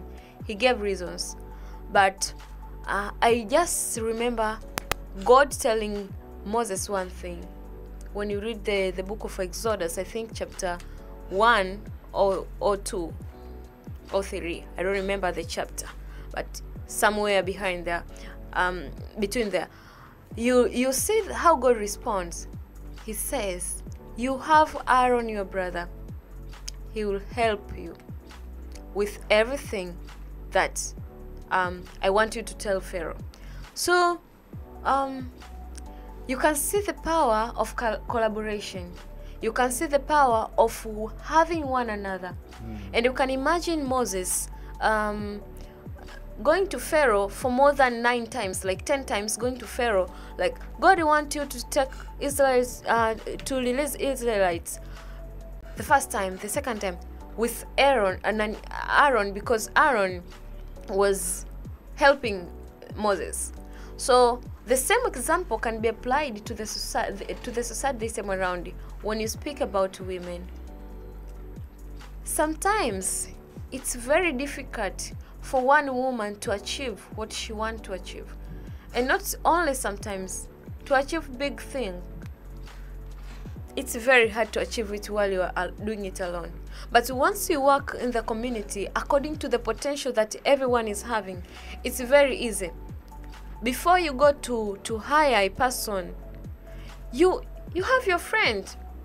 You can pay that person who can support you, and you are having assurance that the person who is doing this work is my friend. She must deliver. So women, firstly, we should appreciate the potentials of each one. We should first know the potential of each one of us, and then we should appreciate the potential that we have. And the third thing, I think women, we should not be envious of one another. If you know there's a friend who can do wedding, like wedding decorations, you know there's a friend who can provide drinks and food, why would you find a new person to bring you drinks and food in your ceremony while you have your friend? So it just starts like that. Because once you support the business of another woman, that is where you're blessed, but also that woman will count on you. When they are looking for a person like you with your potential, she will mention you. And that is how things are working. So I would say, in the society, it is very important for women to help each other, especially with our potentials. Sometimes it doesn't need you to be paid, especially when we are just starting.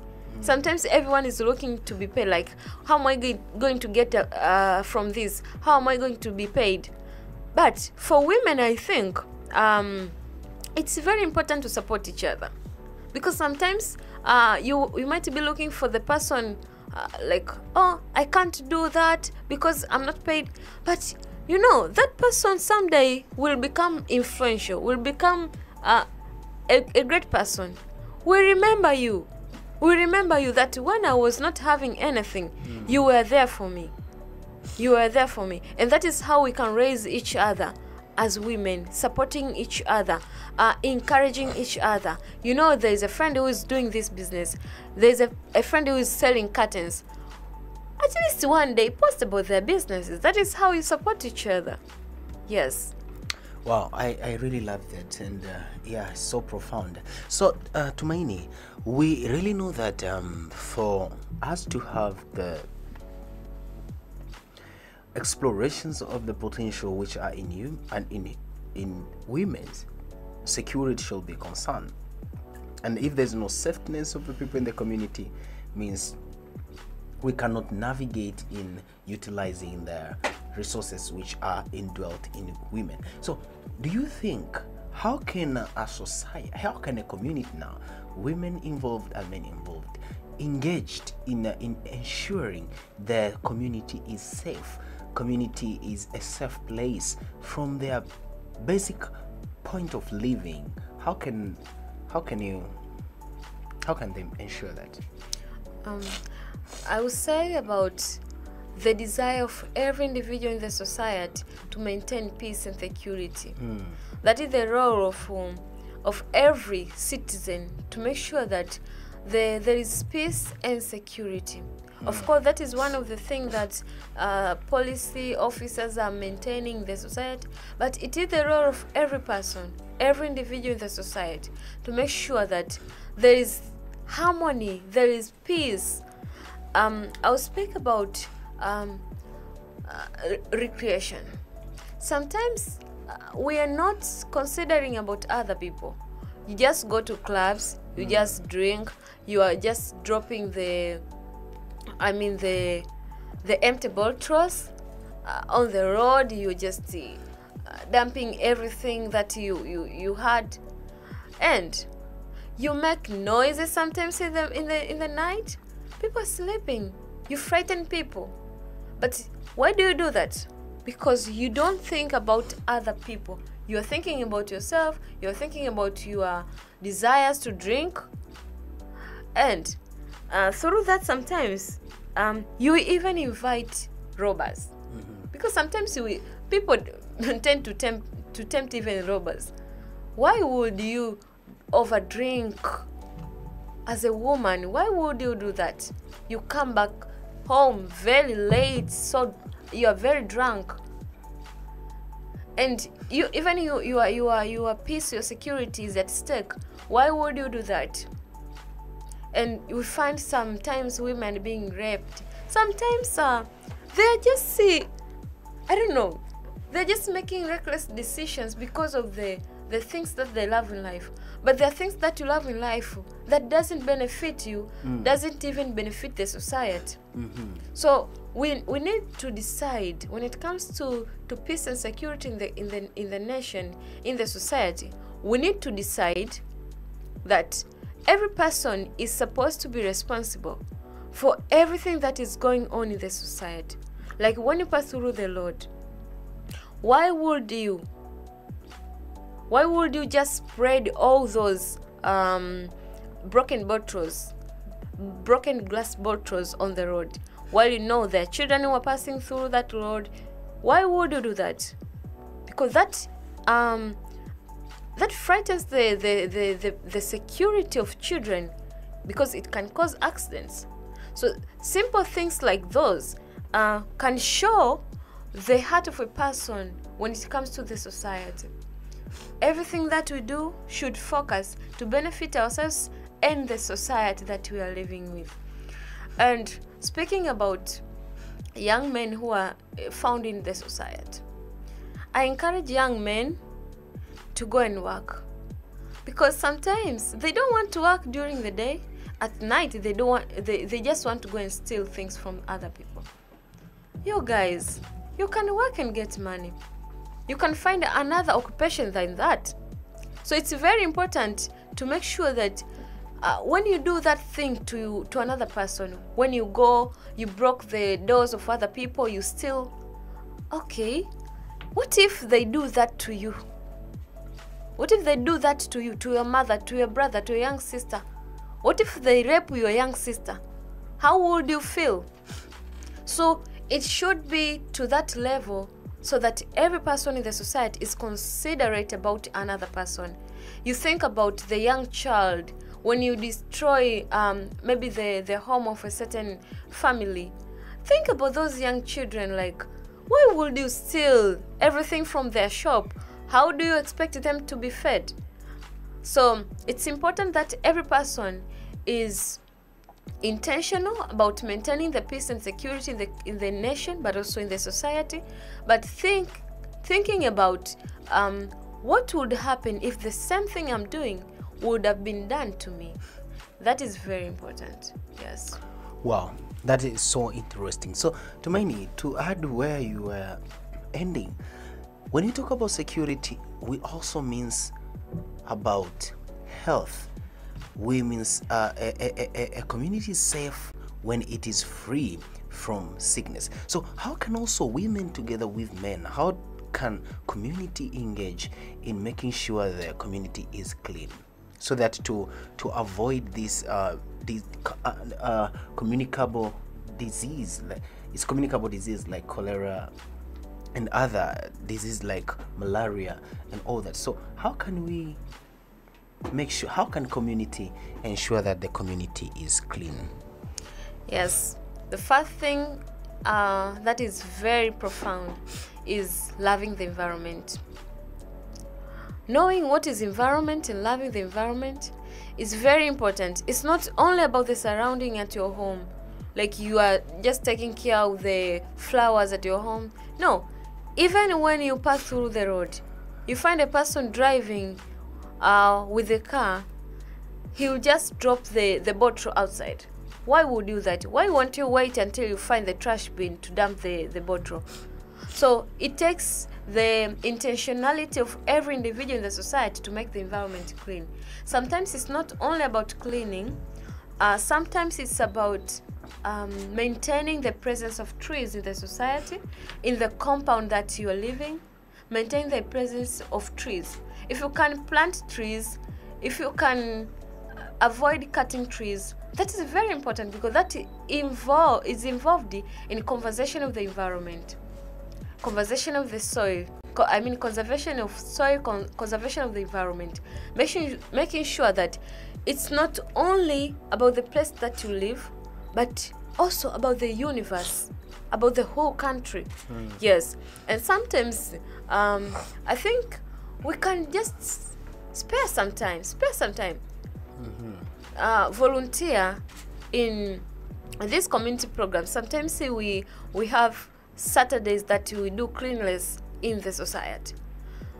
you find there's a person who have never been seen in those programs. They won't contribute for the money for that. They are nowhere to be found in the society when it comes to the cleaning of the environment.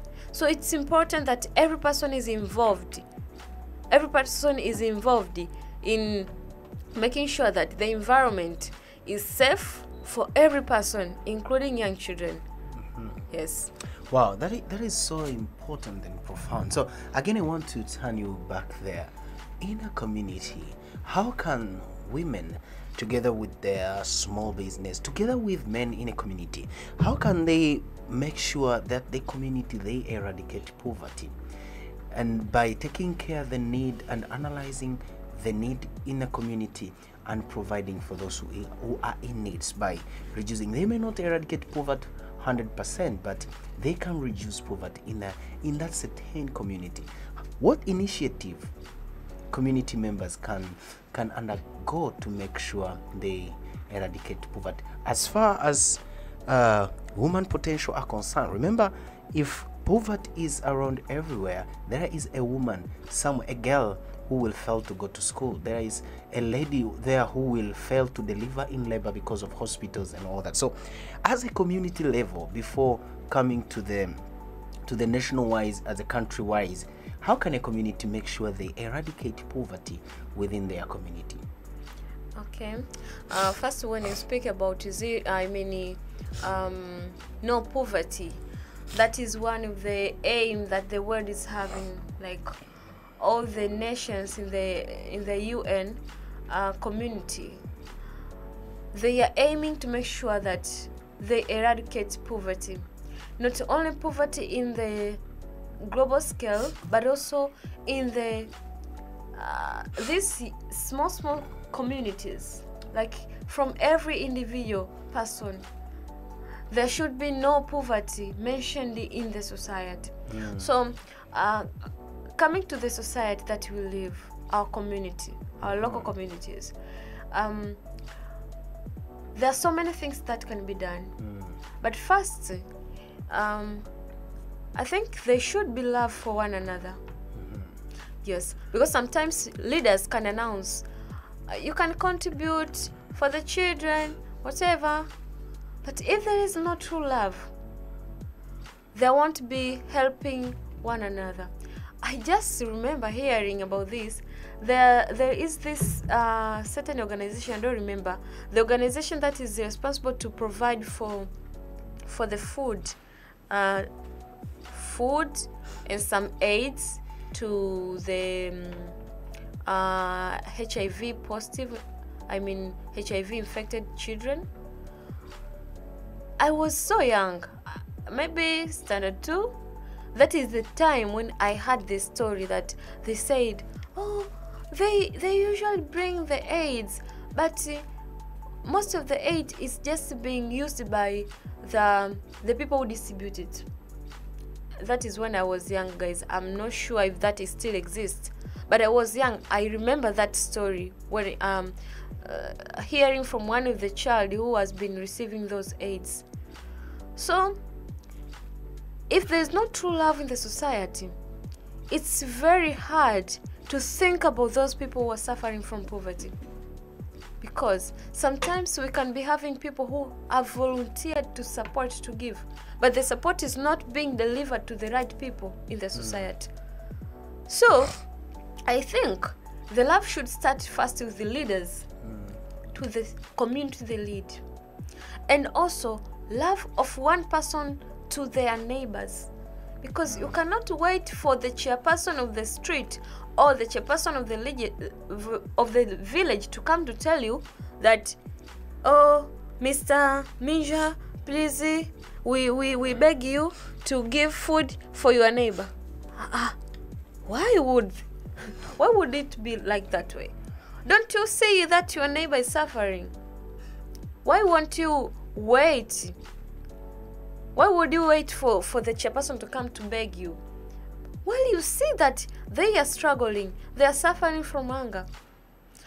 There should be love from one another. And then the society, the community leaders, maybe chairpersons, they should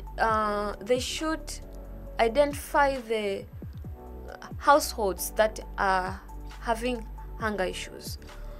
Not only hunger, but the society, or I mean in the society, the households that are suffering from poverty.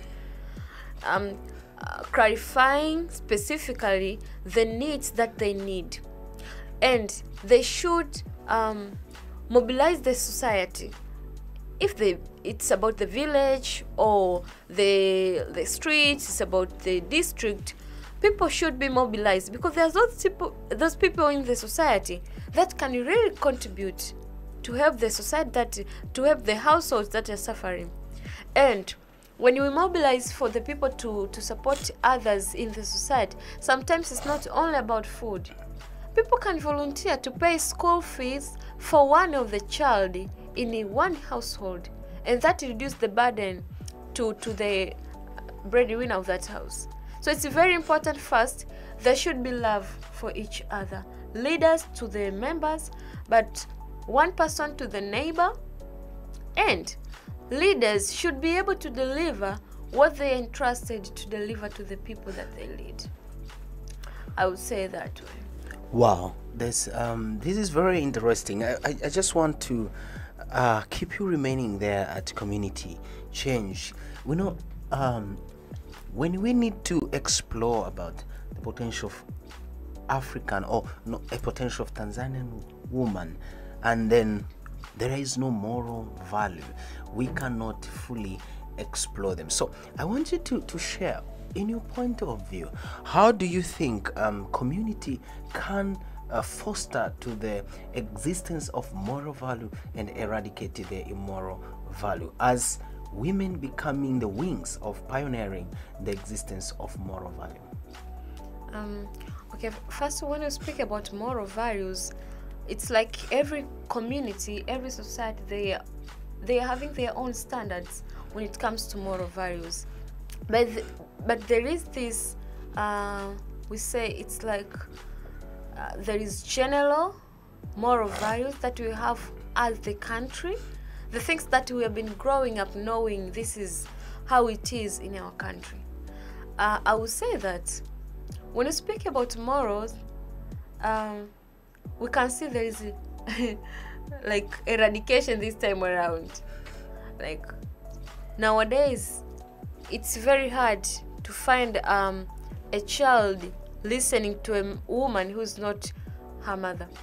It's very hard. If she does something bad, you are calling her, asking her, questioning her, she might not even respond to you. She will leave. That is, we say, decaying of the morals in the society. There's still hope, I think. I would say there is still hope. The Bible says if there is the tree is cut, there is still hope that it will sprout again when it is watered. So women should not give up on taking care of the people in the society, because if one girl is not listening to you, there's another young person that can listen to you. So we don't have to give up on the children in the society, because sometimes just last week I met this one young girl. She was coming from the shop. She has just weared one kanga and another kanga down. I was wondering, how can you go to shop like that without clothes? How would you do that? I was just wondering. I couldn't even say anything because it's like we are of the same age. I don't know. It was so hard for me to believe my eyes. Like, how can you go to the shop like that?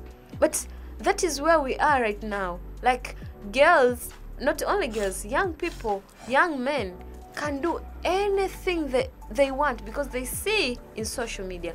But as women in the society, especially elder women, the role of women in the society has not changed. We used to say African mama's eye, African mama's hand, whatever. Women, I think women should not give up on that, because if one child does not listen to you, another will listen. Let us keep talking. Let us keep talking, because it's not only about clothes. It's about how people behave, how young people behave, how young boys behave when it comes to ladies. Nowadays, it's so normal seeing young guy, young boy and a young girl standing in the middle of night on the road, just themselves. But I remember me growing up, you'll never find something like that. If a person find you doing something like that, they will beat you with sticks until you reach your home. But nowadays, it's normal, and parents will pass. They will just leave the young people like the way they are. I think we are not supposed to give up on that. We're not supposed to give up on that, because those young people, they believe that that is how things are supposed to be. But it's not that the way it's supposed to be. There is freedom, yes, but it's not like that is the way things are supposed to be. Things are not the same anymore, guys. We need to take initiatives. We need to deal with these issues that are going on in the society, because young people are engaging in drugs. Young people are engaging in abortions. Young girls. It's so I would say the morals are decaying, and we cannot keep calm. We cannot say like we need to ignore. No, there is still the need to say something about this. There is a need to say, because those people, the young boys, are the future fathers of the children. The young girls are the future mothers of the children. And you find nowadays a person, a lady, is 18 years old, is already having 2 kids. She doesn't even understand what does it really mean to be a mother. She doesn't know. What she knows is having sex, delivering a child. Having sex, delivering a child. She doesn't even know what does it really mean to deal with a child, because herself, she's a child. Yes. So we can't stop dealing with that. Yeah, okay, so I really love the something you raised here about people may not understand it. So the other question, how can informal education being used in a community to foster changes?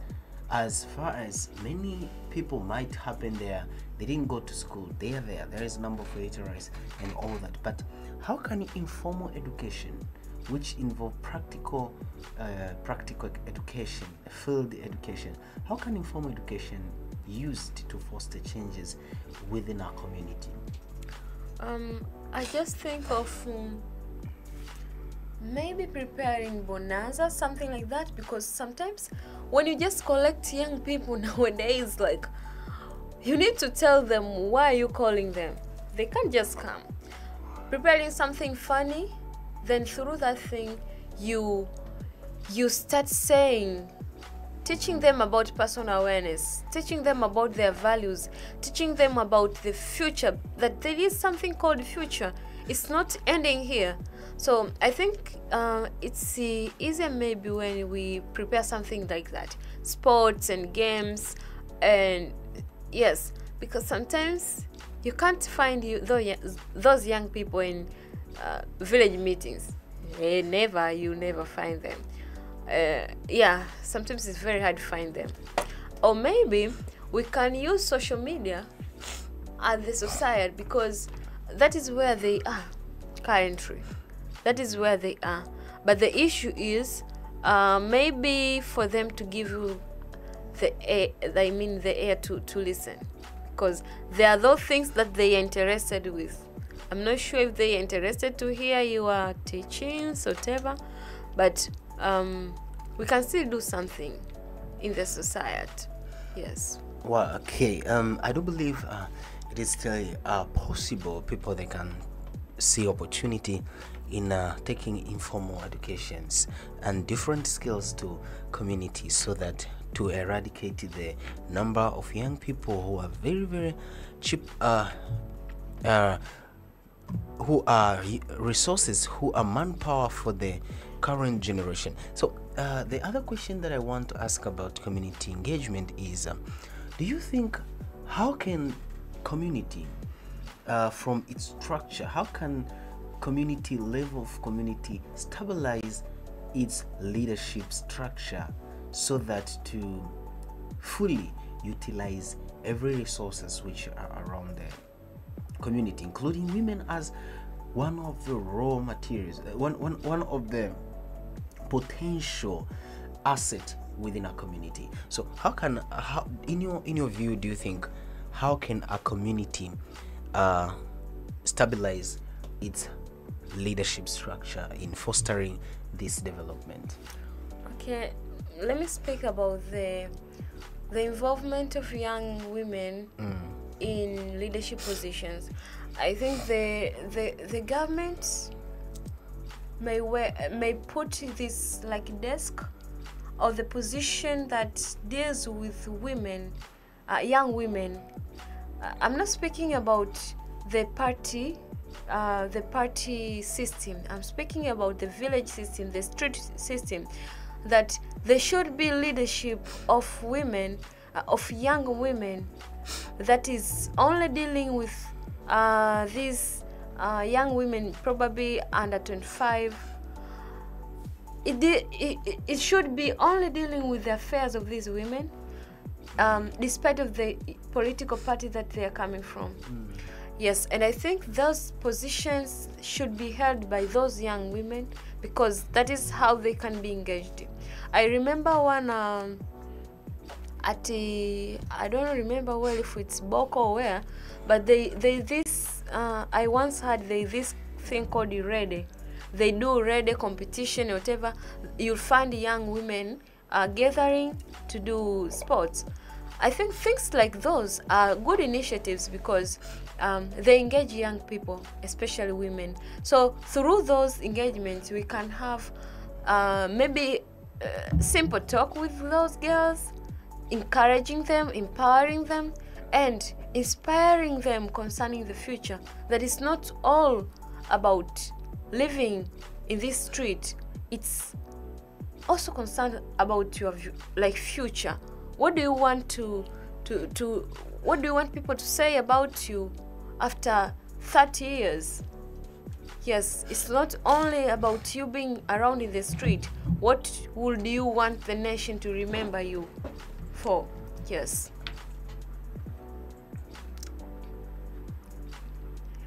And again, I think when you speak about all the matters that are going on in the society, sometimes we can't be like we're blind. We sometimes think like things are settled, because that is how the trend is. It's like there's no one who's taking care of young people again in the society. There's no one who's taking care, because they are just allowed to be the way they are, and nowadays they need freedom.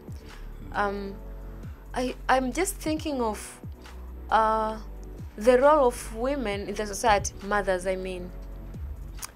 Mothers can maybe change the way they approach these young women, I mean the girls. Instead of being harsh to girls, maybe they can maximize the friendship with their girls at home, making the environment comfortable for them to share their struggles, to share their fears, and to share their aspirations, and encourage those young women.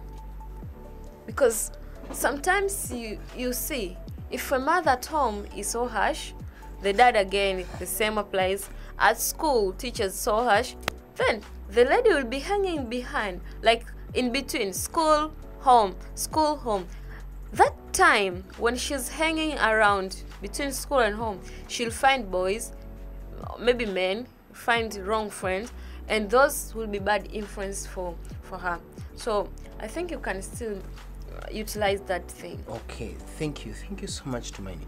Just last question from this point of community engagement. Community change, it's a route of development. It's a route of discovering potentials. Last question from here is, from all the aspects that we come across, how can a community invest in family level to start parenting, to start investing from the family level then to the community at large, in your suggestion?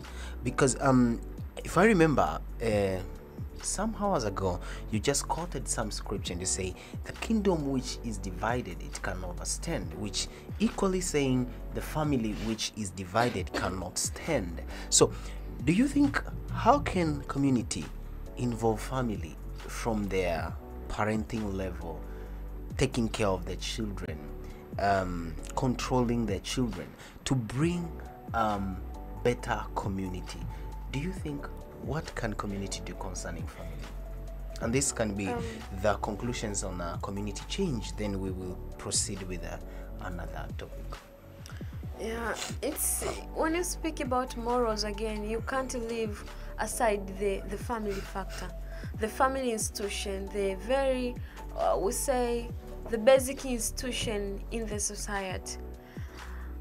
You see, it's like the meaning of the family is different nowadays compared to the way it was previous time. Because previous time, it was like, you must have a family. A person is coming, is taking a lady, they are going to start their life. But nowadays, it is known that you can have pregnancy, you can have a child. It's okay without a father. It's okay. And that is the myth that young people are telling each other. I remember one person telling me that, I don't want to be a mother. I mean, I don't want to be a woman, a wife. I just want to be a single mother. So things like those. Young girls are telling each other like, you don't have to be controlled. Why would you be controlled? Why would you go for marriage? So before I go to the way community can engage families, I just want to just share my views when it comes to family. Family is the institution that God himself created. But you see nowadays families are destroyed. Like young people are no more interested with families, like marriages.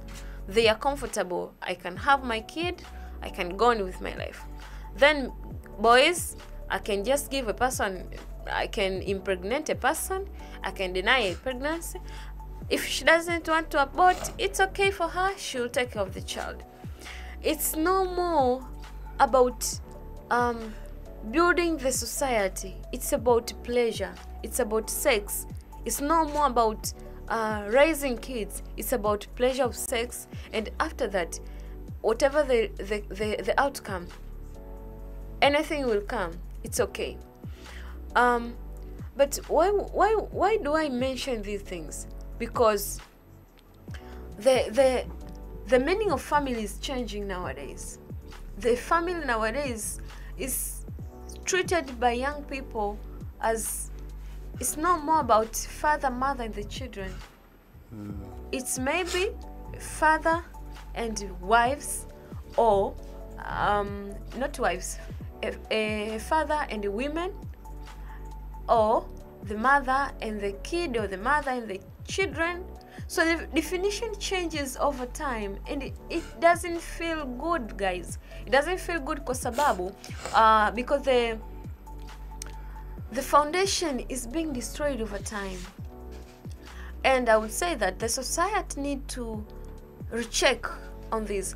Women, men, we should not stop to teach young children, I mean young people, young girls, young boys, about something called family. Before your child impregnate a girl, before your girl come back home with pregnancy, teach them about something called family, so that before they agree to go to sex, they already know that what we are going to do probably might not build the family. So I can wait for this thing. So it's very important, because family is the very basic institution that builds the government, I mean the nation. family builds the nation. It's the basic institution that builds the nation. It's very important, because when you speak about community engaging family, which family can you engage? Which family are you speaking about? Because the married people are getting divorced, the young people are getting impregnated, the young boys doesn't want to get married, and which family are we speaking about? Of course, there are those few families that are existing. There are those families that are existing, but the trend is not going well, and we are not supposed to keep calm. We still need to keep talking about the importance of family in the society, because when children are growing without the mother figure, without others are growing without the father figure, they grow up knowing that life without men, it's okay. Life without women, it's okay. I can just be myself. It doesn't feel well. So I think the first thing is that we need, as a community, to emphasize the importance of family, but also, as for the families that are existing, we need to engage the families in bringing change. And I would say that families should be having these meetings, intentional meetings, to discuss matters that are going on, because those young men, those young girls are coming from families, and they're coming from families where parents will never ask them about anything. They will just pretend like they are not seeing their children growing up.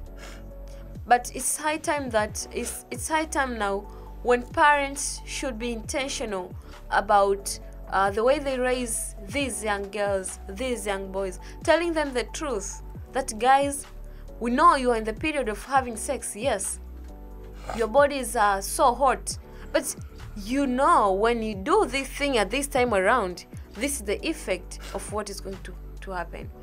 Telling them the truth and encouraging them that you can wait, and giving them the right information about family. But it can't be if we don't have examples in the family, in the society. Yes.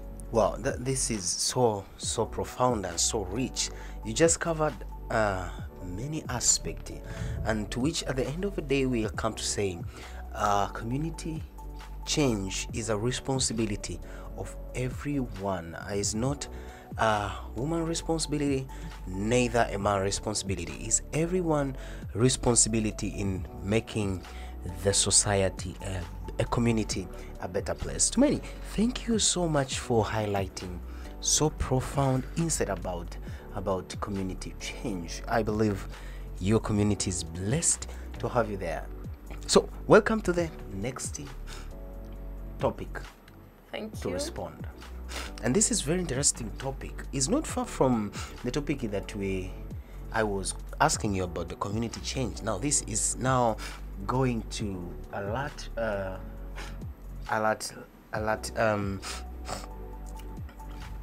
okay, I wish I finish with this one. I will come later with this. So Tumaini, I want to ask you about, do you know something about Tanzania?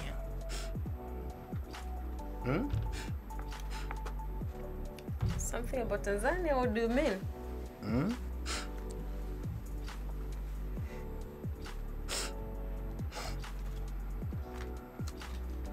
I want to ask you now. I want you to speak a little. I have something I will come later for it, but for now I want us to talk a little about the richness in Tanzania, how women can see their potential in expounding and exploring the resources which are in Tanzania. Are you ready? I am ready. Wow. So I want to talk a little bit about tourism in Tanzania, and just to lay a foundation that this is the sector which is rapidly growing, and it's one of the sector is an industry, is industry sector which is growing rapidly, and our government has set many policies to make sure tourism is stabilized. So in exploring women potentials, when you come to Dubai statistic, women engagement in tourism is in a little quantity compared to men. So I want us to discuss a little about tourism in Tanzania so that we can put a little awareness. Are you ready there? I am. So Tumaini, Yes. why is it funny to visit new places in Tanzania? First of all, do you love traveling? What should I say about traveling? I love arriving. You love arriving. Yeah. Oh, you don't love the process of traveling. Yes. But I you love love adventure. I love, but it has not to be about traveling for a long time. Okay. Yes. How about using a plane, maybe? Even by plane. Okay, Yeah. that's I is don't another- love traveling, I say. But you love arriving. Okay. So have you ever visited any tourist site here in Tanzania? Yeah, sure. You can mention one of them. Vanny. Maybe I mentioned the one that I love. Kalenga. Oh, that's tourist area. I never know about it. Now you see, you are enlightening me about it. Where is it? It is at Iringa. Oh, you are now mentioning your home place. That's very interesting. Yeah, that's why I love, because You don't travel. not real. About traveling, that is another thing. But I love Kalenga because when I went there, that is where I got the true story. You know, I've been hearing people speaking bad things about being at Iringa, like people are eating dogs. Maybe the other thing they say is like mtu wa mkwawa what committed suicide, something like that, of course. And that's the story I heard. And you see, as we are Okay, I don't want to starting- speak much No, no, about no. that. As we are speaking of tourism in Tanzania, it's good to learn about culture. So we are going to start from there. Mkwa. Yes, I hear that he committed suicide. You can tell us more today. For people are watching all over the world now, are following you. It can be a source of attracting many visitors from abroad and come visiting Kalenga, Tanzania. So yes, you're welcome. Okay, I'll just speak about Kalenga. Yes, I love the place because firstly, I went when I was just young. We were standard 2. Yes, standard 3 or 4. That age. Yes, we went there. We visited. It was so funny. I didn't understand at first time. Like, I was asking myself questions. Like, no, like usual. As usual, I mean, why have we decided to come to this place? They didn't tell us that we are going to visit a recreational area. So we were just taken by the school. So we just went. I didn't understand much. But when I was there, I loved the way they were telling the stories of Mkwawa, the stories of the war, the stories of the magic trees, the stories of different areas in that place. We even saw the person that was now holding the position of the chief. So that is what I love, because I think that was the first time for me to visit a tourist area, and I asked the questions, but also I took pictures. I was young. I don't remember well about the poses in the picture, but I remember myself taking picture with the school of Mkwawa. Yes, it was good, and it is always good to visit recreation areas because it reminds us about the culture, like where we're coming from. Yes. Wow. So later you will give us the true story of Mkwawa. Do you think as we are in the seeing on potential for Africa of Tanzanian women, how they can utilize to the fullest their inner potential? Do you think as an individual, what is the one thing you like about going to the new places? I love learning. You love learning. Yeah, so that is the one thing that I really enjoy when I visit new places. The other thing, I love meeting new people. I love eating new foods, though I would say there is kind of food that I would love to taste, but I might not be loving to eat maybe for the whole day. No, I just want to taste because, yeah. But I really love meeting new people. I love learning new things. Yes. Wow. So coming to Tanzanian women, how do exposure in within the country, tourism, internal tourism, how can it foster their discovery of their inner potential? Let me think about. Yeah, there's this thing that's called. I really encounter with it nowadays more often. Something called brand influencing. I'm thinking about women in Tanzania, just a few women who can commit themselves to partner with the Ministry of Tourism to visit different recreational areas for the aim of branding those tourist areas and intentionally inviting the local people to visit, because I see we are so proud that most people come from different countries to visit our country. But what about Tanzanians? You find a person living in Morogoro and has never gone to Mikumi National Park. That is very normal for most of the people at Morogoro. And there are those people who are living at Mikumi, but they never went to Mikumi National Park. So I'm just thinking that women can maximize their potentials. Women who can do brand influencing, they can use that opportunity.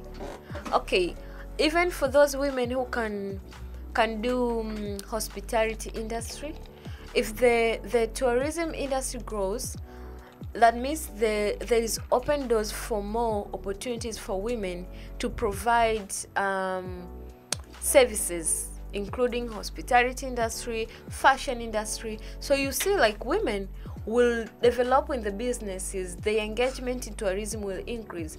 But I think it takes few Tanzanians who can be able to do that. And we really need those few who can become the source of initiation. I know when they start few, the rest will follow. So Tumaini, Yes. why should we protect our tourist areas? Why should we protect them? Okay, I think because that is our heritage. Example, growing up at Iringa, just being told stories of Mkwawa without going to that area, it's something different from going to that area and observe all the things that have been taught at school. So it's very important for us to protect, because first, it protects our culture, it protects our background, it protects our some of the values that we have. Others are being protected. Even when you want to visit Makumbusho museum, you find there are some things that have been protected just for people to see. So it's very important to protect, and sometimes that shows our identity. Like the tools that people used previous, like all the back times, when tourists come from different countries, what are we going to show them? Yes, not only about the museum areas, when you speak about national parks, we really need to protect the animals that are there. People should not be selfish. People should not kill animals, the wild animals that are being preserved for tourism. Yes, because that is what attracts tourists, not only the external but also the internal people. Yes. Wow, that is very interesting to me. So, do you think how can You just talk about culture. Let me ask you this: how does visiting Tanzanian tourist area teaching about different culture, the culture which are preserved there? Do you think how can it be a source of transformation to Tanzanian women? Just the culture, going there and seeing our culture, where we came from. How can it foster the potentiality of Tanzanian women based on their moral values and traditions? It's very important that the preservation of our culture continue, especially through the historical areas, through the museums, and through all the national park areas. There should be the way that those cultures should not be manipulated. I'll say that because of the interaction we have with external people, most of the like clothes, like the language, they are just being nowadays dynamic. They are becoming to be dynamic, and it's maybe okay. You can rarely find a place where you'll have people who are speaking like pure mother tongue, like their language, their tribal language. In Tanzania, there are few areas you can find, but most of the areas, most of the regions, you find people are not speaking their mother tongue. That is one of the identification of culture. But speaking specifically about the values that we have, it's very important to protect the culture. Example let me speak about the place where Kwa was living. I see the importance of women of that place to keep maintaining how they were, because that is one of the preservation of the culture. If there is no necessity for them to change the way they dress, I think that is very important, not only for tourism but also for them to be proud of their culture, to be proud of the way they appear. Yes. Wow, that is so profound. So another thing I will ask you: how can we encourage more women to visit tourist area in Tanzania?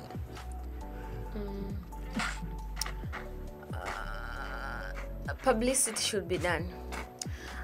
I think we still need to add more effort in internal tourism publicity, because I have one of my friends. He's organizing these tours.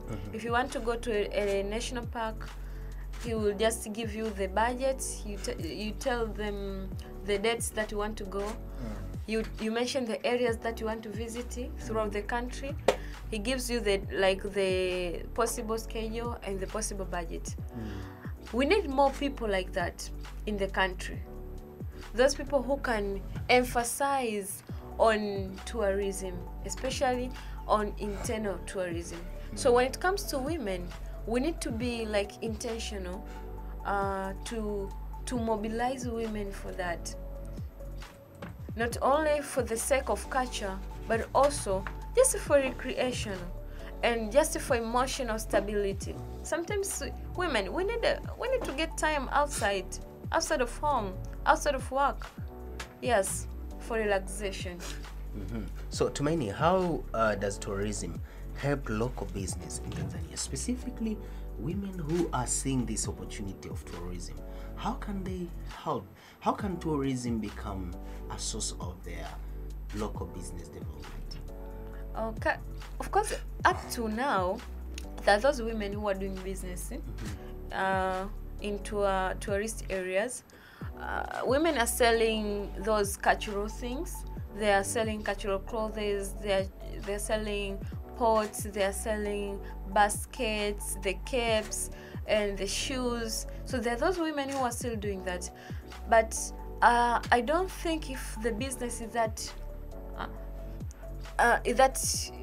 maybe big, because I'm not sure about the number of tourists, especially the internal tourists who can who visit those areas. I just know that many of the external people do that, But internal people, I'm not sure much about the support of internal people towards the women who are doing business in tourist areas. So there's those businesses, but I'm not sure if they are really growing to that level that they are supposed to grow. Yes. Wow, that's so nice. So Tumaini, do you think how can Tanzanian keep protecting our natural beauty, specifically in as we are the center for tourists? How can we protect our natural beauty? Every person should be an ambassador. Every person should love our country. Like every one of us, every citizen of Tanzania should love our country. The moment you start loving your country, that is the moment where you will never think about killing animals. You never think about burning the natural forests. You'll never think about destroying anything that belongs to the country. And I would say that we can protect the natural beauty of our country, not only in the touristy areas, but even in the areas that are still having vegetation, the areas that are still having forests. We can protect that. It's not necessary to cut down all the trees. It's not necessary. Nowadays we have the gas that we are using. Every person can, almost everyone can access the gas, and I mean the gas cookers. So I think we can avoid those things, those distractions. I mean those destruction of the environmental beauty. We can really avoid that, and we can aim together to preserve the heritage that our country have. Yes. Wow, that is so profound. And Tumaini, do you think, how does visiting Tanzania teach us about wildlife? How does visiting our touristy site can teach us about wildlife? I say that beyond learning about animals at school, it is very important to observe how these animals deal with life in real life. How do these animals drink? How do these animals fetch food? How do these animals react to one another? Because you cannot be living in Tanzania and you don't know how does the elephant look like. You just know from the books or from stories. No, that is not fair. So I think it's very important to learn about the life of animals, to learn about the marine things, to learn about forests, learn about many things in our country that are found in the touristy areas, just to build that belongingness, but also the ownership of the country that we have. Yes. Wow. So Tumaini, now coming to another side of tourism in Tanzania, we are aiming to protect the moral values of women. How can we protect women from moral decay through tourism? How can we preventing them from decaying their moral from tourism by copying the culture, the abroad culture, the visitors' culture? How can we ensure that protection? I see there is importance of women to know ourselves, like to be proud of the identity that we have, to be proud of the culture that we have. I don't know who lied to us that copying things from white people is the most important thing. I don't know who lied, but our culture is so good, because not every part of the culture that we have in Tanzania is bad. No. Speaking about the cultures in dressing, speaking about the culture in dealing with families, those are the culture that we can cling to. So I think it's very important to identify the good cultures that we have in the country, and also being proud of the culture that we have, and being intentional of not copying about those cultures, because you cannot differentiate now the tourists that are coming from from outside the country from the local people that are coming, I mean, from Tanzania. So if we can't differentiate, then there is no meaning. There's no meaning, guys. So it's important that we know the culture that we have, and being proud of the culture that we have, and being intentional not to copy about the culture that they bring in our nation. Yes.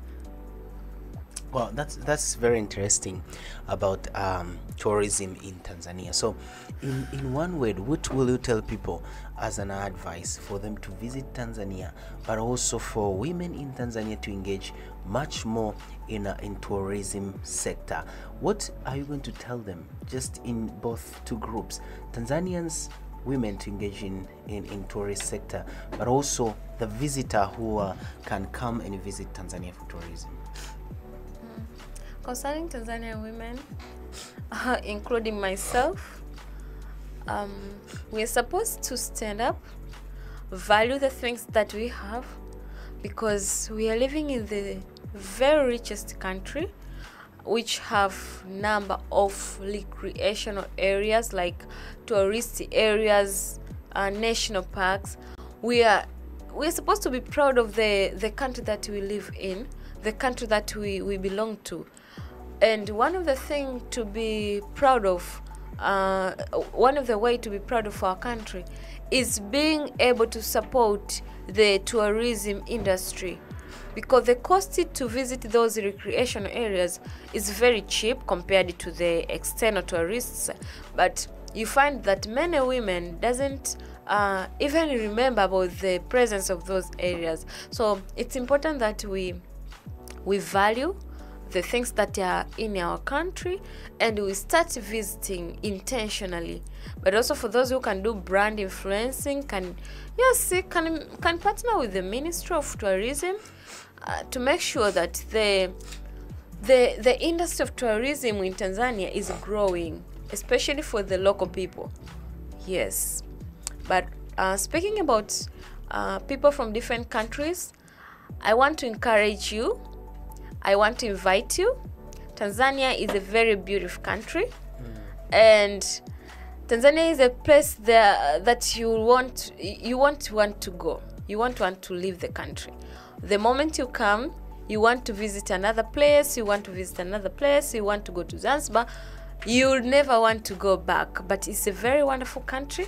Please come and visit our recreational areas and support our country, support our tourism industry and tourism ministry. Yes.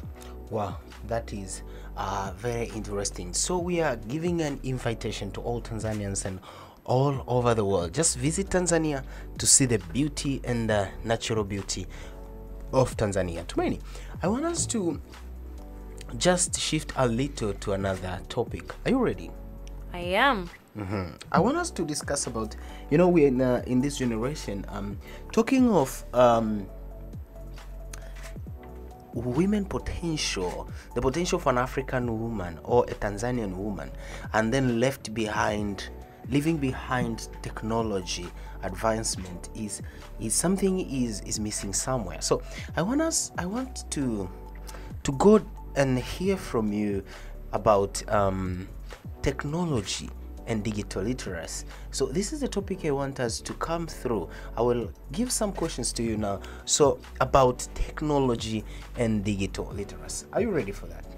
I am. So Tumaini, you can share with us how can technology help women in Tanzania? Okay. When you speak about technology, you speak about every opportunity that involves the advancement of the instruments and the tools that we use and the internet things. So I would say that in Tanzania there are so many, of course there is advancement of technology. Now we see the first thing that I will mention about the importance of technology, or how technology can help women in Tanzania. Let me speak about the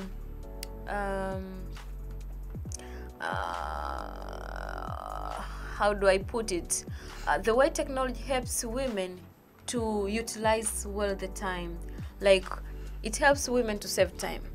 Taking example of a woman who used to fetch water from afar from home. But nowadays there are water taps everywhere. A woman can access water from any place at her home, at the kitchen, in the bathroom. So the time that she could have used it to go to fetch water, that time is used to do other works. And another thing, there are washing machines. There are so many things that the woman is benefiting from technology. Speaking about the cookers, nowadays there is not that much struggle like the previous time, like the woman has to struggle from fetching all the like wood, firewood. No way. Nowadays women are enjoying, like we are enjoying technology, and we don't even lament anymore about fetching water from afar. Wow, Yes. that's all about technology. So another question to Maini that I will post it to you. What skill do women need to use technology effectively? What skills do they need? As far as when you look, we're in the generation of artificial intelligence. What skills do women need so that they can effectively using technology to maximize their potential? Okay, I still see the gap in the use of social media first. Most of the women, not only women, young people, use social media, yes, but they don't use social media to maximize their potentials. They just scroll. They are not intentional about their abilities. It's not about their capabilities. It's not about their potentials being maximized. No, most of them, they just scroll to see things, to see funny things. Of course it's good to see funny things, but if that goes as a trend every day, it is a wastage of time sometimes. So I still see the need of women to be trained on the proper ways to use social media to benefit themselves. How to use social media to brand for your business. How do you use social media to encourage other women? There are those people who are inspirational people. How do you use social media to encourage people? How do you use social media to sell your goods? How do you use social media to like maybe sell your products? So there is still that need. But also you have mentioned something of in artificial intelligence. It is important that every woman is trained on how to use AI tools, artificial intelligence tools, because the world that we are living in right now is the world of artificial intelligence. So you'll wonder, a woman is wasting time to find the caption, what to write in the poster of my business. But if she could have been knowing, she could have just gone to ChatGPT, probably asking the ChatGPT to write the caption for her business, and she posts faster, something like that. But also women can create the system. Example, when somebody buys something online, you can just create something, like create the system that can be responding, can be chatting with the customers, and once you are available, then you can keep delivering goods. Of course, there are those tools that can help women to do business. Yes. Wow, that is very interesting.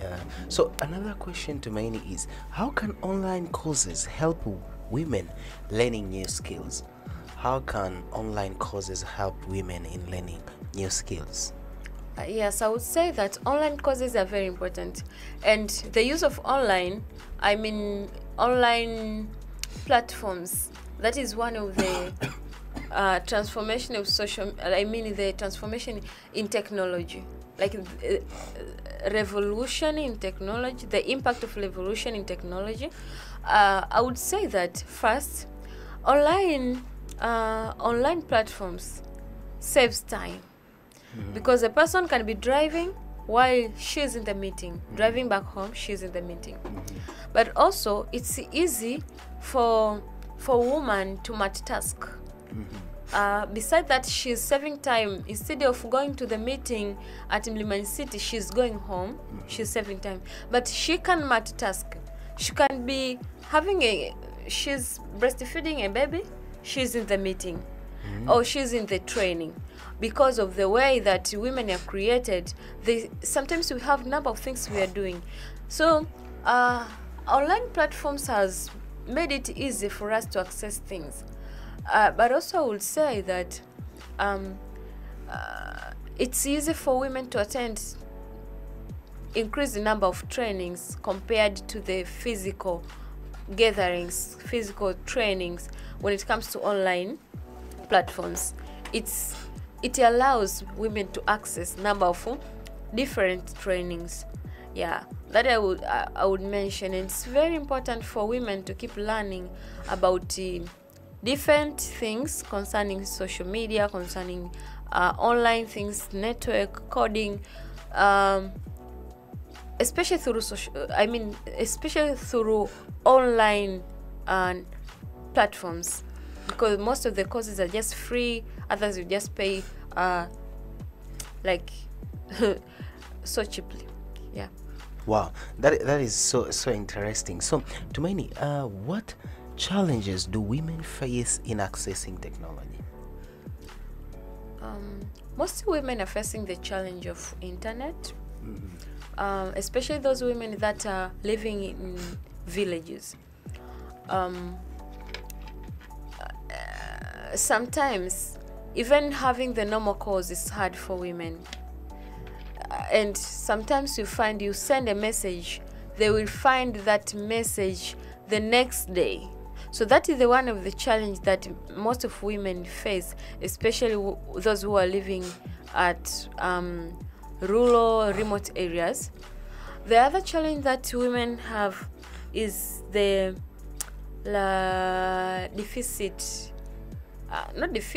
like in access to enough to enough data. In access to enough data. I say most of the data, like data bundles, kind of expensive. So sometimes women can be having phones, they wish to access trainings, they wish to go and view their businesses, but they don't have enough data to access the internet. So that is the challenge that also women are also facing in Tanzania. But the other thing that I will mention is the access of the right education, or the right knowledge on how to use those tools. Yes, sometimes a woman can be having TikTok in her phone, but she doesn't know how to use the TikTok thing. She's just having it, especially mothers, of course. Mothers, they just have smartphones, but it's hard for them to operate the platforms. So those are the challenges that I can mention. Wow, they're so realistic. And Tumaini, what role do technology play in women's health? What role do technology play as far as the women's health is concerned? When you speak about health of a woman, I would say that there are so many things that concerns the health of a woman. Speaking about diseases, speaking about delivering, speaking about the health of the unborn children, like the fetus, the health of the babies. When you speak about reproductive health, when you speak about nutrition for women, so when you speak about health of women, you are dealing with broad things.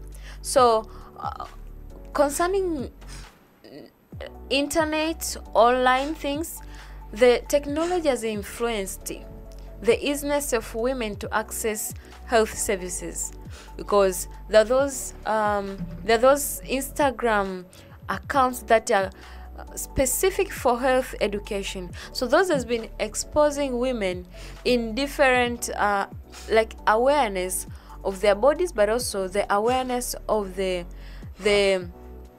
health, especially on the reproductive health. Yes, because sometimes it's so hard for women to go to hospital and to start explaining, I'm having these symptoms. But when they go to social media, they can find the symptoms. They can know, okay, yes, if they are supposed to go to see the physician, it's okay, they go, but at least they can access information concerning how do they feel. Yes, sometimes through social media, I know this one woman, she's called Stella. She's owning that website. She's dealing with women who are struggling with getting children. Like, she's having, in her website, she has been training more than 1,000 women. Like, women can be joining there because there's so many women suffering from those stress of finding children. So you find, like, they find even emotional help. They find the place where they can talk to each other, the place where they advise each other about IVF and all other things that concerns women. So it's very important that technology has been evolved in this time. It is so helpful, I can say. Wow, that is so profound. Thank you so much, Tumani. Okay, so Tumani, can you tell us then now what role, how can community support women in learning technology? As far as you say, there are some challenges women experience. Now, how can a community support women in learning technology? Okay, I'll start with university students. Make sure you help your parents how to use smartphones. Yes, please. It's not only about you going back telling your dad, put the bundle, I want to help you with your WhatsApp. You're going to Instagram, you're not helping your dad even to open that WhatsApp. No.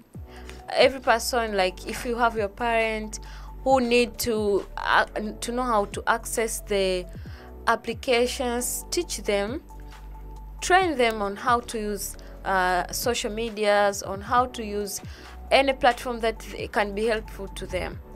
The other thing I would say, the community, in the community, there should be, those trainings should increase. The trainings should increase, especially for the women who are having challenges. Training should be there for the women who are having children, young children. Training should be there for the women who are pregnant, so that they could be able to access the information that they need. But I see also the importance of the limitation of the people who can provide health information in social media, because nowadays you find those people who are not trained, they provide advice, and sometimes they provide advice that is not right, and once a person follows, it doesn't bring any positive change in the life of a person. So there is this need to control those who are not certified nutritionists, those people who are not certified doctors. They are not supposed to be giving those trainings about health because they are misleading women. Yes. Wow, that is very interesting, Miss Tumani. So, Tumani, there's something here very interesting. How can women stay safe online? Oh, that is a very important part that should be considered when you speak about internet and women. That's why I previously said that women should know why do they go into social media accounts. Like, before you start scrolling, you need to know why do you scroll. because sometimes you find yourself wasting a lot of time. You're just scrolling. You don't know why do you scroll, and that is where you find the posts that are not even worthy to be followed, and the posts that are not even they are not adding anything to your spirituality. They're not adding anything to your potentials. So it's important that women know how do they manage their social media accounts, and who do you follow is very important. But in the community, then there should be this limitation. As I said, when it comes to health, they should limit the people who train people online, because you cannot start training people about nutrition. You never had a course, any training concerning nutrition. Now you are opening the class, you're charging people money, you are giving advices that are not even working. That is not good for the women in the society. Yes. Wow, that is very, very, very impressive. So women can stay safe with TikTok. Okay. Tumen, do you think why it is important for women to participate in tech discussion? Why it is important to participate in tech discussion? I mean technological discussion. It is important because the trend that we have nowadays, you cannot escape from technology. And what I love about this time around is that many ladies nowadays engage in technology, not only in conversations but in studies. Most of the girls start technology courses, engineering. There are those who are studying just see artificial intelligence. There are those who are studying cybersecurity. So you find that it's not like we are speaking jargon. We are speaking things that are really existing in the society. Like women are now raising when it comes to technology. So it's important that women engage in technology because that is the world that we are living. And also,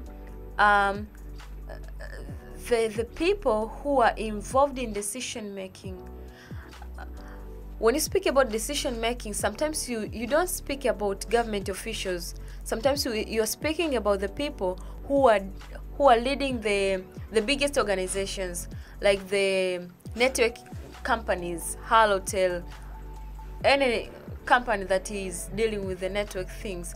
So if women are involved in those companies, if women are leaders in those companies, it's very important for women to engage in conversations concerning technology, because advancement of technology is having its positive side and its negative part of it, and it is not supposed to be ignored. As we celebrate that this advancement of technology, we should also consider that technology is bringing threat in raising children. That is very important and has to be considered, especially in our country this time around, when children are crying to have smartphones. Very young children, babies, they want smartphones. They don't want to be controlled. Like, I'm tired of the cartoons that you put for me every day. I want to go myself YouTube.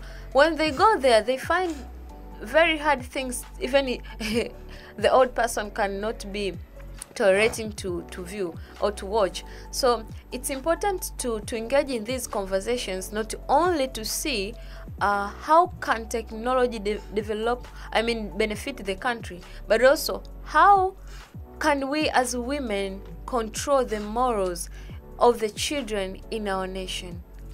It is very important. Wow, I just love that profound highlight. So, Tumaini, how can technology help women to connect globally?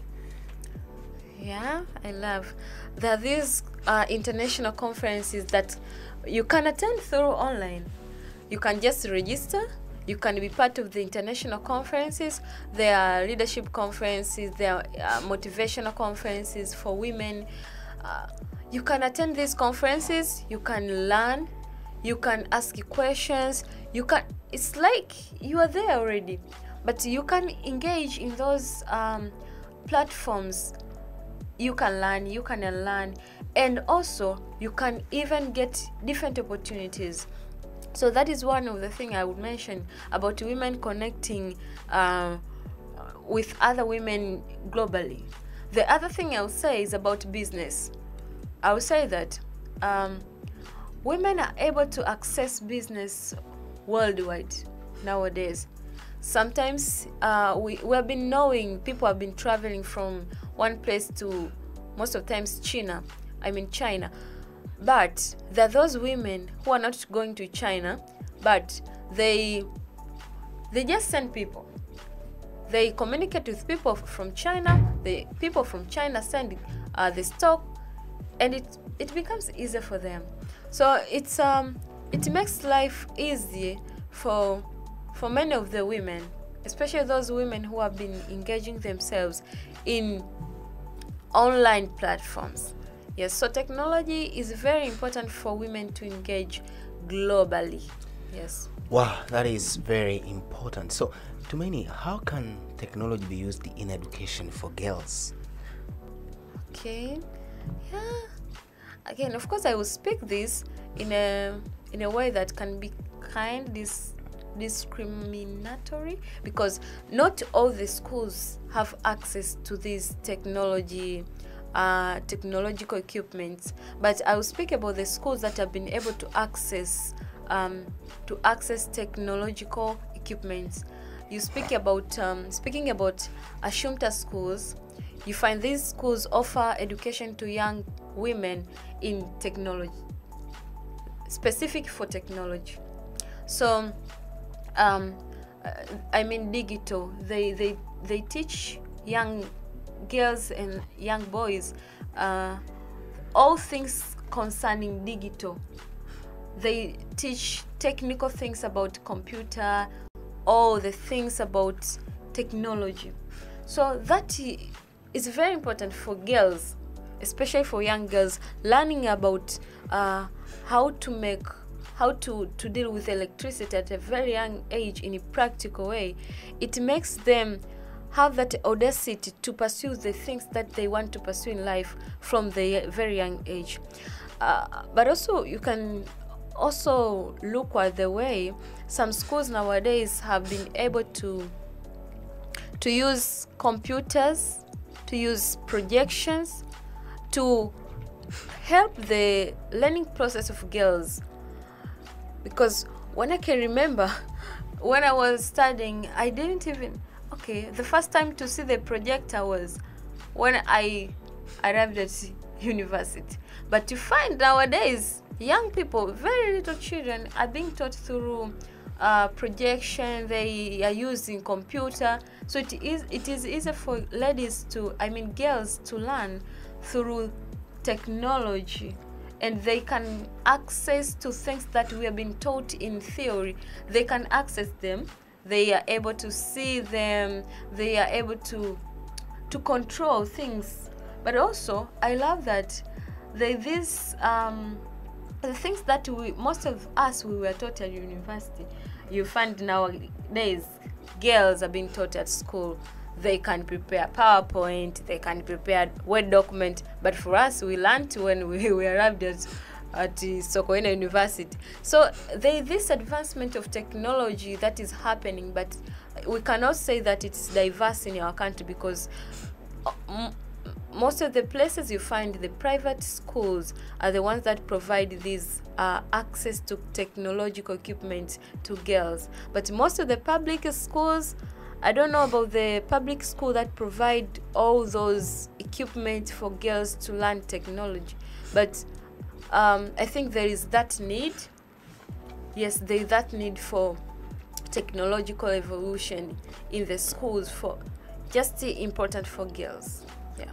Wow, thank you so much, Tumaini, for the powerful insight. So it's a kind of interesting potential for an African woman, potential for Tanzanian women, and technology. So Tumaini, how does digital literacy impact women's empowerment? I would say that when a woman knows what she can do with her social media account, I just want to take this small example. When a woman knows how to deal with her social media account, like the freedom she has to post, to comment, to sell, to do anything through her social media account. It gives her freedom. A woman can be at home and can be doing her businesses. So it brings that sense of ownership when it comes to finances. Not only finances, but also the ownership of time. Because technology saves a lot of things. You can just remember, I mentioned the thing of the way women nowadays are not struggling to go to fetch water because there is water around the home. They are not struggling to think about how am I going to wash clothes. There is washing machines. They're not struggling about fetching for firewood. There is gas cooker. So it's very easy for women nowadays to multitask, to do number of things, to do businesses, to do influencing, because they have systems that work for them. Yes, there are systems that are working for us, and it's very easy for women to feel that ownership of our time. Because in the previous times, if you ask, you'll be told that a woman is supposed to wake up early in the morning to fetch water. After water, it's firewood. After firewood, it's cooking. After cooking, you find that the day is over. She has been just moving from one point to another, one point to another, one point to another. But nowadays, women can do a lot of things. And yes. Wow, that's very interesting. I believe that women who are tuning on Boresha Radio are now getting something for their maximization of their potential. So Tumaini, Yes. what resources are available for women to learn tech skills? I would say the resources that are available. First, let me start with the schools. Students learn about technology. Those students who study science subjects learn about technology. And the moment they learn from school, there are those people who get interested, like young children, young girls get interested in technology. They want to pursue more more studies about technology. That is the one way. But speaking about these women who have never been to school, they have never learned about technology, but they are just around at home. There are these technology, there are these trainings that are going online. There are those you find sometimes through Instagram. You see that trainings being announced concerning training. If we want to know how to create content, there are those trainings. Women can join, women can be trained, and from there women start to get money.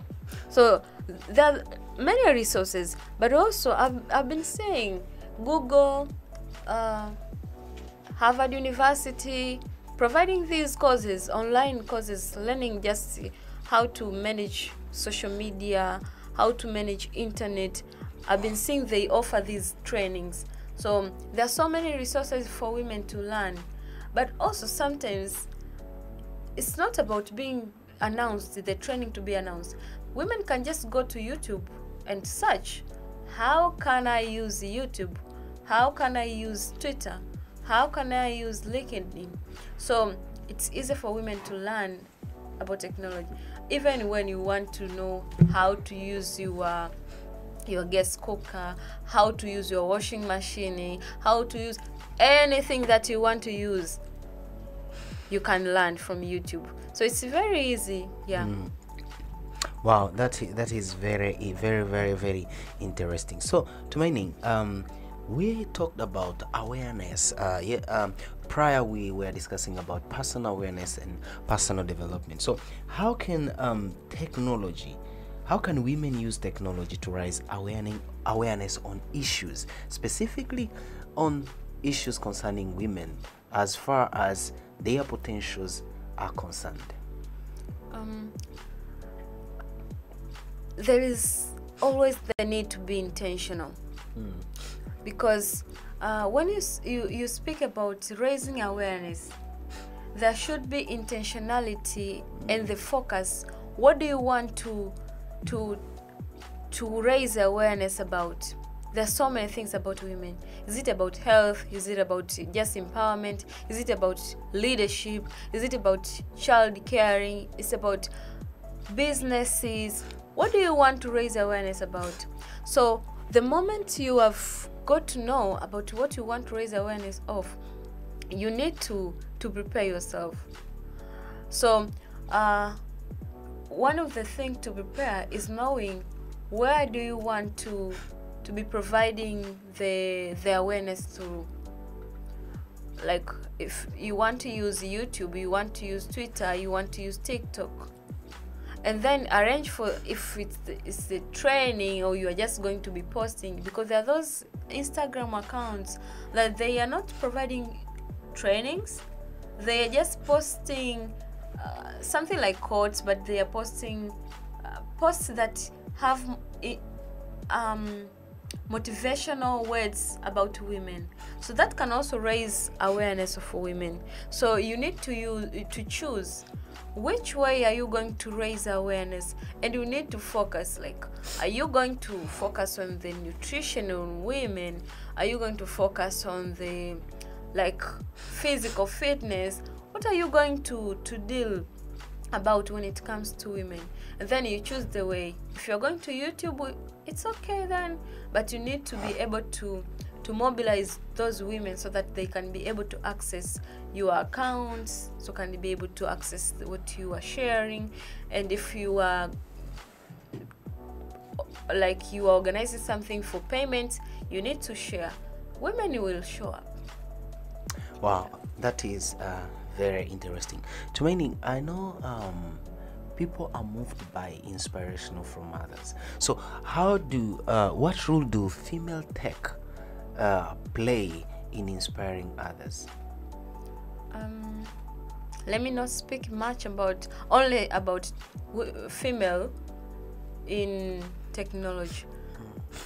Allow me to speak a bit about female in science, because technology is just a part of science.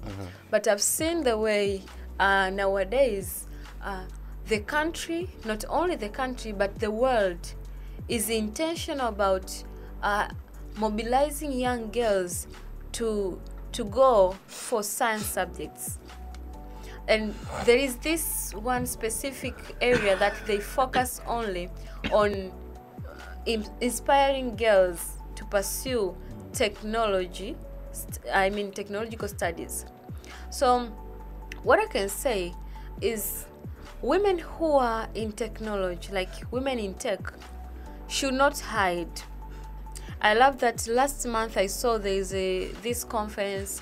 It was a conference or the workshop where young women in tech gathered with older women in technology. That is very important. Something like that women who are older in technology, they share their stories, they inspire young girls, they inspire through their stories, actually sharing their mistakes, sharing what can be done the best to make sure that there is development in the country, to make sure that young girls are not afraid to study those tech studies. So things like that are important, but it's not necessarily supposed to be when they organizing those conferences. But individual women in technology can be intentional to volunteer to mentor those young people in technology, because we know most of the studies concerning technology, they are not easy studies. Yes, they're not these easy studies. So these studies need motivation, they need inspiration, they need a person who can encourage you to keep pursuing what you want to pursue. So I see there's this need that women should be intentional to encourage at least one girl from a certain school, encouraging that girl, just calling to know her whereabouts, so that when that girl is able to achieve the goals that she has in life concerning technology, it will be easy for her to be able to raise other young girls that are going to pursue technology. So I think motivation and inspiration is the key. Yeah. Wow. So I have this question for women. You can respond for women who want to maximize their potential in business. How can women use the video platform in promoting their business? Yeah, video platforms actually can be played through Instagram, mostly TikTok, even Twitter, and through YouTube. Every social media account is having its own way of posting. So I think women can choose a person who wants to deal with brand influencing, or if she wants to influence her own brand or brands of other businesses.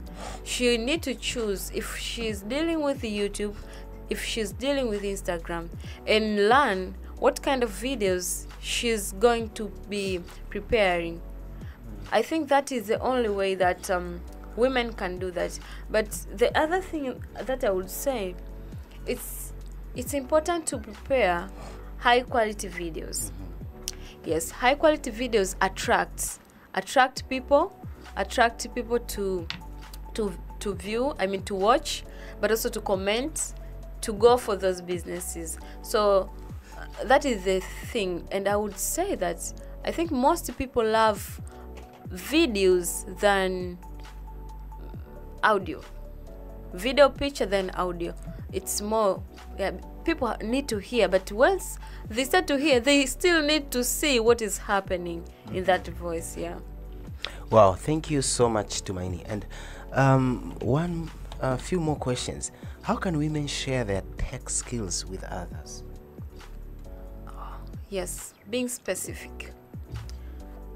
There are so many skills that women are learning in technology, and there are skills that are very basic that almost every woman needs.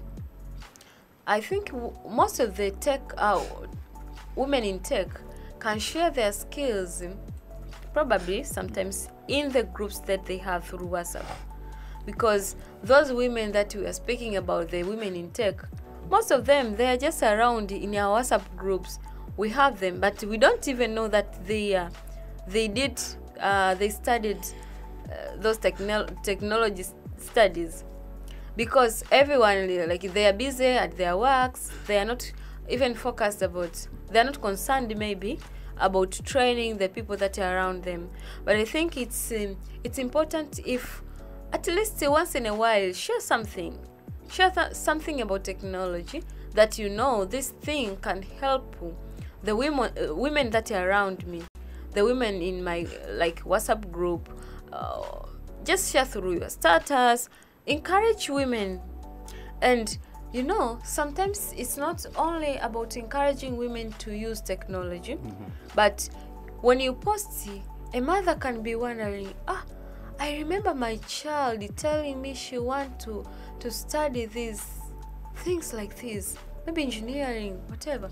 Oh, she can call you, please, may you talk to my daughter, she wants to become like you. You see, now that's networking. But we can't dream that you studied technology. Yes, women should be open to share the knowledge that they have, yes, with other people. Wow, I am so interested with the highlight that you're giving. One more question to Maini. How does technology change the way women work? It changes a lot of things.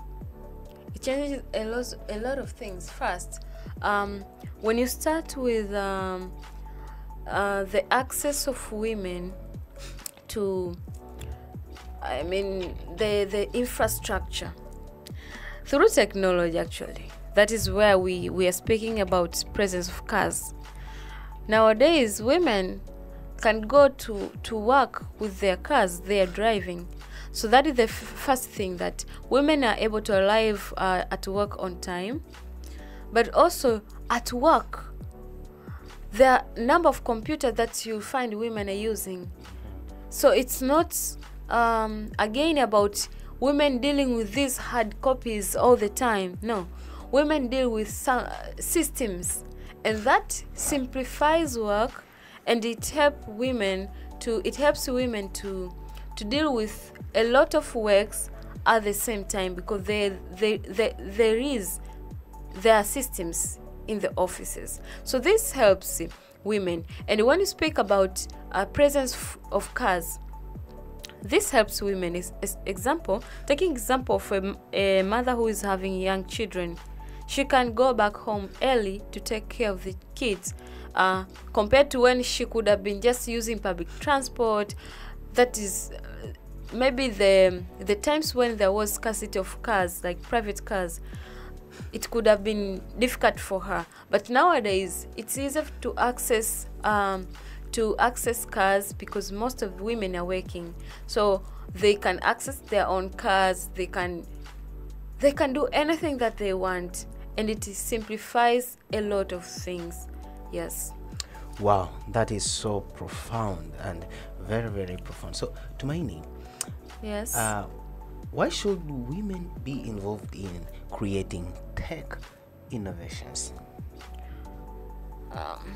I'll say that in this world that we are living now, like currently, you cannot separate women from technology, because firstly, they study about technology, they use technology, they are influenced by technology. So it's very important to engage women in decision making, but also in initiatives that involves innovation in technology. I would say those girls who study technology at school, they are having capabilities to innovate. They are having capabilities to build something that can be very important in our country, like the way young boys can do. So it's important that we engage young girls and young boys at the same time in all the things together with equal opportunities, because you cannot separate them. No. Young girls have the same potential when it comes to technology. They can innovate, they can advise, they can make decisions, they can make anything that is supposed to be made when it comes to technology. And that thing should not be done just because they are women. No, because they have that capability. So you cannot leave behind women when it comes to innovation. And I'm also speaking this when there are those international conferences, when there are those international workshops, female students, girls are supposed to be included. They're supposed to be included in those trainings, because those are the future decision makers. Those are the future innovators in our country. And it's very important to engage them, because if you leave them behind, you'll always find them in class. You find the students waiting for the teachers to learn about technology. Wow, that is very interesting. So, Tumaini, just as to winding up about technology and digital literacy, how can technology help women in rural area to improve their lives? Of course, there is this challenge already in rural areas, that even the issues of network is still, of course, it's still a challenge to some of the areas, but still we can speak about technology in those areas, because the government is making efforts to make sure that first those areas have enough electricity, but also they are making efforts to make sure that those areas have access to internet and all other infrastructures. Speaking about the technology in rural areas, it is very important, because most of the women in rural areas are still having challenges when it comes to agriculture. They don't have these improved ways to farming. they don't have improved ways to treat pests. They don't have improved ways to deal with all the challenges with farming. So when you speak about technology, you speak about the improved ways on how to farm, how to treat pests, how to take care of the plants before the harvest, and the ways to harvest, and how to preserve that food after harvesting. It's all about technology. So women in the rural areas, they are in need of technology, because nowadays there are still villages that women are using a lot of efforts for a long time.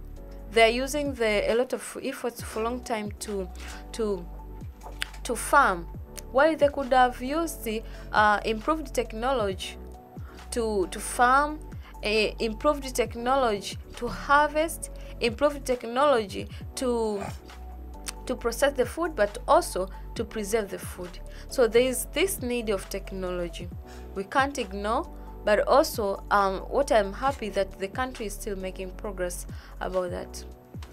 Wow, thank you so much Tumaini for powerful insight about technology literacy to women, as we were exploring on how at the end of the time to maximize the potential of an African woman.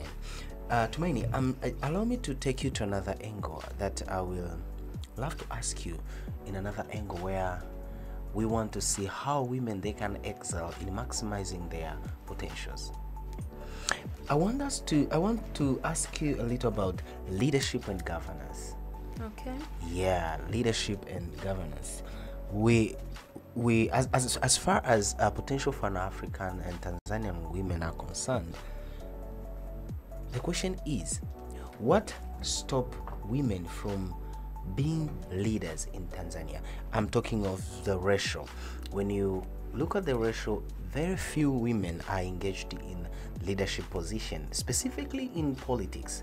So what do you think stop many women to be engaging in politics in Tanzania?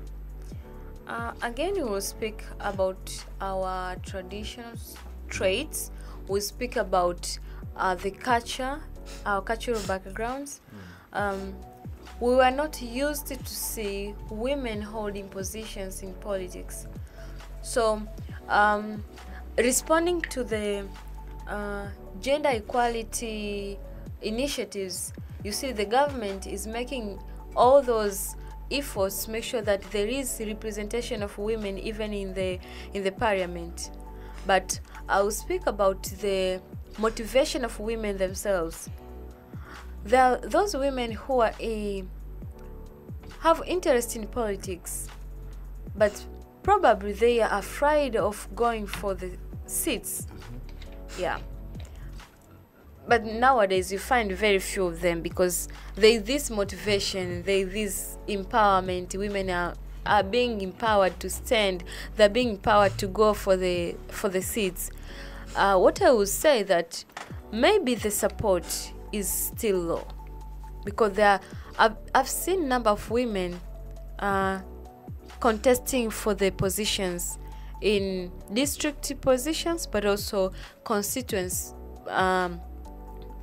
like different constituents.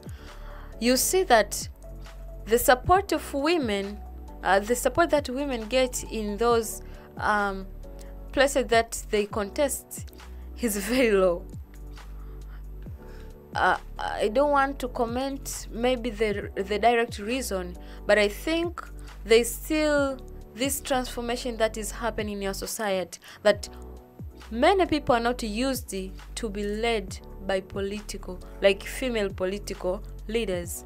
So they are afraid maybe if we give them position, maybe there won't be development, or they are going to fail on the way. There's this myth that is roaming around. But I think for me, I would advise any woman who is interested, especially this time around that we are heading for the election. I will speak to the woman that if you know that you're called in politics, if you know that you're interested with politics, go for it. Go for it. And just go for it to be there because you're a woman. No. Go there to serve. I'll always speak about, it's not the issue of inclusion. Like, you just want women to be the part, like to be the part of the leaders in the country. No. Why would we give you the opportunity to be the leader? And now I will speak about the motives behind you going to take the form, the motive behind for you becoming the leader. Because if we want female to be leaders just because we want to fulfill the policy, there should be 50% of women, so we just pick any woman. That is the destruction in the country. But we need to choose women who can, first, they have desire to serve. Second, they are interested to serve people. And third, they love the country. We just don't want to have people who are going to the parliament, they don't know what they're going to do. No. I will speak when you speak about inclusion, for me, I'll focus on including those women who are interested to serve, not only to be there as women. So it's very important for women actually to go for the positions. It's important for the women to go for the positions because they have that capability, they have that potential. And probably for the trend that has been happening, I would say that women should not be afraid. I have, yes, three people I know that I'm closer to them that contested the previous election for to be member of the parliament. They didn't get the opportunity to be leaders in their constituents. And for me, I would say that was just the first attempt. You still have opportunities to go for that opportunity, like to go for that positions. You can still go, take the form. Yeah, people will elect you if they know that you have the potential. So don't be afraid to go. Don't be afraid to take positions, because the moment you are being given the responsibilities, it's no more about you owning the position. It's about you serving the community. Yes.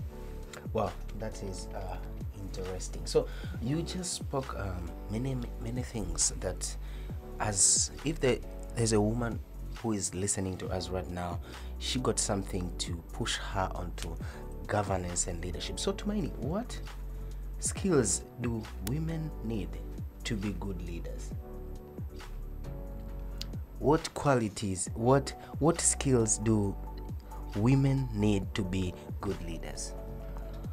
There are so many qualities that not only women, but every person needs to be a good leader. I'll just mention a few of them. I just love this one of the thing.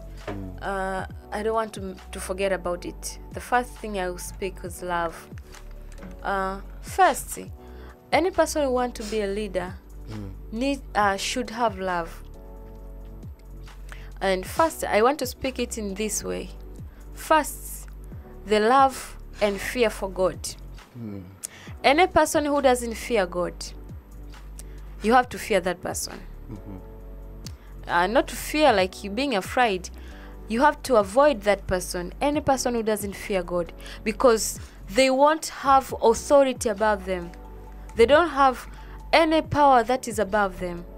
So any person who desires to be a leader must have the fear of the Lord, the fear of God, because that is when that is what will help him to be able to even treat these people that he or she is leading. The other thing I'll speak concerning love is the love for the people. This is the very important part. I mean, the very important character, or the very important thing that any person who want to be a leader, especially women, should have. Before you love the position, before you love the title, you need to love the people you are leading, or the people you're going to lead. You need to love them from your heart. Do you have desire to help them? That is what is mattering when you want to be a leader. Because if you are only focusing about your stomach, like you are going for the position because you want to be financially free, that is not leadership. Yes, that is not leadership. So you need to love God, you need to love the people. You need not only to love God, you need to love God and fear God, and you need to love people. The other thing that I will speak is about integrity. Yes, this is the thing that we need in our country. These things that happens, you are searching for job, or you are searching for the opportunity that is supposed to be yours. Like, let me put aside the issues of opportunities, but you're going to a certain office that they are supposed to sign a form for you, but they won't sign the form for you until you pay them money. They are selling the signature that they are being paid every month to imagine. So the matter of integrity is the matter of the heart most of the times. Who are you when you don't have positions? Who are you when you have positions? How do you deal with things? Like, who are you when no one is watching you? Why would you want extra money while you are being paid through your salary? Why would you do that? And you are doing the same thing to the people who are paying taxes so that you can be paid. So I will speak about integrity. I will say that the country needs people who will be able to really hold this value of integrity. We are suffering in this country with the issues of corruption. Yes, we cannot hide this thing like there's no corruption. There is corruption, yes. But we need leaders who can be able to fight against corruption. People with high levels of integrity, people can be able to stand against corruption. Not only corruption, all other bad things that are against the integrity. The other thing that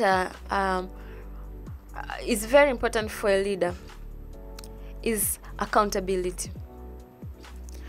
I don't know what is happening in Africa, but there's this thing that it's like most of the African citizens, like people from Africa, they want to question about the leaders. I include myself actually. Sometimes I don't see things, like I don't understand things that are happening. But I don't know. I don't just question, I don't just ask. I don't know if they catch her or what, but you don't question. So that is not the part of integrity that I'm speaking about. But I'm speaking about the ability of those people we are electing, ability of those leaders to be responsible for their actions. Every person who is elected to be a leader is supposed to be responsible for their actions. Example, when a leader does wrong and another person question, a citizen question, there should not be punishment for that person who is questioning. Leaders should respond for those questions, because it is the right of the citizen to know what is happening in the society, in the country. And that is the virtue of leadership. That many leaders when they are elected, they think that they are becoming bosses. They own now the country is theirs. No, the country is ours. The country is both of us. Like both of us, we are belonging in this country. So it's not like the country is being owned by a certain group of people. No, it is our country. So we are having the right to ask about what is happening. So leaders need to be accountable. The other thing, I want to speak about leadership. There's so many things, but just want to pick. Yes, maybe I stop there. Wow, this is so interesting. So Tumaini, you just spoke something so profound and wonderful as far as leadership is concerning. Now, okay, we really desire for women to take leadership position. Can you tell us what does having women leaders help in community? If we get some women who will be leaders, how will it help in a community? Number of women who are leaders, the increasing number of women who are leaders, how will it help our community? Maybe just mention this one point, that the increase of number of women in holding positions helps this thing of representation, because when you enter into different offices, you enter in different meetings, you find there are few number of people who are women, like few number of leaders who are women, and that means the representation of women in the society, the group that is having the biggest percent, like there are many women in the society than men in the society, but you find there are more more male leaders than female leaders. So the representation is very low. So that is a very important part. Representation of women and the young children will be raised. It is very important.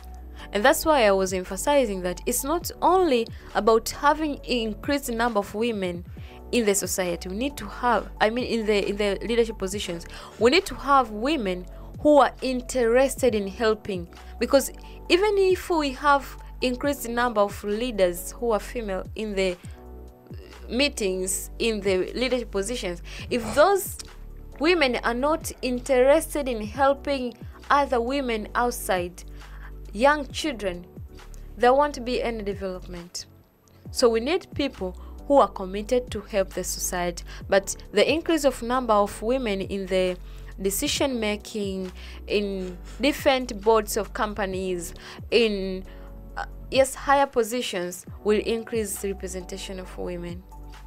Wow, thank you so much. So Tumaini, who are some successful leaders in Tanzania? Who are the successful women leaders whom you know? Few of them in Tanzania. I don't want to mention many. Yes, I just want to mention this one woman. She is inspirational. Yes, she's called Brenda Kinemo. Yes, she's inspiration. Of course, she's the CEO of CCBRT. Yeah, she's a committed woman. I've known her to be committed, inspirational. She's passionate about raising girls. Yeah, I would mention that. But there are so many women that they're influential in our country. But I don't want to mention those. I just mentioned the Brenda because it's known. But there are so many leaders, because when we speak about leaders, it doesn't only concerns about those people who are influential, like those who are famous. No, even young people who are influencing the society, those people who are not even known by the president, those are existing. Women at churches, women at school. Yes, there are so many. Wow. So what's the most interesting thing that Brenda Kinemo is inspiring you with? Just one. What I love about Brenda is her ability to balance, or to manage her being the CEO of CCBRT, at the same time being able to inspire young women through the platform that she's using, dear girl child. Yeah. Oh, that's is so great. So, to many, another question that I want to pose to you is: do leadership training important to women in Tanzania? Yeah. Why? I mean, how can the leadership training be so important to women in Tanzania?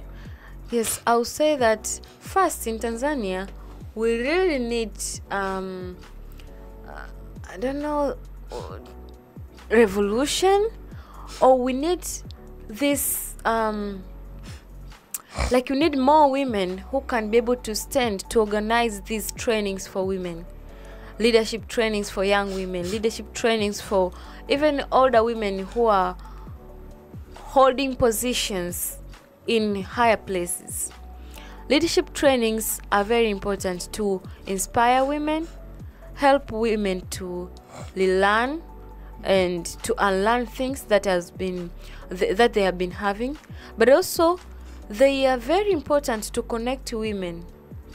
Yes, it's very important to be trained, especially for young girls. Take example of head girls, those young girls who are leaders at secondary schools. Most of them, they are just elected. They don't even know what does it mean to be a leader. What does it mean to be a head girl? What are you expected to deliver? They don't know. They're just leaders. So I would say it's important to train leaders, female leaders in Tanzania, so that we can have best leaders. But when you speak about leadership training, I can't put aside the role of mentorship. Like, after you train those women, it should not stop there. There should be a commitment of one woman who can be journeying with another woman, inspiring that woman in leadership. So at the end of the day, we will have not only many female leaders, but we will have female leaders of high values. Yes. Wow, that is very interesting. So, Tumeni, what strategies can women use to make connections onto leadership position? What strategy should women use to now increase their numbers or penetrate? I know there are women out there, they want to be in positions, they want to be in leading position, but they don't have a way out. So, on your point of view, what strategies can be used to increase the number of leaders who are women? Okay, I would say first, develop yourself, like build yourself, learn, grow into your skills. And the other thing I would say for women is going for the positions, because there's those positions that are just waiting for a woman who can go and take the form, to sign the form, submit the form, then do campaign, you go for the position. So if there's a position that is just waiting for you to go and take the form, go and take the form.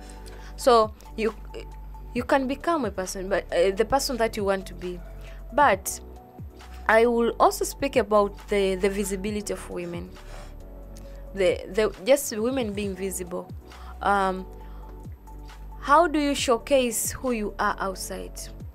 How do you show people what you have inside, the capability that you have? How do you show? How do people know that you have these potentials?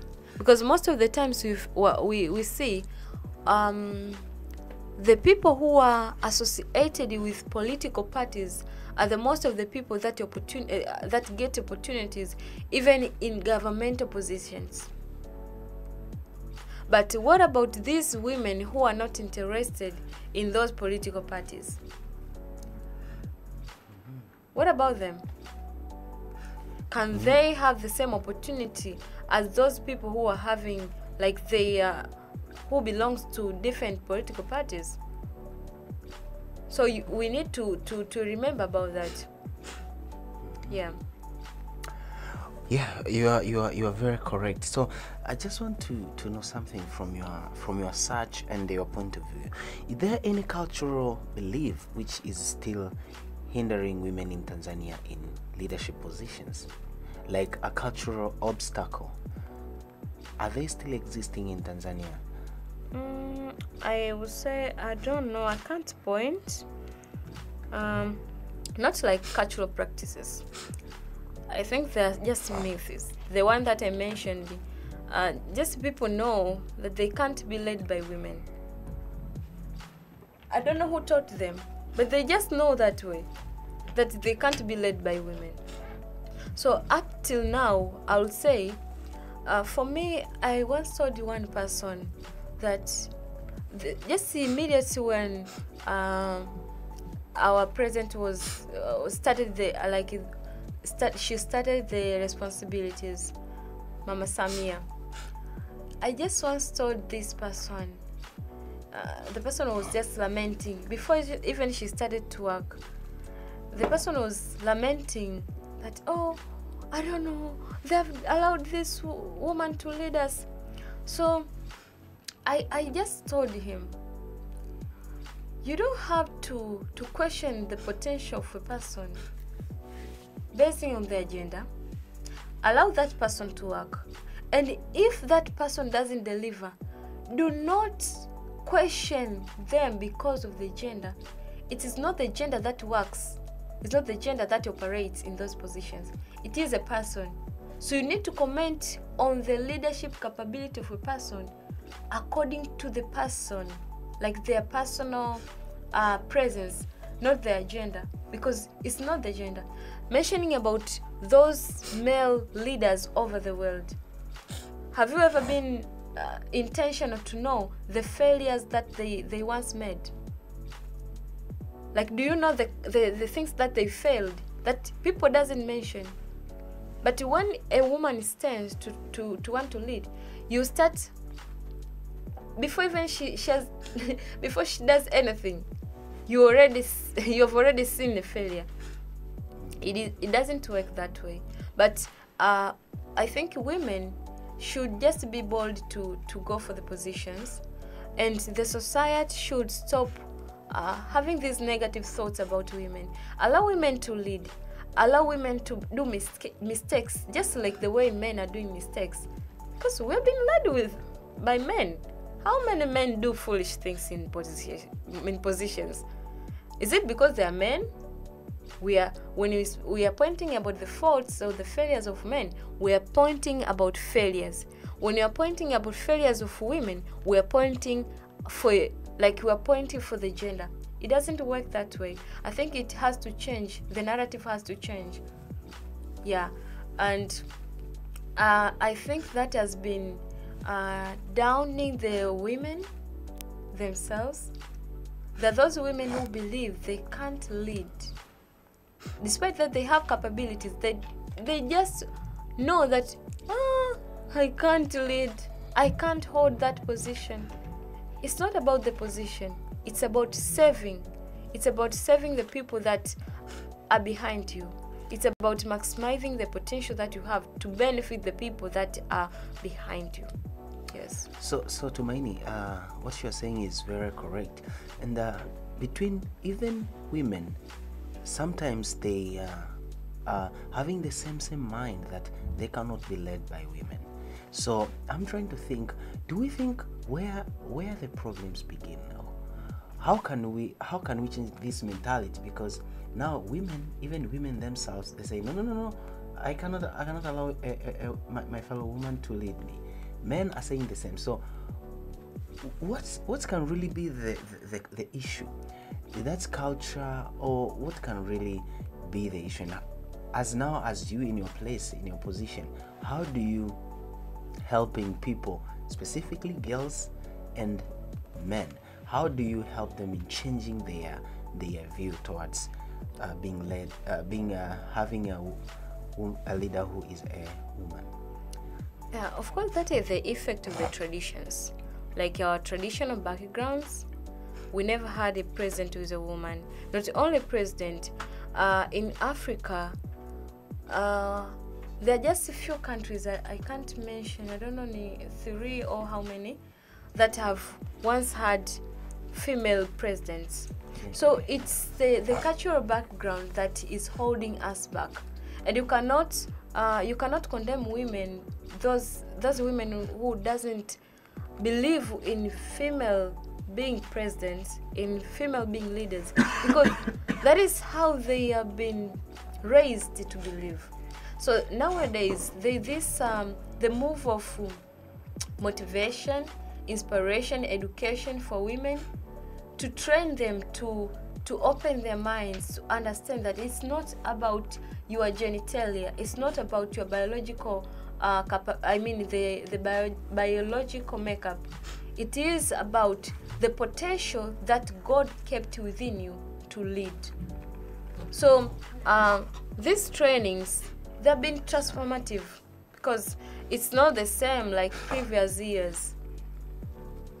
There is a trend of transformation that is going on, that women are believing on themselves, they believe on each other, but you cannot condemn women. That is how the society has been. But the good thing about that is that there is development, there is progress.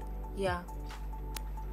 Okay, so Tumaini, on your point of view, what do you think what men can do to support women in leadership? I would say that they first need to believe in the potential that a woman has as a human being. Not they are not supposed to judge women according to their gender first. They need to judge women in leaderships according to the potentials and what they can deliver and what do they deliver. That is very important. And the other thing I would say is that men in positions can support women by being responsible in their positions, because it's very difficult to lead men when you are a CEO and your subordinates are male and they don't fulfill their responsibilities because they will want to show that the physical strength in job. It doesn't work that way. So I think men can support female leaders by also doing their responsibilities, like submitting things on time, making follow-ups on time. If they are supposed to report at the office on time, they're supposed to do their responsibilities so that they won't be the thorn to the life of a woman who's a leader. Okay, Yes. allow me to ask you a very personal question. Have you ever encountered resistance from working with men who are showing you resistance based on your gender? I can't point directly that it was because of gender. Yes, I can't point directly because they didn't mention, but I just know the experience of working with men who are not responsible. That is what I know. Okay, so Not all men are irresponsible, but I just have the experience of working with male who are not responsible. yeah, many people are irresponsible, but the concern was, if you ever experienced the mistreatment because you are a woman. Yes, as I have said, they didn't mention that because I am a woman. I am a woman, but I know I once had the experience of working with irresponsible male leaders. Okay. So, okay, no problem. So, another question that I will ask you. Now, we are in this generation. Here we are. You are here. What do you think?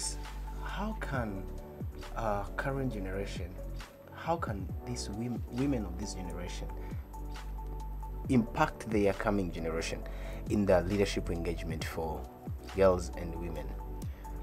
Just be true. Be true to yourself. The women of this era should focus on being the way they are supposed to be. I really don't. I dislike this being part of the moves without being able to maximize your potential. I really dislike women who just want to be owning positions. I dislike the habit of women who want to just hold positions without maximizing their potentials. Like, you just want the title, but you don't want to serve the community. So I would say that women should be authentic, should be intentional about using their potentials, and through that, that is how we inspire the future generation, or the generation of young girls, because girls are not supposed to be just taught or being motivated through words.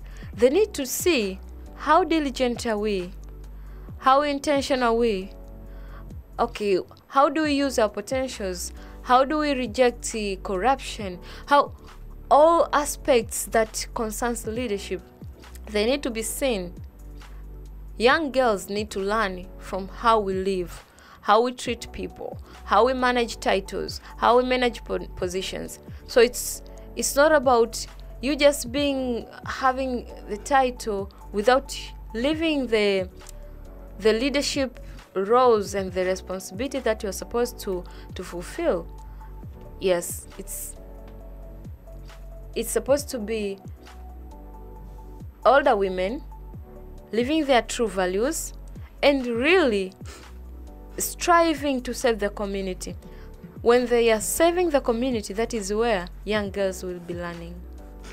Wow, that's interesting. So Tumaini, what do you think? How can social media support women in politics?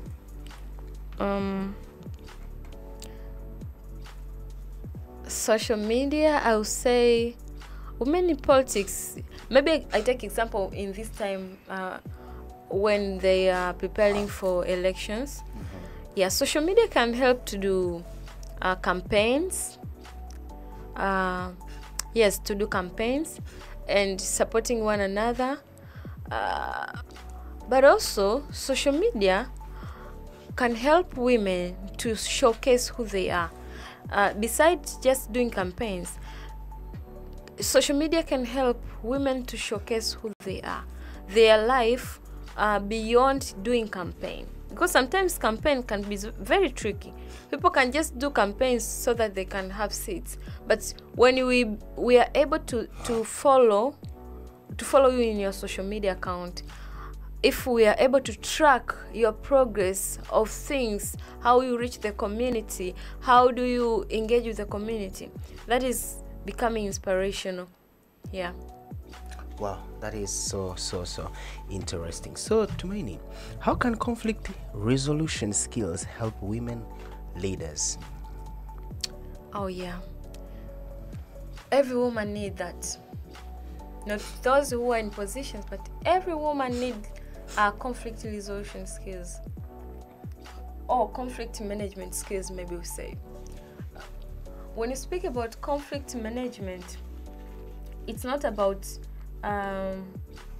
most of the times avoiding. No, it is about how you deal with the misunderstanding, how do you deal with something that is not settled in the office, in the position that you have, whether you are dealing with the citizens, whether you are dealing with your fellow leaders, or you are dealing with your boss, you are dealing with your subordinates.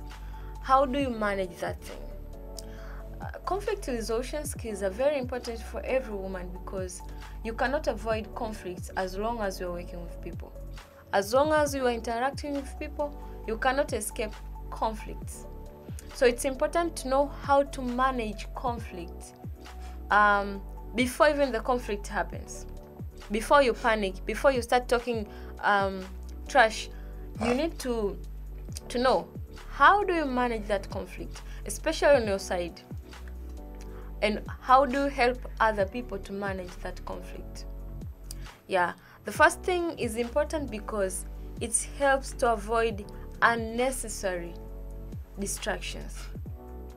People can fight, people can cause injury to each other, people can damage things because of the small conflict that could have been handled well through one person or through one woman who knows how to manage conflict. And the other thing, when you know how to manage conflict, it helps you to save time, because there are conflicts that may just require you to keep calm, request the person like, please may we talk later. You continue with your work, and after time you set the meeting, you discuss about the matter, you solve. So it helps save the time. Instead of you having commotion for more than 4 hours, just talking, you can save the time like that. The other thing about conflict management or conflict resolution, it helps women to preserve their dignity. Because most of the times when there is conflict or misunderstanding, the person who talks most is the person who is seen as a foolish person.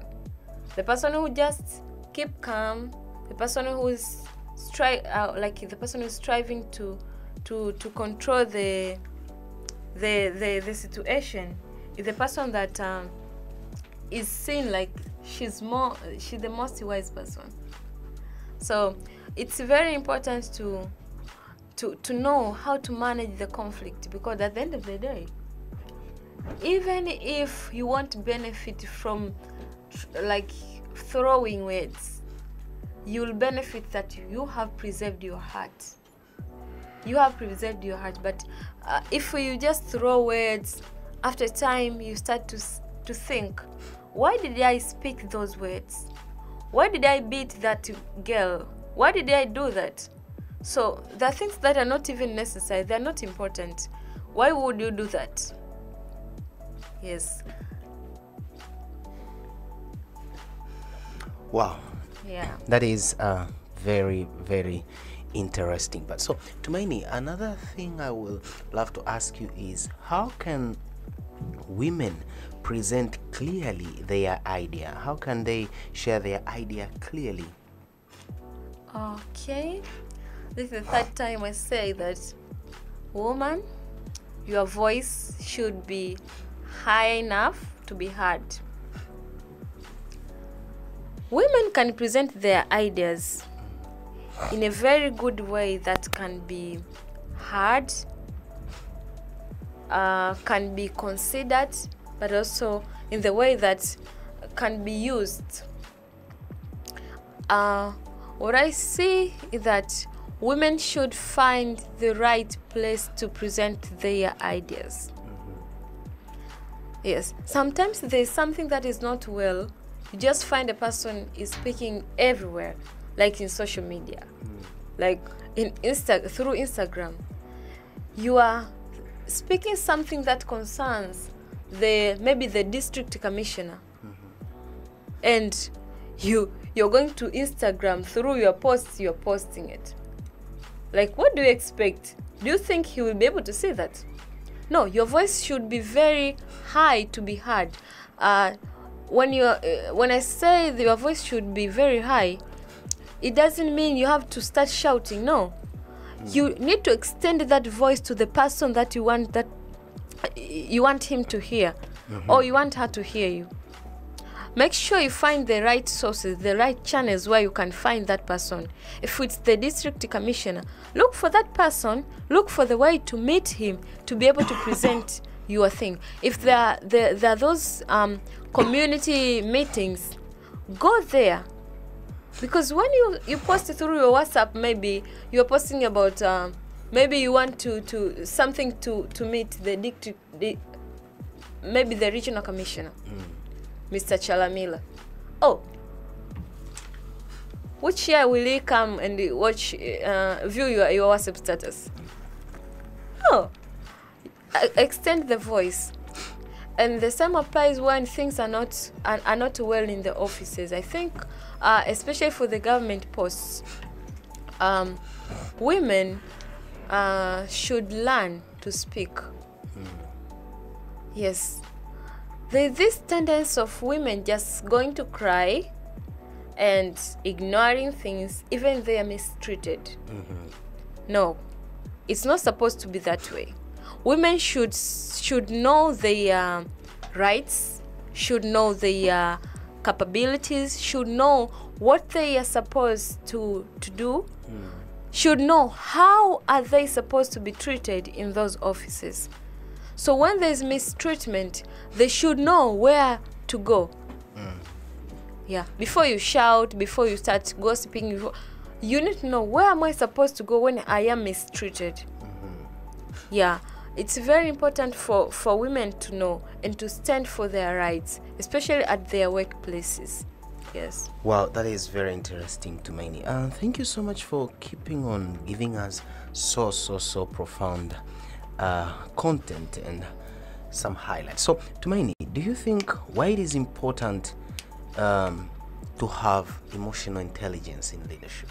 Why emotional intelligence is so important in leadership, as far as a potential for an African or a Tanzanian woman is concerned? Okay, it's important to have emotional intelligence, not only for women but also for male. I mean for men, male and female. Everyone is supposed to have emotional intelligence. When you speak about emotional intelligence, you are talking about that ability to understand your emotions or your feelings, being able to manage those feelings, the ability to understand the feelings of other people, and being able to manage or to help those people to manage their feelings. But it starts with you. Yes. Speaking about personal awareness, before you start dealing with other people, you need to know, how do you react into a situation? Because you just don't say, I don't know how I feel, I don't know how I react when people do wrong to me. There is a certain way you behave, my dear. There's a certain way. There must be certain way that you behave when something do wrong thing to you. You need to know, how do you react into things. So the moment a person does something bad to you, you know the first thing that comes here is for me to cry. You cannot start crying before like the whole community. Maybe you're a district commissioner, you're starting to cry before the people. Why should you do that? Of course, it's not like weakness, but once you know that the thing that is coming here is crying, why would you stand there? Why would you start crying before people? It's not necessary. So you know, for me, when I'm being wronged, I cry, or when I'm being wrong, I drop everything that I have. Why would you start like breaking your iPhone before the congregation? Why would you do that? No, you just need to learn about yourself and learn, how do you manage yourself? How do you manage your emotions? Because the moment you know that I can break everything that I have on my hands, you need to learn that I need to strive not to break anything. Maybe you give a person that thing, or maybe you go back to your office, you calm down yourself. That is the first part of emotional intelligence. The other part is knowing the emotions of others. Sometimes it's not about us. Sometimes you can find you're just greeting a person. You're wondering, the person is answering you very harshly. Instead of you responding like, hey, instead of even yourself responding harshly, you can try to understand their emotions, because people are coming from different backgrounds. They have different, there are those people who are having the childhood traumas. There are those people who, you're just meeting a person at work, but they had the fight the whole night with their partners, their spouses. And when you get a person, you just wonder, that person is, maybe she's or he is not responding. So instead of you trying to pay evil for evil, try to understand that person and try to help them to manage their emotions without you being affected by their emotions. So that is very important. So it's important to have the emotional intelligence in leadership, because it helps to maintain good relationship. Before the relationship break, especially in workplaces, it's easier to solve challenges that are happening, if you can know how to manage yourself. Even if another person will come, like will raise, you just be calm, because you know I'm supposed to just keep calm. I'm supposed not to speak anything here. You know about how you react. So it's important to maintain relationships, but also to help provide the good working environment. The moment the relationship break in working environment, it's very hard to work, because people lose motivation. And the moment people lose motivation, it's very hard for them to deliver. They can just deliver because they want the salary. They just deliver because they don't want more quarrels, but they don't work from within. But for a person who is a leader, you can work. There is this verse of the Bible that says, as long as it is up to you, seek to maintain peace. I don't know how to say it well, but there is this verse in the Bible that says, as long as it depends on you, seek to maintain peace. So if it is upon you, like, I can keep calm, of course, the words can be coming, like you are telling them, you're returning them where they are coming from. You are telling yourself, Tuma, calm down, calm down. You can help solve the situation. You can preserve the relationship in the office. I know it's hard, but that is how emotional intelligence is. Yeah. Wow, that's so interesting. So, Tumaini, so how can a woman create a welcoming environment in leadership? First, women, we should be smiling. Actually, that is the thing I'm also training myself. Smiling. It's not costful, but smiling attracts, especially when you are leading people, like you have many subordinates. Sometimes people can find it hard to approach you because of how the first face you show them. The first thing I say, smiling, just the word that I've said, but show that welcomeness, like show that you are welcoming those people you are working with to you, like you are available for them. Yes, not only about work, show that you are available for them as individuals, and that is what will help you build bond together, and it will be easy. Even when you are making follow-up on the things, it will be easy. That I would say. But the other thing I would say, be able to maintain your schedule as a leader.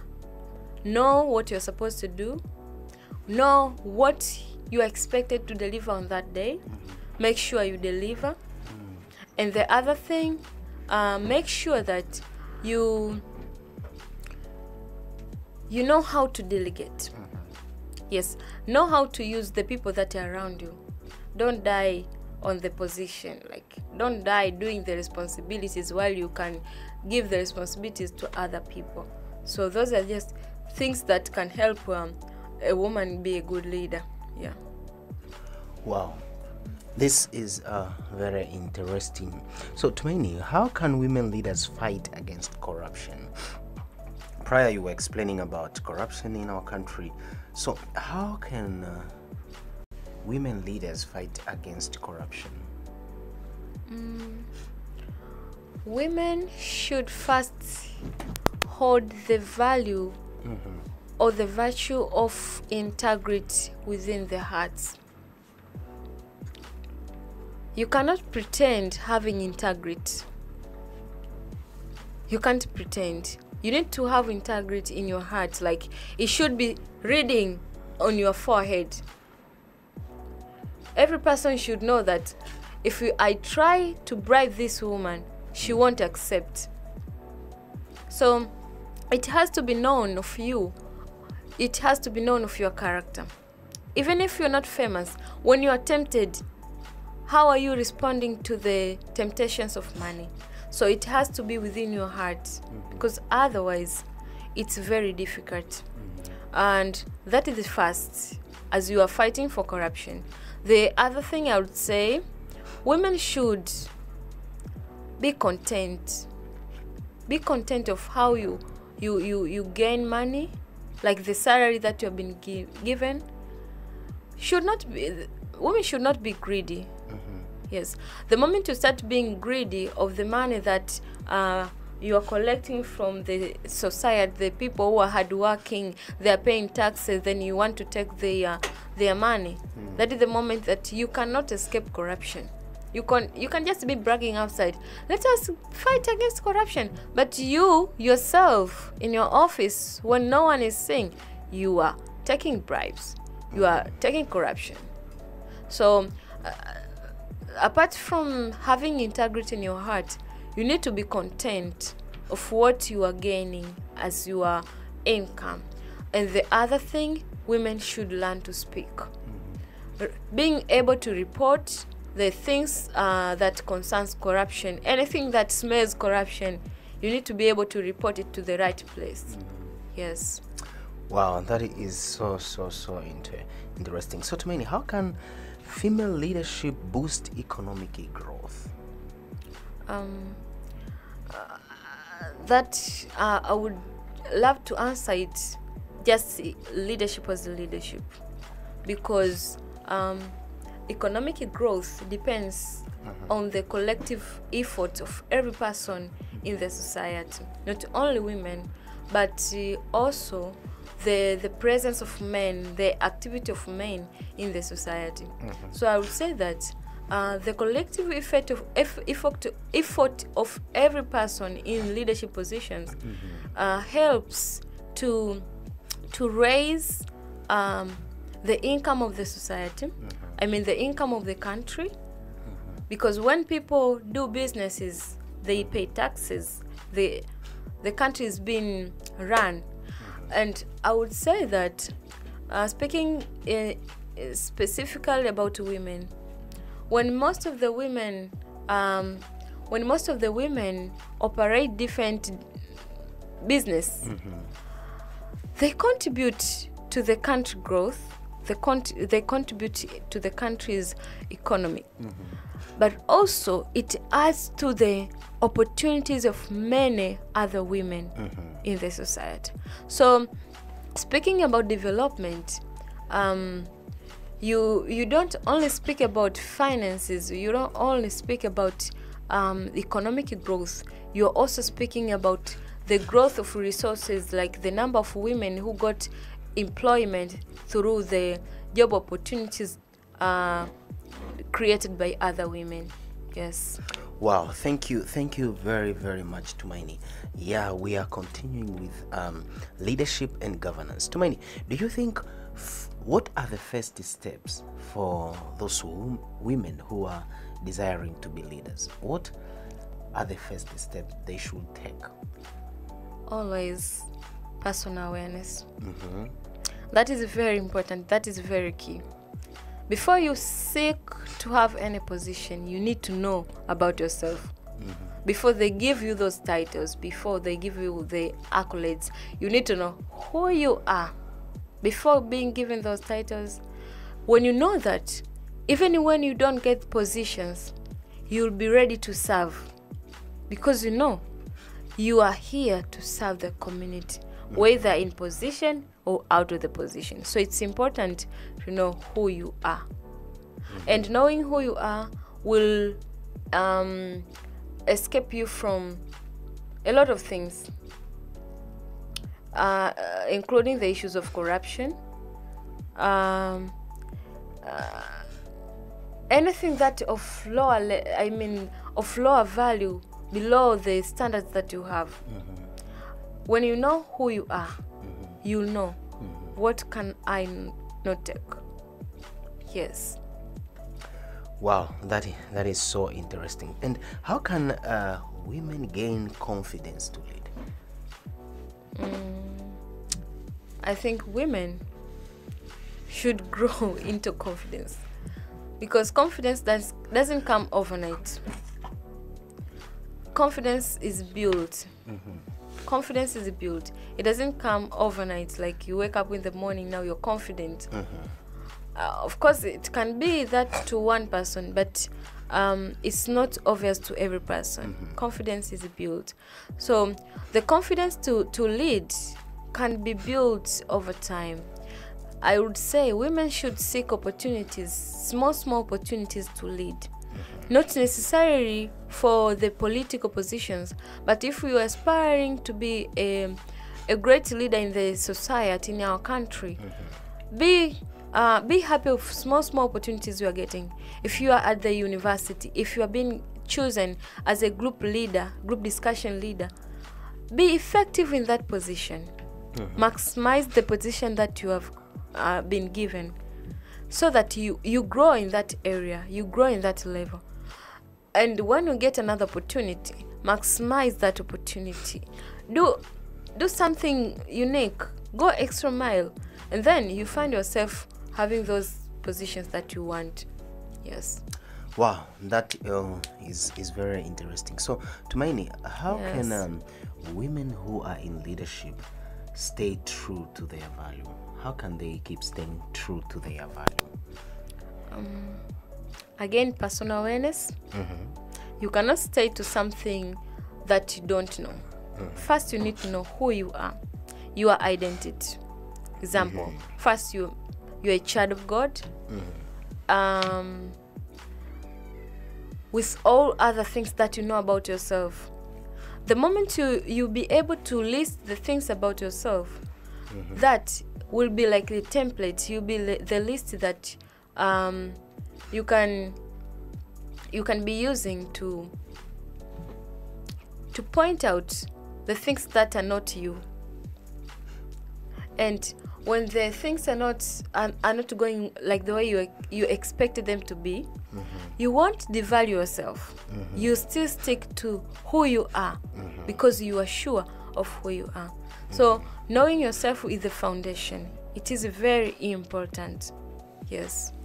Wow, that is very important. Personal awareness is the key for maximizing women potential. So, Tumaini, what can women do? What can women? How can women work together to support each other in leadership? How can they support each other? Which modality they can adopt to support each other in leadership? Women should hold each other's hand. When you see there's this woman who's making efforts to strive to become the best, make sure you help that woman. Make sure you stand for that woman. And if you have something that you can offer to that woman to develop that, for that woman not to fall down, make sure you do that thing. You cannot afford to see a woman falling down because of lack of capital. You cannot afford to see a woman falling down because of lack of emotion support. While you are there, you can support that woman. Be there for that woman.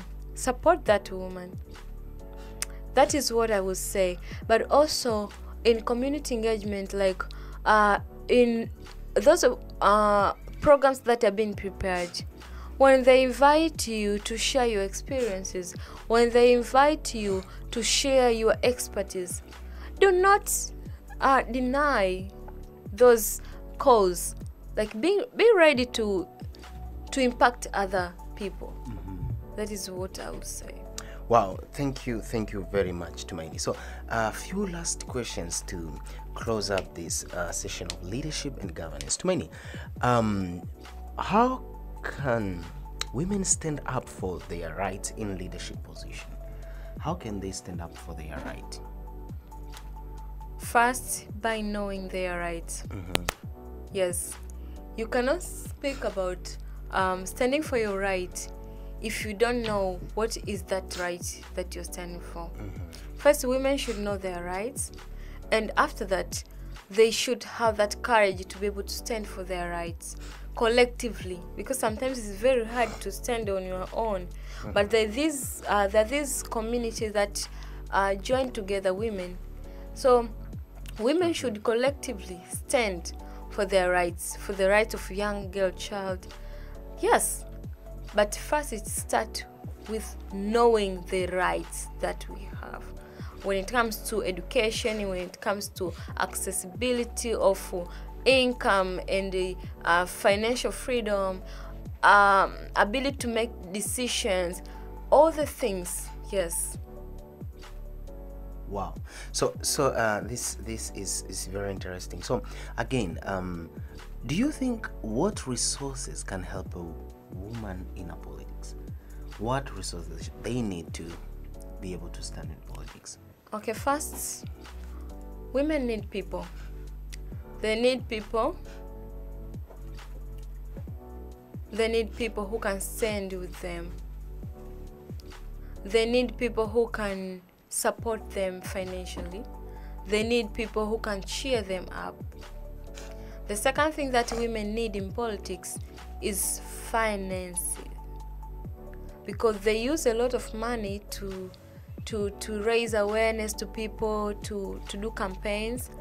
So women need they need that support financially. Yes, I can mention about those two things. Yes. Wow, that's is a very so Tumaini, just to conclude here about leadership and governance, can you make a call for women? If you are now supposed to make a call for women, what will that call be concerning as long as a potential of an African woman is concerned, a potential of a Tanzanian woman is concerned in leadership and governance? What will be the call? Okay, for me, I would say, women, you have potentials that you think maybe you don't have. You already have them within you. So you can lead, you can become a leader without position, you can become a leader with a position, you can lead the society, you can lead your family, you can lead the organization, you can lead the company, you can lead the country, you can lead United Nations organization, you can lead every place you want to be a leader. And I want to say that the moment you start to think like there are so many things that are holding you back, like you cannot be a leader, try to think, what if I don't fear? What if I'm not afraid? Like, what if they support me? Okay, what if they encourage me? What if they stand there for me? How will you be? Like, who will you become? So I will encourage women, I will encourage ladies, let us not think about the possibilities to fail. Let us think about the possibilities to win, the possibilities to lead, the possibilities to influence, the possibility to become the best versions of ourselves. Yes. Wow. And just as we are winding up about leadership and governance, we were discussing about the potential of an African and a Tanzanian woman, and leadership and governance is a very key area where we really need to see Tanzanian women excelling, as our interviewee Tumaini Mwenesi is making a special call for ladies. If you know that God has given you the gift of leadership, do not stay silent. Do not say, I am a humble person, I want others to lead. No, take a lead. If you won't lead, other people who are not leaders will lead you, and you will not be able to tolerate the circumstances. So girls, God has trusted you, has given you ability to lead. Show up, make sure you're going to lead. So Tumaini, Yes. yeah, I just want us to, about the topics, I have a few questions I want to ask again. Are you allowing me? Okay. How is your strength? If we can still add 20 hours. How is your strength? Your strength is giving you only 20 hours. Yes. Okay, just 20 hours. We can add 20 hours. That's your strength. Yeah. Oh, okay, I can see. Do you know, yeah, you're about to reach the 30 hours. So after 20 hours, you will be reaching 30 hours for non-stop interviewing. So right now, for the time remaining, I just want to ask you a few questions. You are an author. Sure. What's the name of your book? The Lead and Her. the leader in her. Okay, why the leader in her? Okay, the leader in her, because within every woman, within every lady, within every girl, there is the leader. And the society has been having this tendency of labeling women because of their physicality, because of their weaknesses, because of how they behave, because of all the things that are being known about women. And they forget about mentioning the potential that a woman has inside. So that's why I decided to call the book The Leader in Her. Like, I want people to focus on that ability that a woman has beyond beauty, beyond her weaknesses, beyond her mistakes, beyond her guilty areas, beyond her regrets. Yes. Yeah, so it's just in few words, what is the main theme of your book? The theme of the book, the theme is the potential on the potential for an African lady. Actually, the book explains the journey of a fictional African girl towards maximizing her potential. Yes. So what really motivates you to have that fiction story? I know, yes, it's about the leadership and a potential leadership in a woman, but what motivates you to using that story? What motivates you to write it? First, I just wanted to write a book to women, to girls, to motivate, to inspire girls.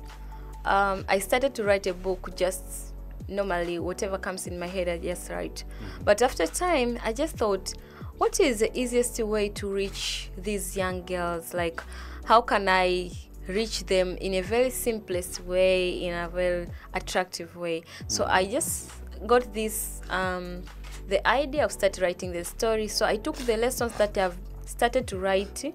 I took the stories and I put them in I took the lessons, I started to put them in the story, and that is where I got the book. Wow, so this is your first book, or you have another book? My first book. And are we expecting other books to come, or are we expecting the last book to come? This is the last edition, or we should expect more books? We should expect more books. When is the next release of a book, or you didn't plan yet? I have planned it already, but I will give information later. Wow, that's very interesting. So what's what are you going to tell a lady who has been listening to you since yesterday and now hearing about you now? You have wrote a book. What and then she says she want to reach somewhere, maybe far more than where you are. So what will you tell this young lady who got inspired by you personally? I'll say that first, let me take my book. I'll say that this is just the sample of the sample of the life of a girl, African girl, a girl who can come from a very humble background, but also being able to become the best person who has been contributing to the development of the society, starting with the place where she was coming from. So I want to say that any lady, any woman who is listening to me right now, that you are not limited to where you're coming from. You are not limited to whatever you have been passing through. You're not limited to the regrets that you have in life. You're not limited to the background that has been holding you. You are not limited to the number of children you are in the family. What I want to say that you have that potential for leadership that can affect all the aspects of your life despite of where you're coming from. And there is always the turning point that do not settle for less. Do not settle for less. Yes. Accept that you are a woman, because it's a very precious thing to be proud of. And be proud that you're a woman, because there are so many people who are striving nowadays to become women. But the fact that you're already a woman, know that you are able, you are capable, and the good thing about you is that the person who is within you is more greater than the things that are around you on the world. Wow, that is very interesting about the book. So, Tumaini, just a few questions before going for the break. What challenge do you remember you faced when you wrote this book?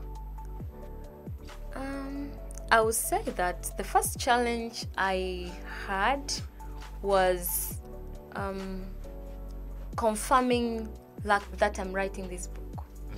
It's something that I studied for a long time, but I was like, I don't know when I want to print this. I already had a plan on the dates to print and everything, but despite of the dates that I had, sometimes I had some doubts because I lost the first draft, I lost the second draft. So this time around I was like, I'm not sure if I'm going to print this book. I'm not sure if I'm going to finish this book. So that was the first challenge. And the other challenge I would say, it was about the whole process of launching. Yes. It's not the challenge actually. I cannot say that the challenge, but the experience of launching. I never expected to face something like that, but I never thought that it will be in that brand way. I just had the idea of just launching it in the service, but the people that I had around me encouraged me, like they pampered me. No, you can't just do something little like that. No, you are supposed to do something big. So having something big, it costs time, it costs money, but I really love the way God has been providing to me through the people that are around me, my friends, my family, like the people who I just once met. Yes, they supported me. So that is how I came with this book. I launched the book on 10th of May this year. Yes, and I'm so proud that I released it because I saw many people being transformed.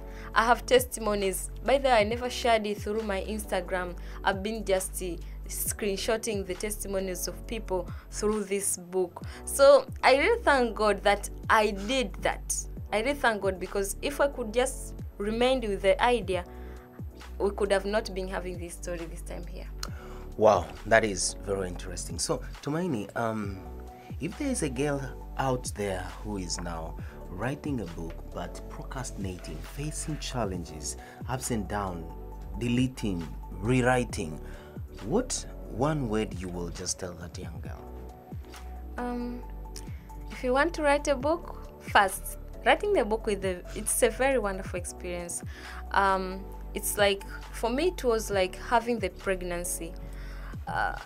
You can't sleep. I remember those sleepless nights. I will come from campus late at night, but I don't get sleep. I can't sleep. I must write the pages that I said that I must write. So it's a wonderful journey. I want to encourage you. Just do it. Believe on what you want to do, and aim to help people. Don't just write as if you're speaking to people, because those who are going to read, expect the person who's going to read to be transformed. Yes. Wow, that is very interesting.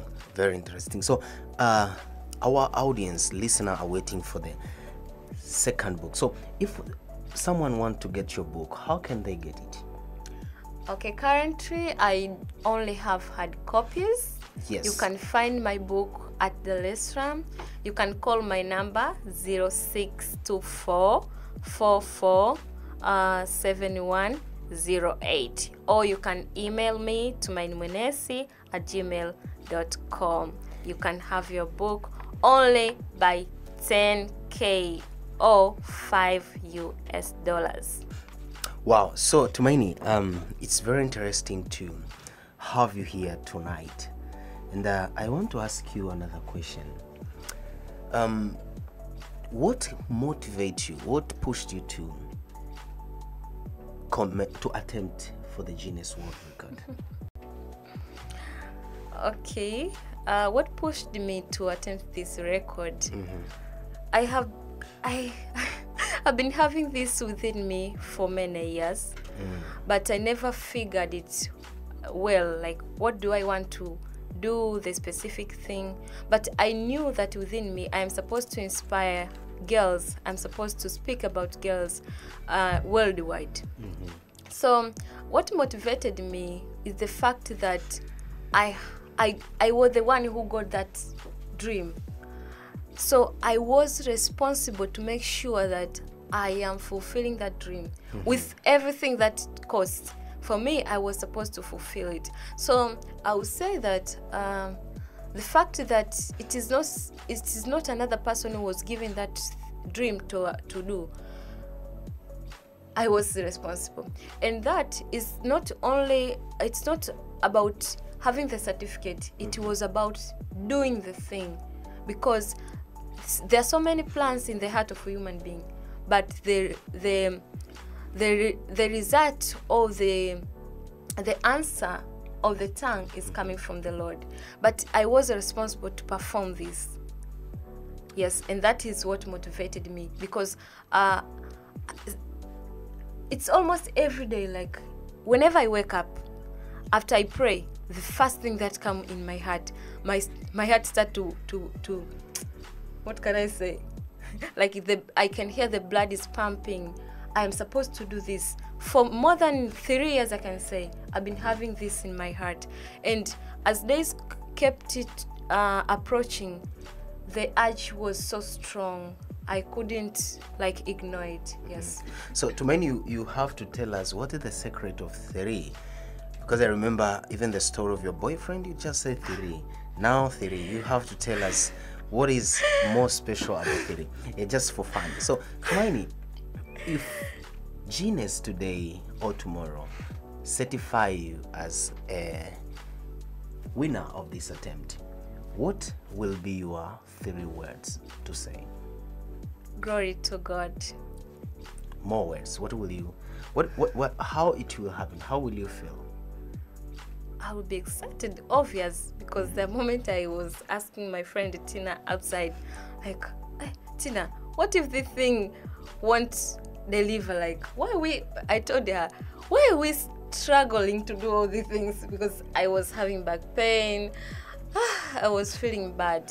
So, yeah. So you were having back pain during that attempt? Yeah. How are you feeling now? Do you still have the back pain? I've been taking medicines. For now, I'm not feeling, because I've just taken it few hours ago. Wow, this is very very interesting. So, yeah. So, what word are you telling Guinness for giving you this platform for responding to your application, allowing you to commence and attempt this record? Whether they certify or not, what word are you going to tell them? I will say that for the person who have been holding this vision for all these years, I will say that congratulations, firstly. I'll also say thank you for accepting me when I applied, because I didn't expect it first to be replied that early. And then I will say that thank you for giving opportunity to many young people to challenge ourselves, to challenge ourselves beyond capabilities that we usually use most of the times, beyond limitations that we usually sometimes see that we can't do more than that. But this gives us the picture that there are so many records in our lives that we need to break. Speaking about families, speaking about businesses, speaking about the issues of the, I would say about marriages. There's so many things to be broken in our lives. So this shows, it's a template that there's nothing that is impossible. So thank you so much for giving us this chance to attempt. but also thank you so much for allowing this possibility of having witnesses from our local community, and it is so helpful that we are able to achieve this. We are able to, for us, this is the first achievement. Just being able to perform this attempt is the first achievement. The second achievement that we are waiting, we can't wait to receive our certificate, like the plaque. Yeah.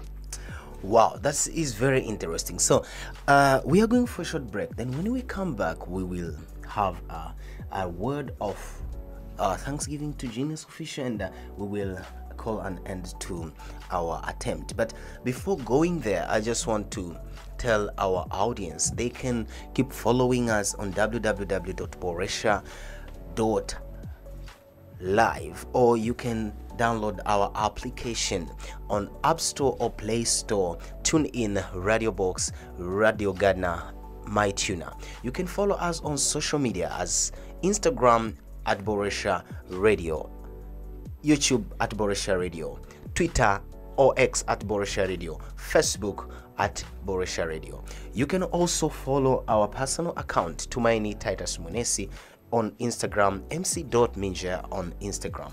We really want to say our thanksgiving. We really thank all the people who has been supporting us, who has been with us from the beginning up to ending, up to this moment that we are not yet finishing, but we are putting our gratitude before the Lord and before them. Our sponsors behind us, there is a very big banners. We really appreciate all the people who show their effort. Few to mention, we appreciate Boresha Radio for hosting us for the entire radio show, but also we want to appreciate Sauti na Simulizi na Sauti for their contribution during this attempt. They trusted us and gave us the platform to use their medias to tell the world about this platform and this attempt. We also want to appreciate Kiss FM for their contribution and their support by giving us full support in making sure today we are standing here and making this attempt. But also we want to appreciate and thank God for God's Tribe Church for their dedications and support to make sure that today we are here. But also without forgetting Justin Studios, who have been sponsored us with all some media devices. If you're in need of media devices like camera, you can just see them. May the Lord bless them. We are really praying for you. After a short break, we will come back and we will come to have the word of remark, and we will have the word of appreciation.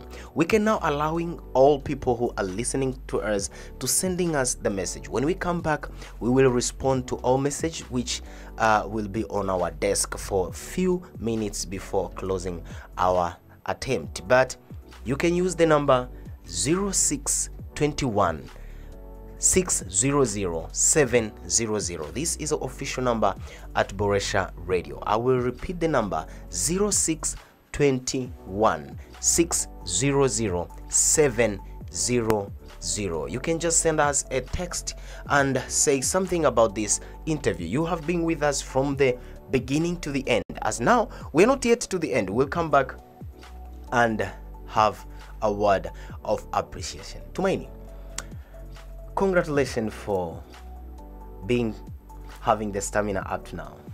Thank you. I hope after the short break you will come and have a word of appreciation to all the people who have showing you support and all the people who have spent their time here to make sure you are fulfilling your dream. How are you feeling, by the way? Excited. I need more 20 hours. You need more 20 hours. Yeah. 20 hours for the break. Oh, you want extra more 20 hours for... I need more extra 20 hours for interview. You have... Yes, by the way, when we come back, I want you to prepare a word of appreciation to your parent.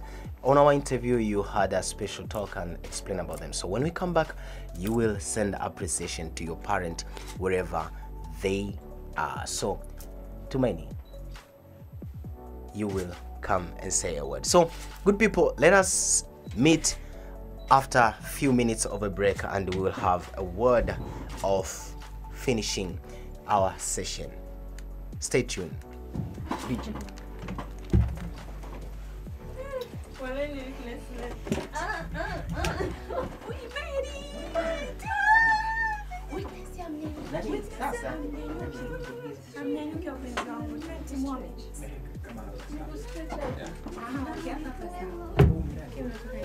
Naomba mtatusaidia katika muda huu, mtautumia kuzipitia hizi za wale weakness walopita, alafu itawasaidia kuona procedure iliendaje ili mtoe final judgment.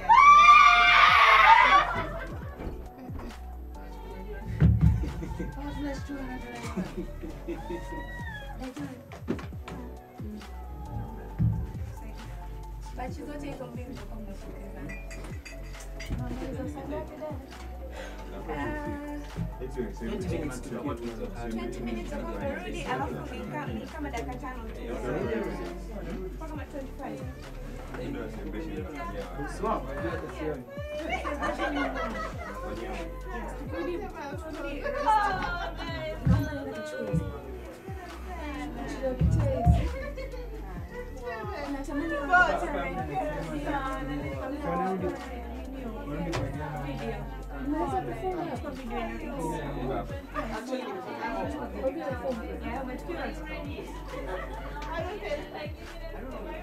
Basi kufunga mlango.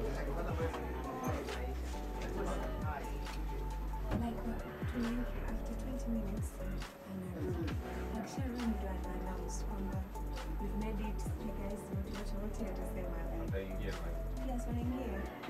Basi mwambie na ndio asiingie. Msisikie. Wote wanaotumika kwenye nini?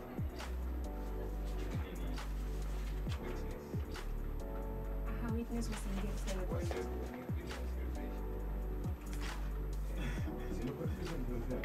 Yeah, I was scared at the time. Akikuwa mtu ambaye anataka Hapo nje mwanga labda baada ya hapa wadau labda meza nimechukua sema tuongeze ratiba sio vijapita Tunamaliza, yani anamalizia hao wamefanya angalia baba nataka hela sasa ni hivyo. Hao wakisheni hiyo 20 minutes, akirudi tu na next anatangaza ni kwamba like tumebreak hiyo sasa sisi. And then wanaingia watu na cake na champagne. Yes, just that. Ndio cake na champagne watakata hapo, watawalisha tu wale wawili, watarekodi hiyo basi. Yes, inarekodiwa. Very important. mwapange sasa watu wasiwe. Yaani kama ni kwa mtu wa kuwa direct hapa, sio mtu anakuja anazidi mara hapo mara hivi. Hii hapa okay, at all cost wapite hivi. kwa hiyo video ya mwisho ya celebration kipande haipo kwenye video ile No, inarekodiwa nzima inaendelea lakini yes, nzima inaendelea lakini yes. Celebration inahitajika kipande. Kwa nadhani pia hii kamera nyingine na yenyewe tumeke kurekodi. yes Kurekodi kipande cha celebration hiyo. Na nilikuwa nauliza hatutafanyika zile interview zao kuzungumza Baada ya You have a for publicity to every maybe they can hivi hii like try to record like experience ya of kweli ya yes. 30 kilo. dakika moja tu watu kama watatu Ile mehelo. Kama Yes, kama basi. Ili tupate tena post kwenye social media, kwa sababu nataka pia za nini? nitarekodi watu. dakika vipi sasa kuna cha kupoza tumbo mambo vipi ya mwambie unakuja huko Ila at any means how watu hawatakiwa zile hapa. Yes. The celebration ni bebe. Thank you for capturing the moment. Yeah, because yes, perfect. Yes, hata pia akiwa anakuja Niki ananiniu mtampiga tena picha. Hata nilikuwa nasema kwamba ndio break record sio nini yes. Kwa maana hiyo watu wataingilia pembeni. Yes, wewe unaingilia. wewe fanya ukaya kufuatilia Wakiingilia pembeni tutatumia kamera hii very quick. tatumia Sorry.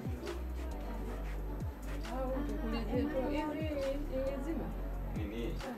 Hapana, ile haizimu ile. No, sauti. Sauti sasa hivi haisikiki. Yeah. Kuna hii moja ilianza saa stopwatch saa 4:01 halafu 8:00. Kwamba haijatimia.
Naangalia mtihani.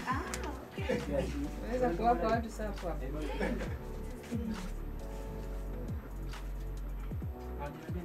Huyo mdada aliyetupa hii kazi kwa Betina. Sio nitaje.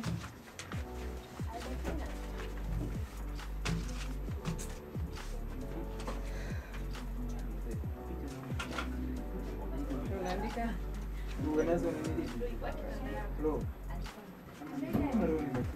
tuandike vile tunavyoviona pembeni. Yaani somewhere then Nipate karatasi ninayo. Yes, you can put yani lengo la hizo zisaidie kutoa hiyo final. Hata naweza kuteleza tukaandika huko, sio? Hizi si ni rap. Yes. Zipi rap? Hii ni rap. Unaweza yes, it's okay.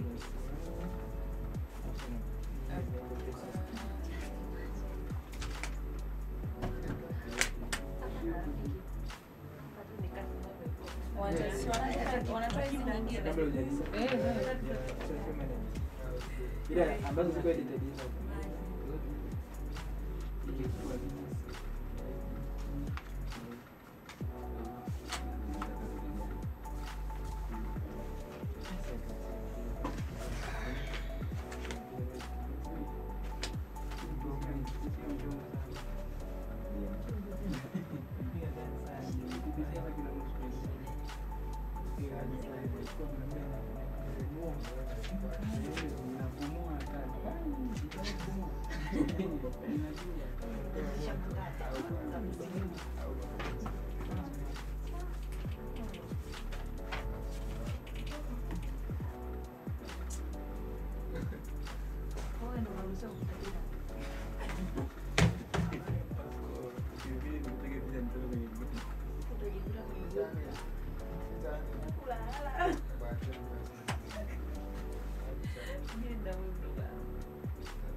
upo kwenye recycle kuja unajua nilikuwa nakuja kujaza Umesema tunaenda 20 minutes. hapo hivi. Sema 20 minutes more. Amesema suki plus na hizo 20 minutes wazo rest. Unajua mimi nilikuwa napunguza picha zilikuwa 20 minutes more. You are kwenye zile lakini na mimi zipo kwenye Unasikia? Inabidi kuna post inahitajika ya 30. ya tabi yani ni kati ya hours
jeshi la watu wawili. Ni jeshi la mtu mmoja, mwingine alikuja kama msaidizi. Alikuwa ni za watu wote, za watu 8 mtu mmoja. Kama sio yeye.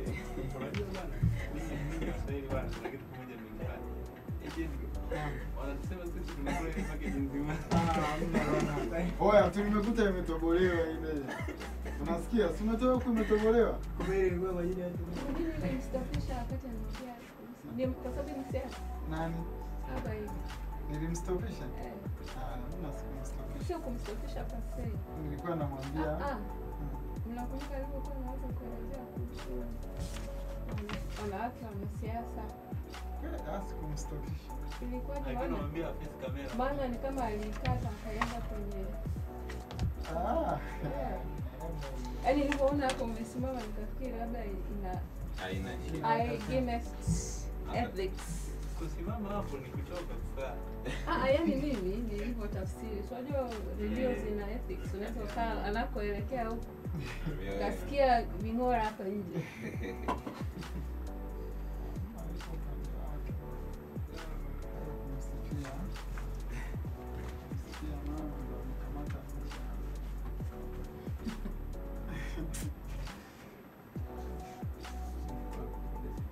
Wao wanasema tumepiga sisi wenyewe.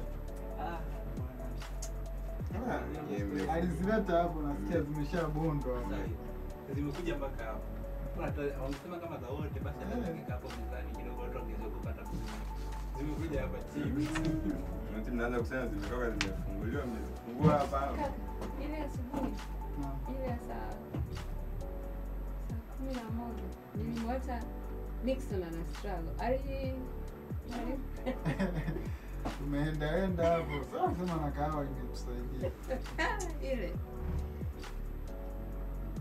Yaani ile Tumaini asingekuwa Nixon kumshake pale. Alikuwa anasinzia kabisa. Na Niki. Tumaini. Yule rafiki unaona kabisa amesikia hajasikia swali. Niki anapambana. Ile asubuhi.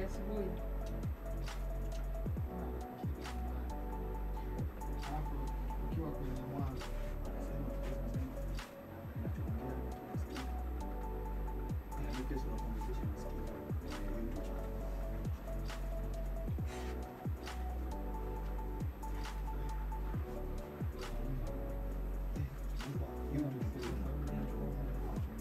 Unaweza ukamute.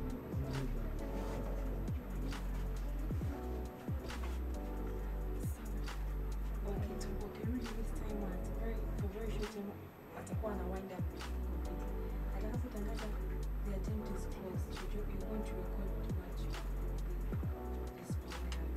Yes, and when they'll be leaving, you're also leaving. Au acha nikume mic. Alafu alikuwa anasema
Yes, welcome back to the show. all of our listener all over the world. We appreciate for your time. Welcome back after a short break. Tumaini, welcome back after the Thank break. you. How do you feel? Excited about finishing? Yes. Wow, congratulations for this endurance marathon which you are finalizing it this moment. Congratulations.